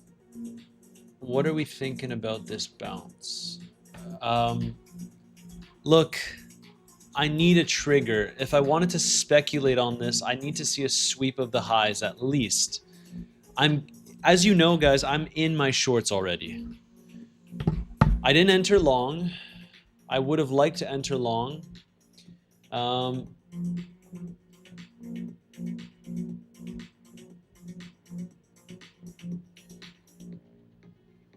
Mohammed Khalaf, my man, I am baffled by your comments. I'm genuinely baffled. Mohammed Khalaf says, there's no need to be a hero on stream to hold your shorts when there's an obvious bull run. Yes, yes, guys. This is so clearly from October 2025, an obvious bull run. An obvious bull run. Like, yeah, we're down 50% from all-time highs, but it's an obvious bull run. Like, come on, guys. Yeah, exactly. Muhammad made me feel a lot safer in my short position. Yeah, like, guys, you need people like that because that's who you're trading against.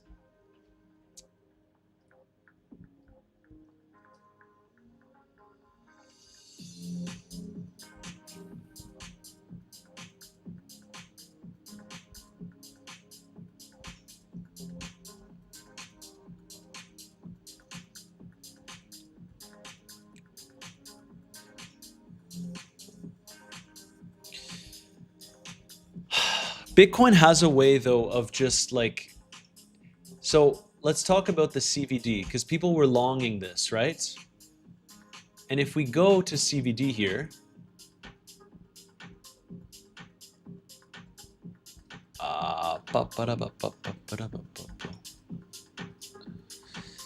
CVD has made a higher high.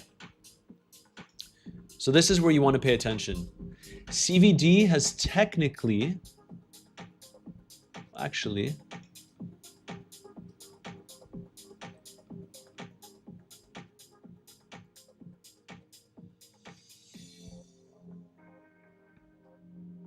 popped up a bit.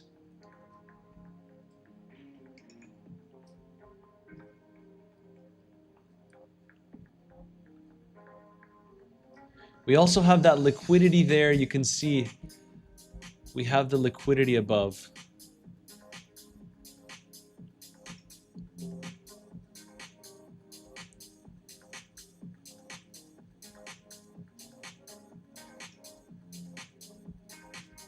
I mean, we have to sweep that high, don't we? It's like front running the level, and I think a lot of people are eyeing this level.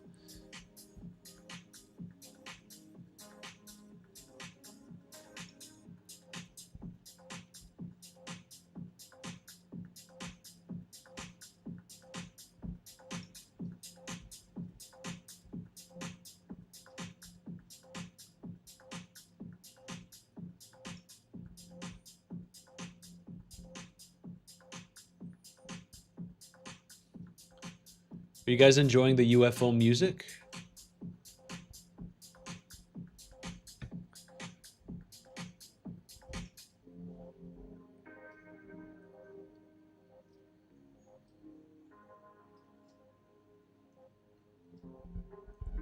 Is S&P tanking? Is it? I need you guys to keep me updated. This is what we're doing this for. Remember, we need to work together. I don't have all the charts open at once. Yeah, S&P is getting a little bit of a dumpy on the 15 minutes. Not so bad. I mean, it's standard stuff, but we closed pretty low, and what we want to pay attention to for the stock market is if we start losing this support level, 7338.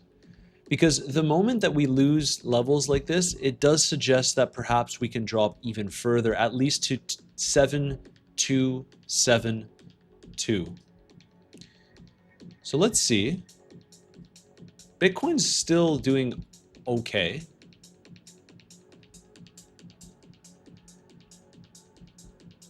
How many screens do you have? I currently only have 2 screens, but I was thinking of getting another one. But I don't need a gazillion screens. I think that's mostly for show. You see a lot of people with like 18 different screens. It's not necessary. How's the Coinbase index looking? So the Coinbase Premium Index, if we go more locally here, you can see that the selling has kind of resumed a little bit now. After this rally, we got a little bit of resumption. We actually saw some inflows on June 4th for the Bitcoin spot ETFs. So, interesting.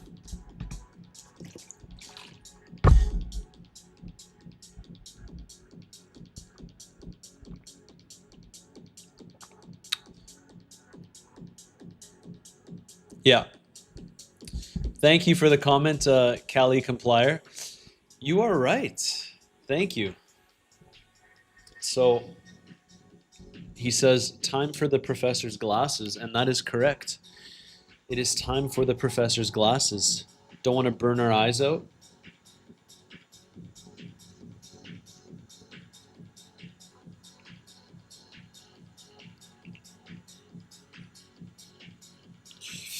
The professor is in the house.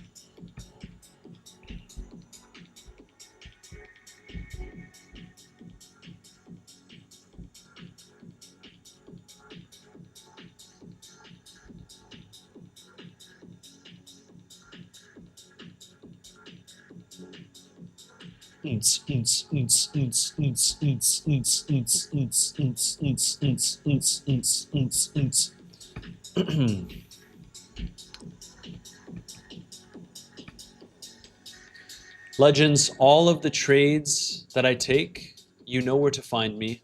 It's in my group. I actually just posted something in my group right now. So if you want to join, check it out. It's free.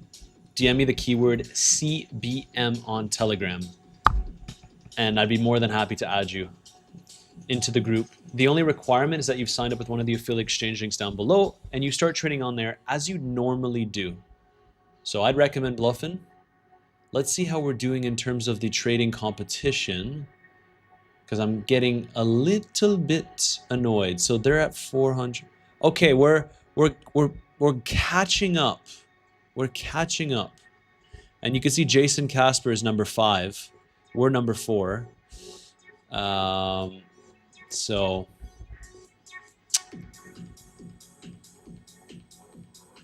let's see.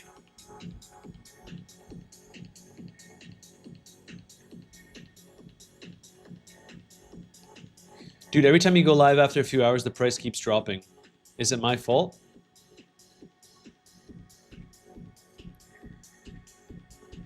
I'm going to share this if you guys want to partake in the trading competition. There isn't that many days left, actually. I'm pretty sure there's only 6 days left. So 6 days. 6 days for us to make a dent in the competition.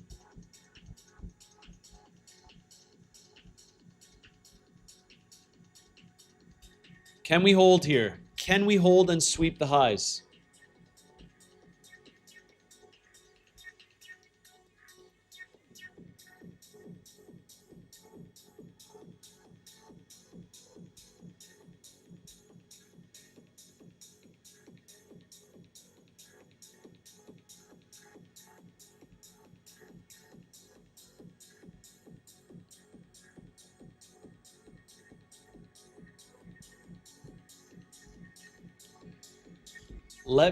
Let's actually see what the chat thinks. I'm gonna leave a poll. Will Bitcoin sweep the highs?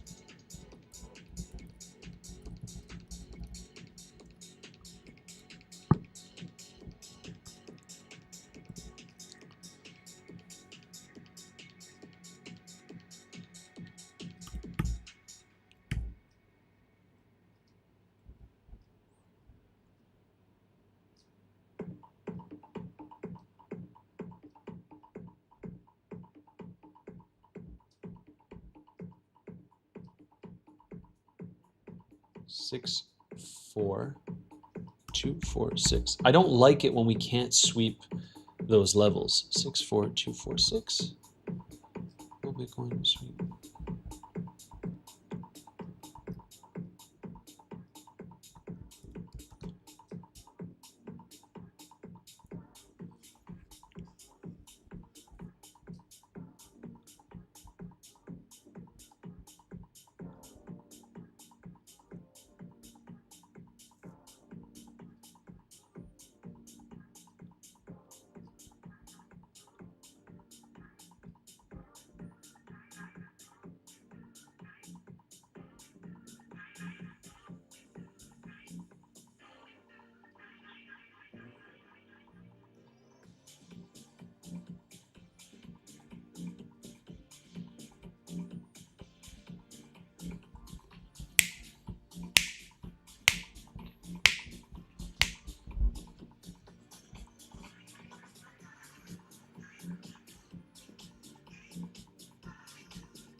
Guys, there are no longer CME gaps. That's over and done with. CME gaps are done.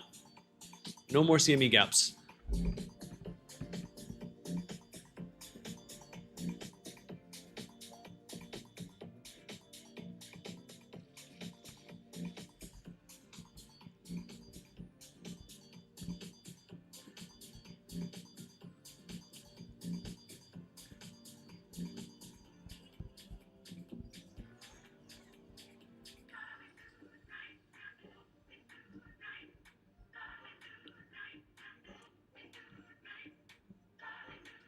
I don't know why people are saying that we've swept it already, because we haven't.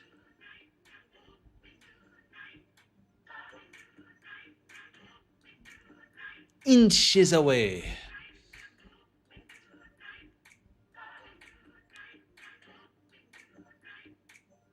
No, the CME gaps are irrelevant now. It's completely irrelevant. They don't have the same pull anymore. It's over. Oh my gosh. What is that comment? Mathieu, I'm 100. Yeah, I know. It was so annoying. And to be honest, I probably contributed to that too. I would talk about the CME gap just as a reference point in the video. And it actually had some kind of accuracy. I know it's annoying, but it was like these gaps were getting filled.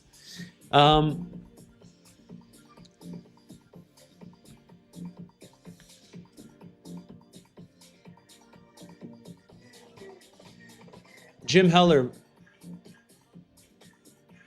they are irrelevant.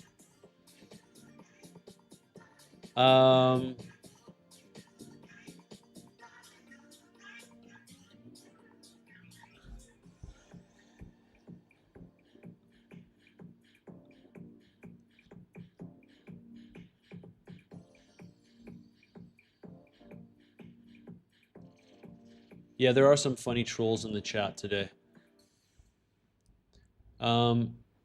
Singularity. I'm 185 centimeters. I'm thinking of getting leg surgery to get to 195.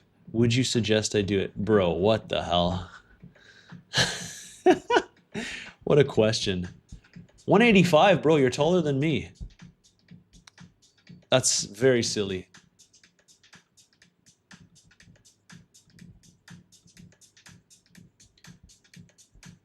Can we sweep the high?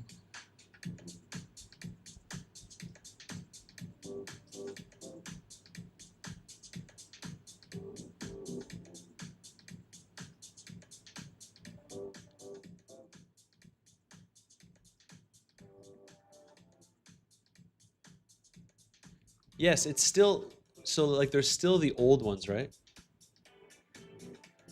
Exactly. So CME now trades 24/7. Thank you, Rick Tai. That wouldn't be financial advice though.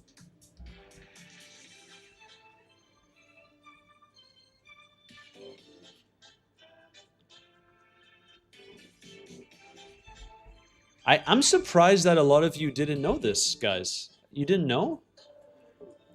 I thought what Rick Ty said was obvious, but CME now trades 24/7, so there are no more gaps. There's of course the old gaps, but I'm not using it as a part of my analysis anymore. It's like we don't have to go and fill those old gaps, is what I'm saying. Do you watch any Japanese anime? No, I do not.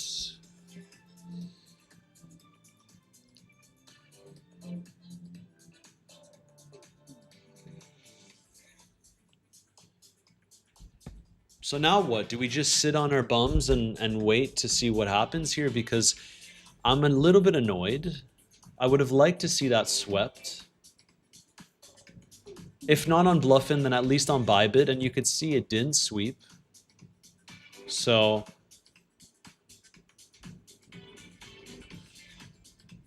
Tony Sniper, my man, I am still in my big short. Yes, I've been shorting for quite some time.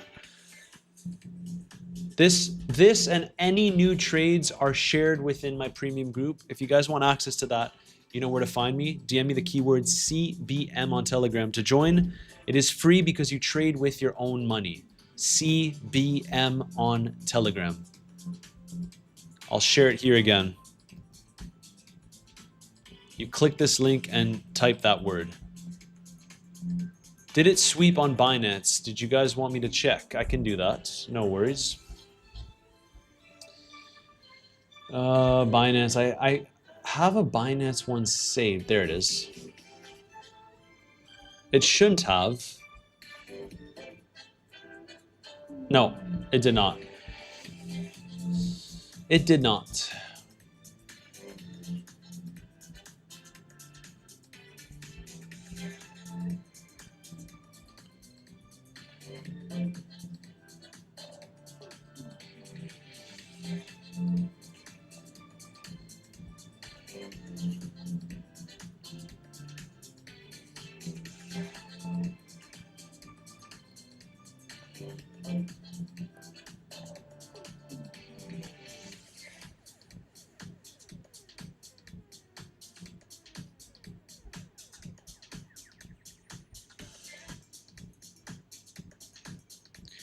Yaz Shah, does Hype ever revisit $40 to $30 in this bear market? Would love to get in.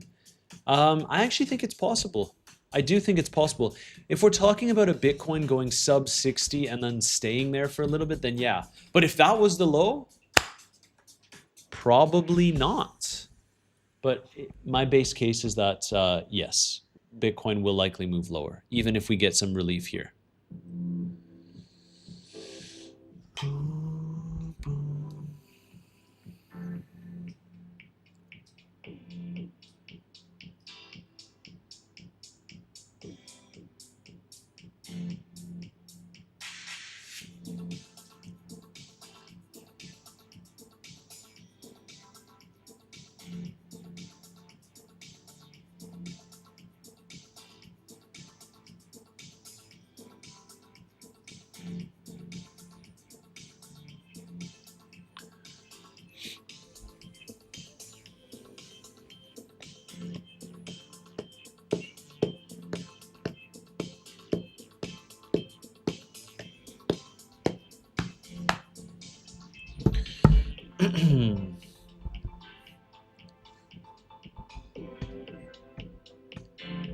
I would really like to. I would really, really enjoy if we could sweep it. The fact that we didn't sweep it makes me a little bit uneasy.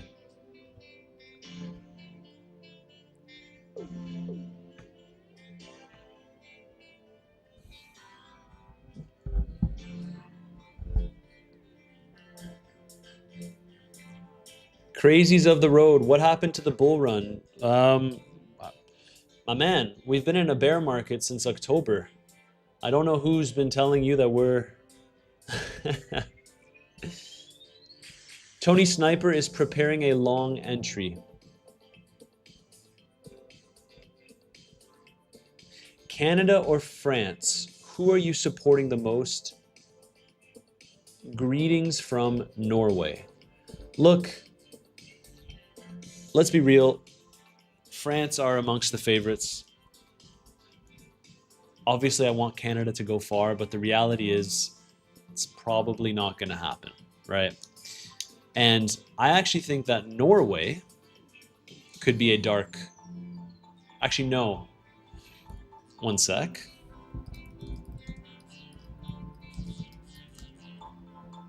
I do think that Norway could be a dark horse.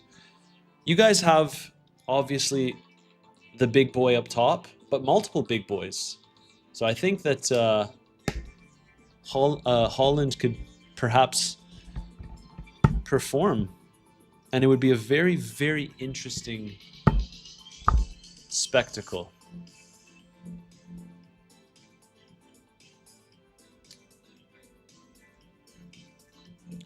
The reason it makes me uneasy is because I'm talking specifically from a short setup. So we talked about this on stream before. When you create wicks like this, a big wick to the upside, for the bulls, you really want to see us get confirmation above 64.2. So if we start breaking above, that will send Bitcoin likely towards the value area low in the 65s. However, if you can't get acceptance above it, then that could potentially be the extent of the pump. So it's definitely something that we have to contend with. I'm still net short, but I'm open to seeing how this plays out.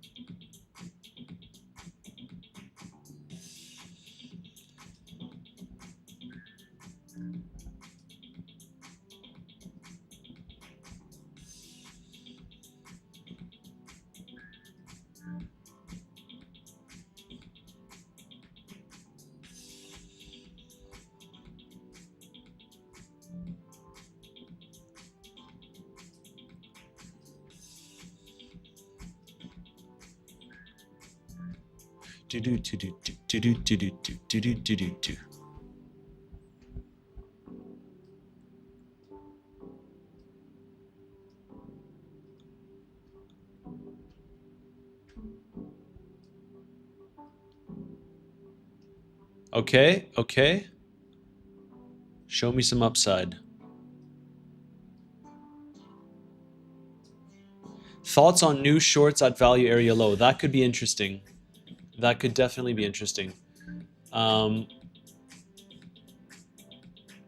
structurally, if the 4-hour closes like this, I think we can climb up higher.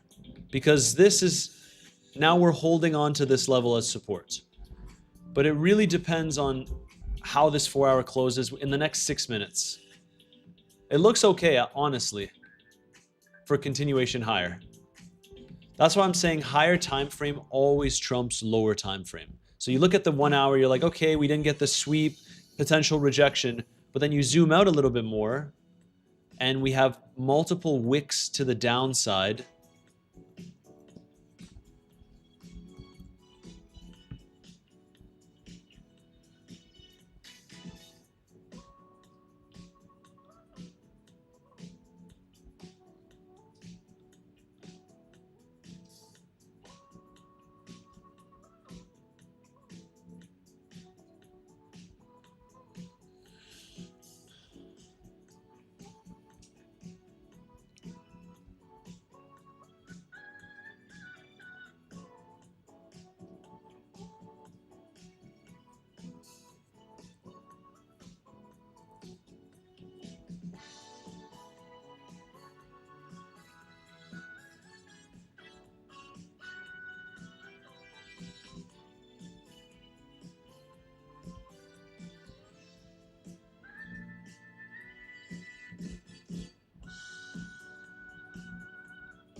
King K says we're probably headed to 62K first. You think so?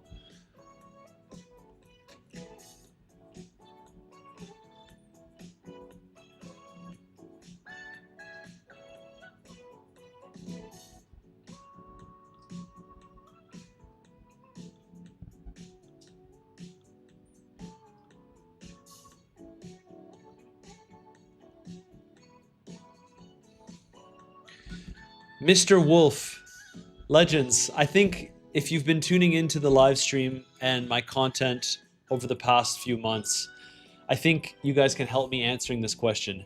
Mr. Wolf asks, Matsir, do you ever have days where you don't trade?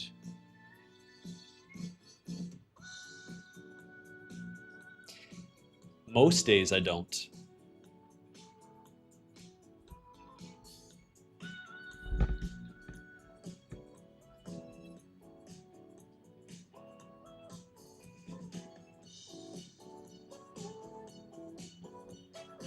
People want daily trades, 5-minute trades. I'm putting the 5-minute chart on for entertainment purposes only. I'm not a scalper, guys. I do not trade every single day. I used to when I was trying to learn how to trade and I was just getting started, but now very rarely do I enter a bunch of positions.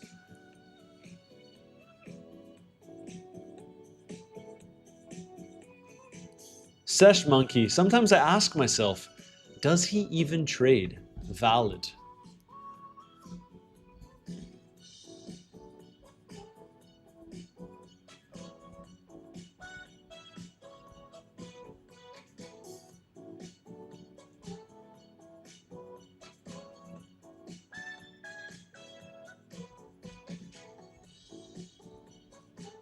Do do do do do.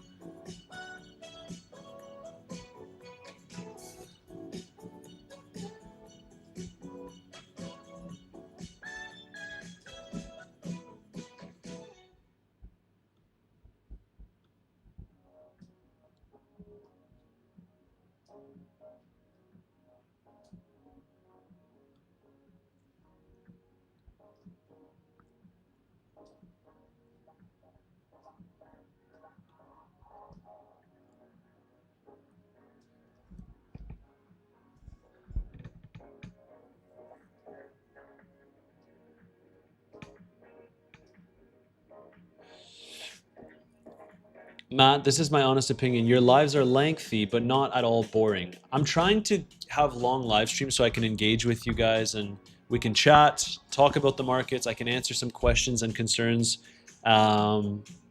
even when there are no trade setups. Which, let's be real, today it's been a pretty poopy day for trade setups. A potential short would have been a sweep of this high. That's why I was eyeing it, right? A quick SFP from $64,200, but we didn't make it there, right? We just didn't make it there so far.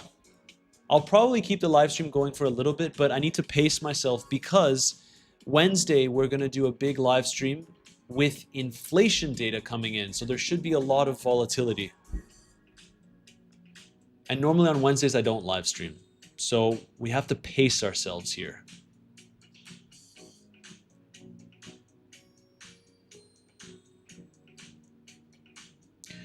Were you in danger during the Iran bombing? Actually, I wasn't. Look, I heard some alerts and stuff, but it's fine.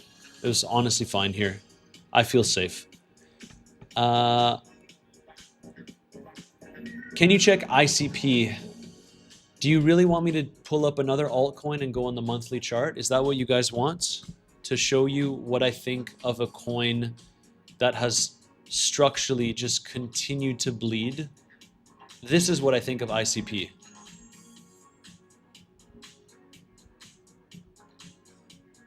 That's what I think. There, you have my thoughts. Not now. Oops.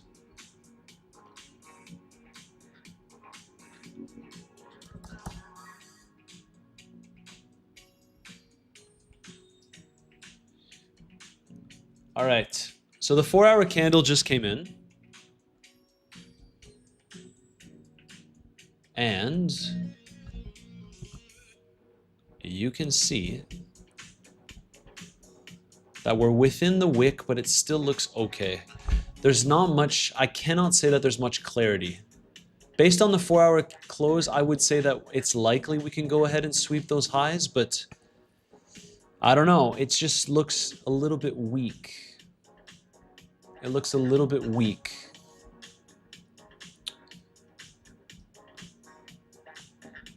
Volume is like declining a little bit. Let's take a look at the Bybit one. Yeah, it's... I'd like to see a sweep of the lows, if I'm being honest.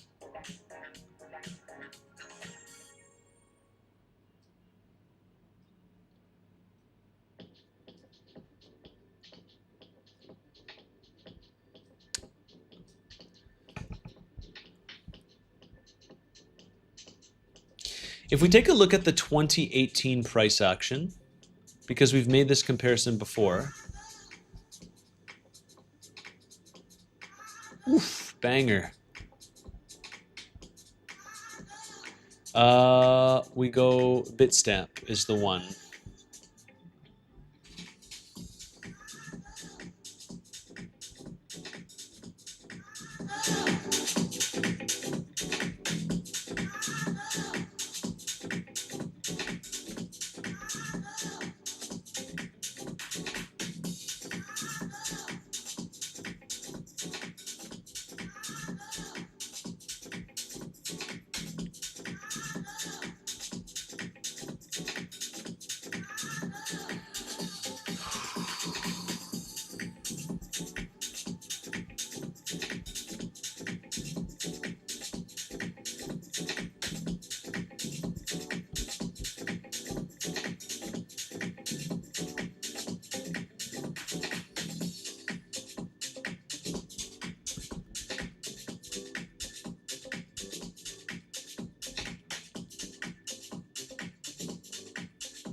Do.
All right.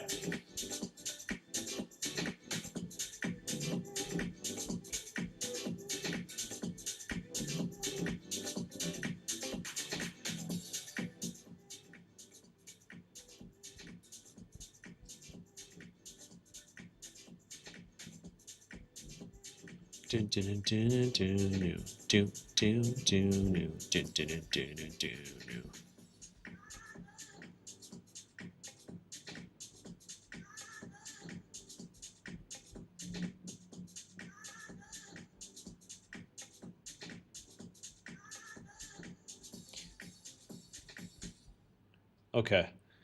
Let me just go over one thing here. Let me go over one thing. So, you can see here that in June, of 2020 or 2018, we dropped to around 5,800. And what happened was we got a pump after we swept the lows. And this pump, this frigging magnet, oh my. And this pump brought us up to around 63.70. That's about a 10% rally-ish. And then we came back down and swept the lows. It would be complete simulation if it happened in that way as well. Where we get a pump,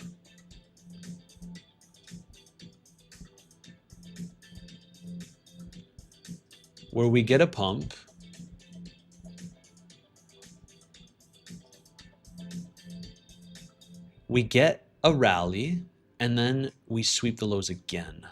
That's what I would be looking for. Something like this, where we're already getting close there to the extent of the rally. Like,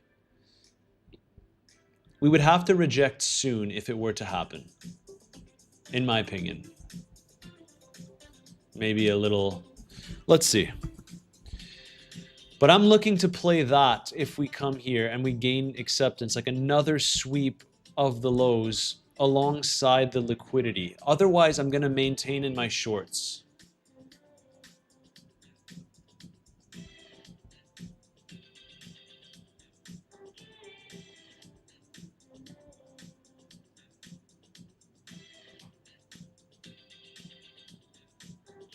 That would be perfect, too perfect if it happened.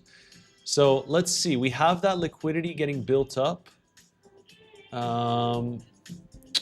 Analytics.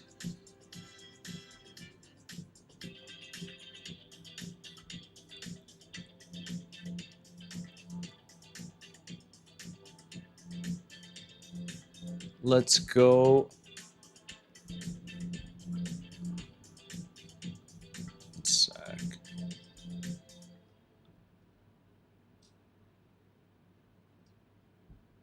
Yeah, we do have some liquidity.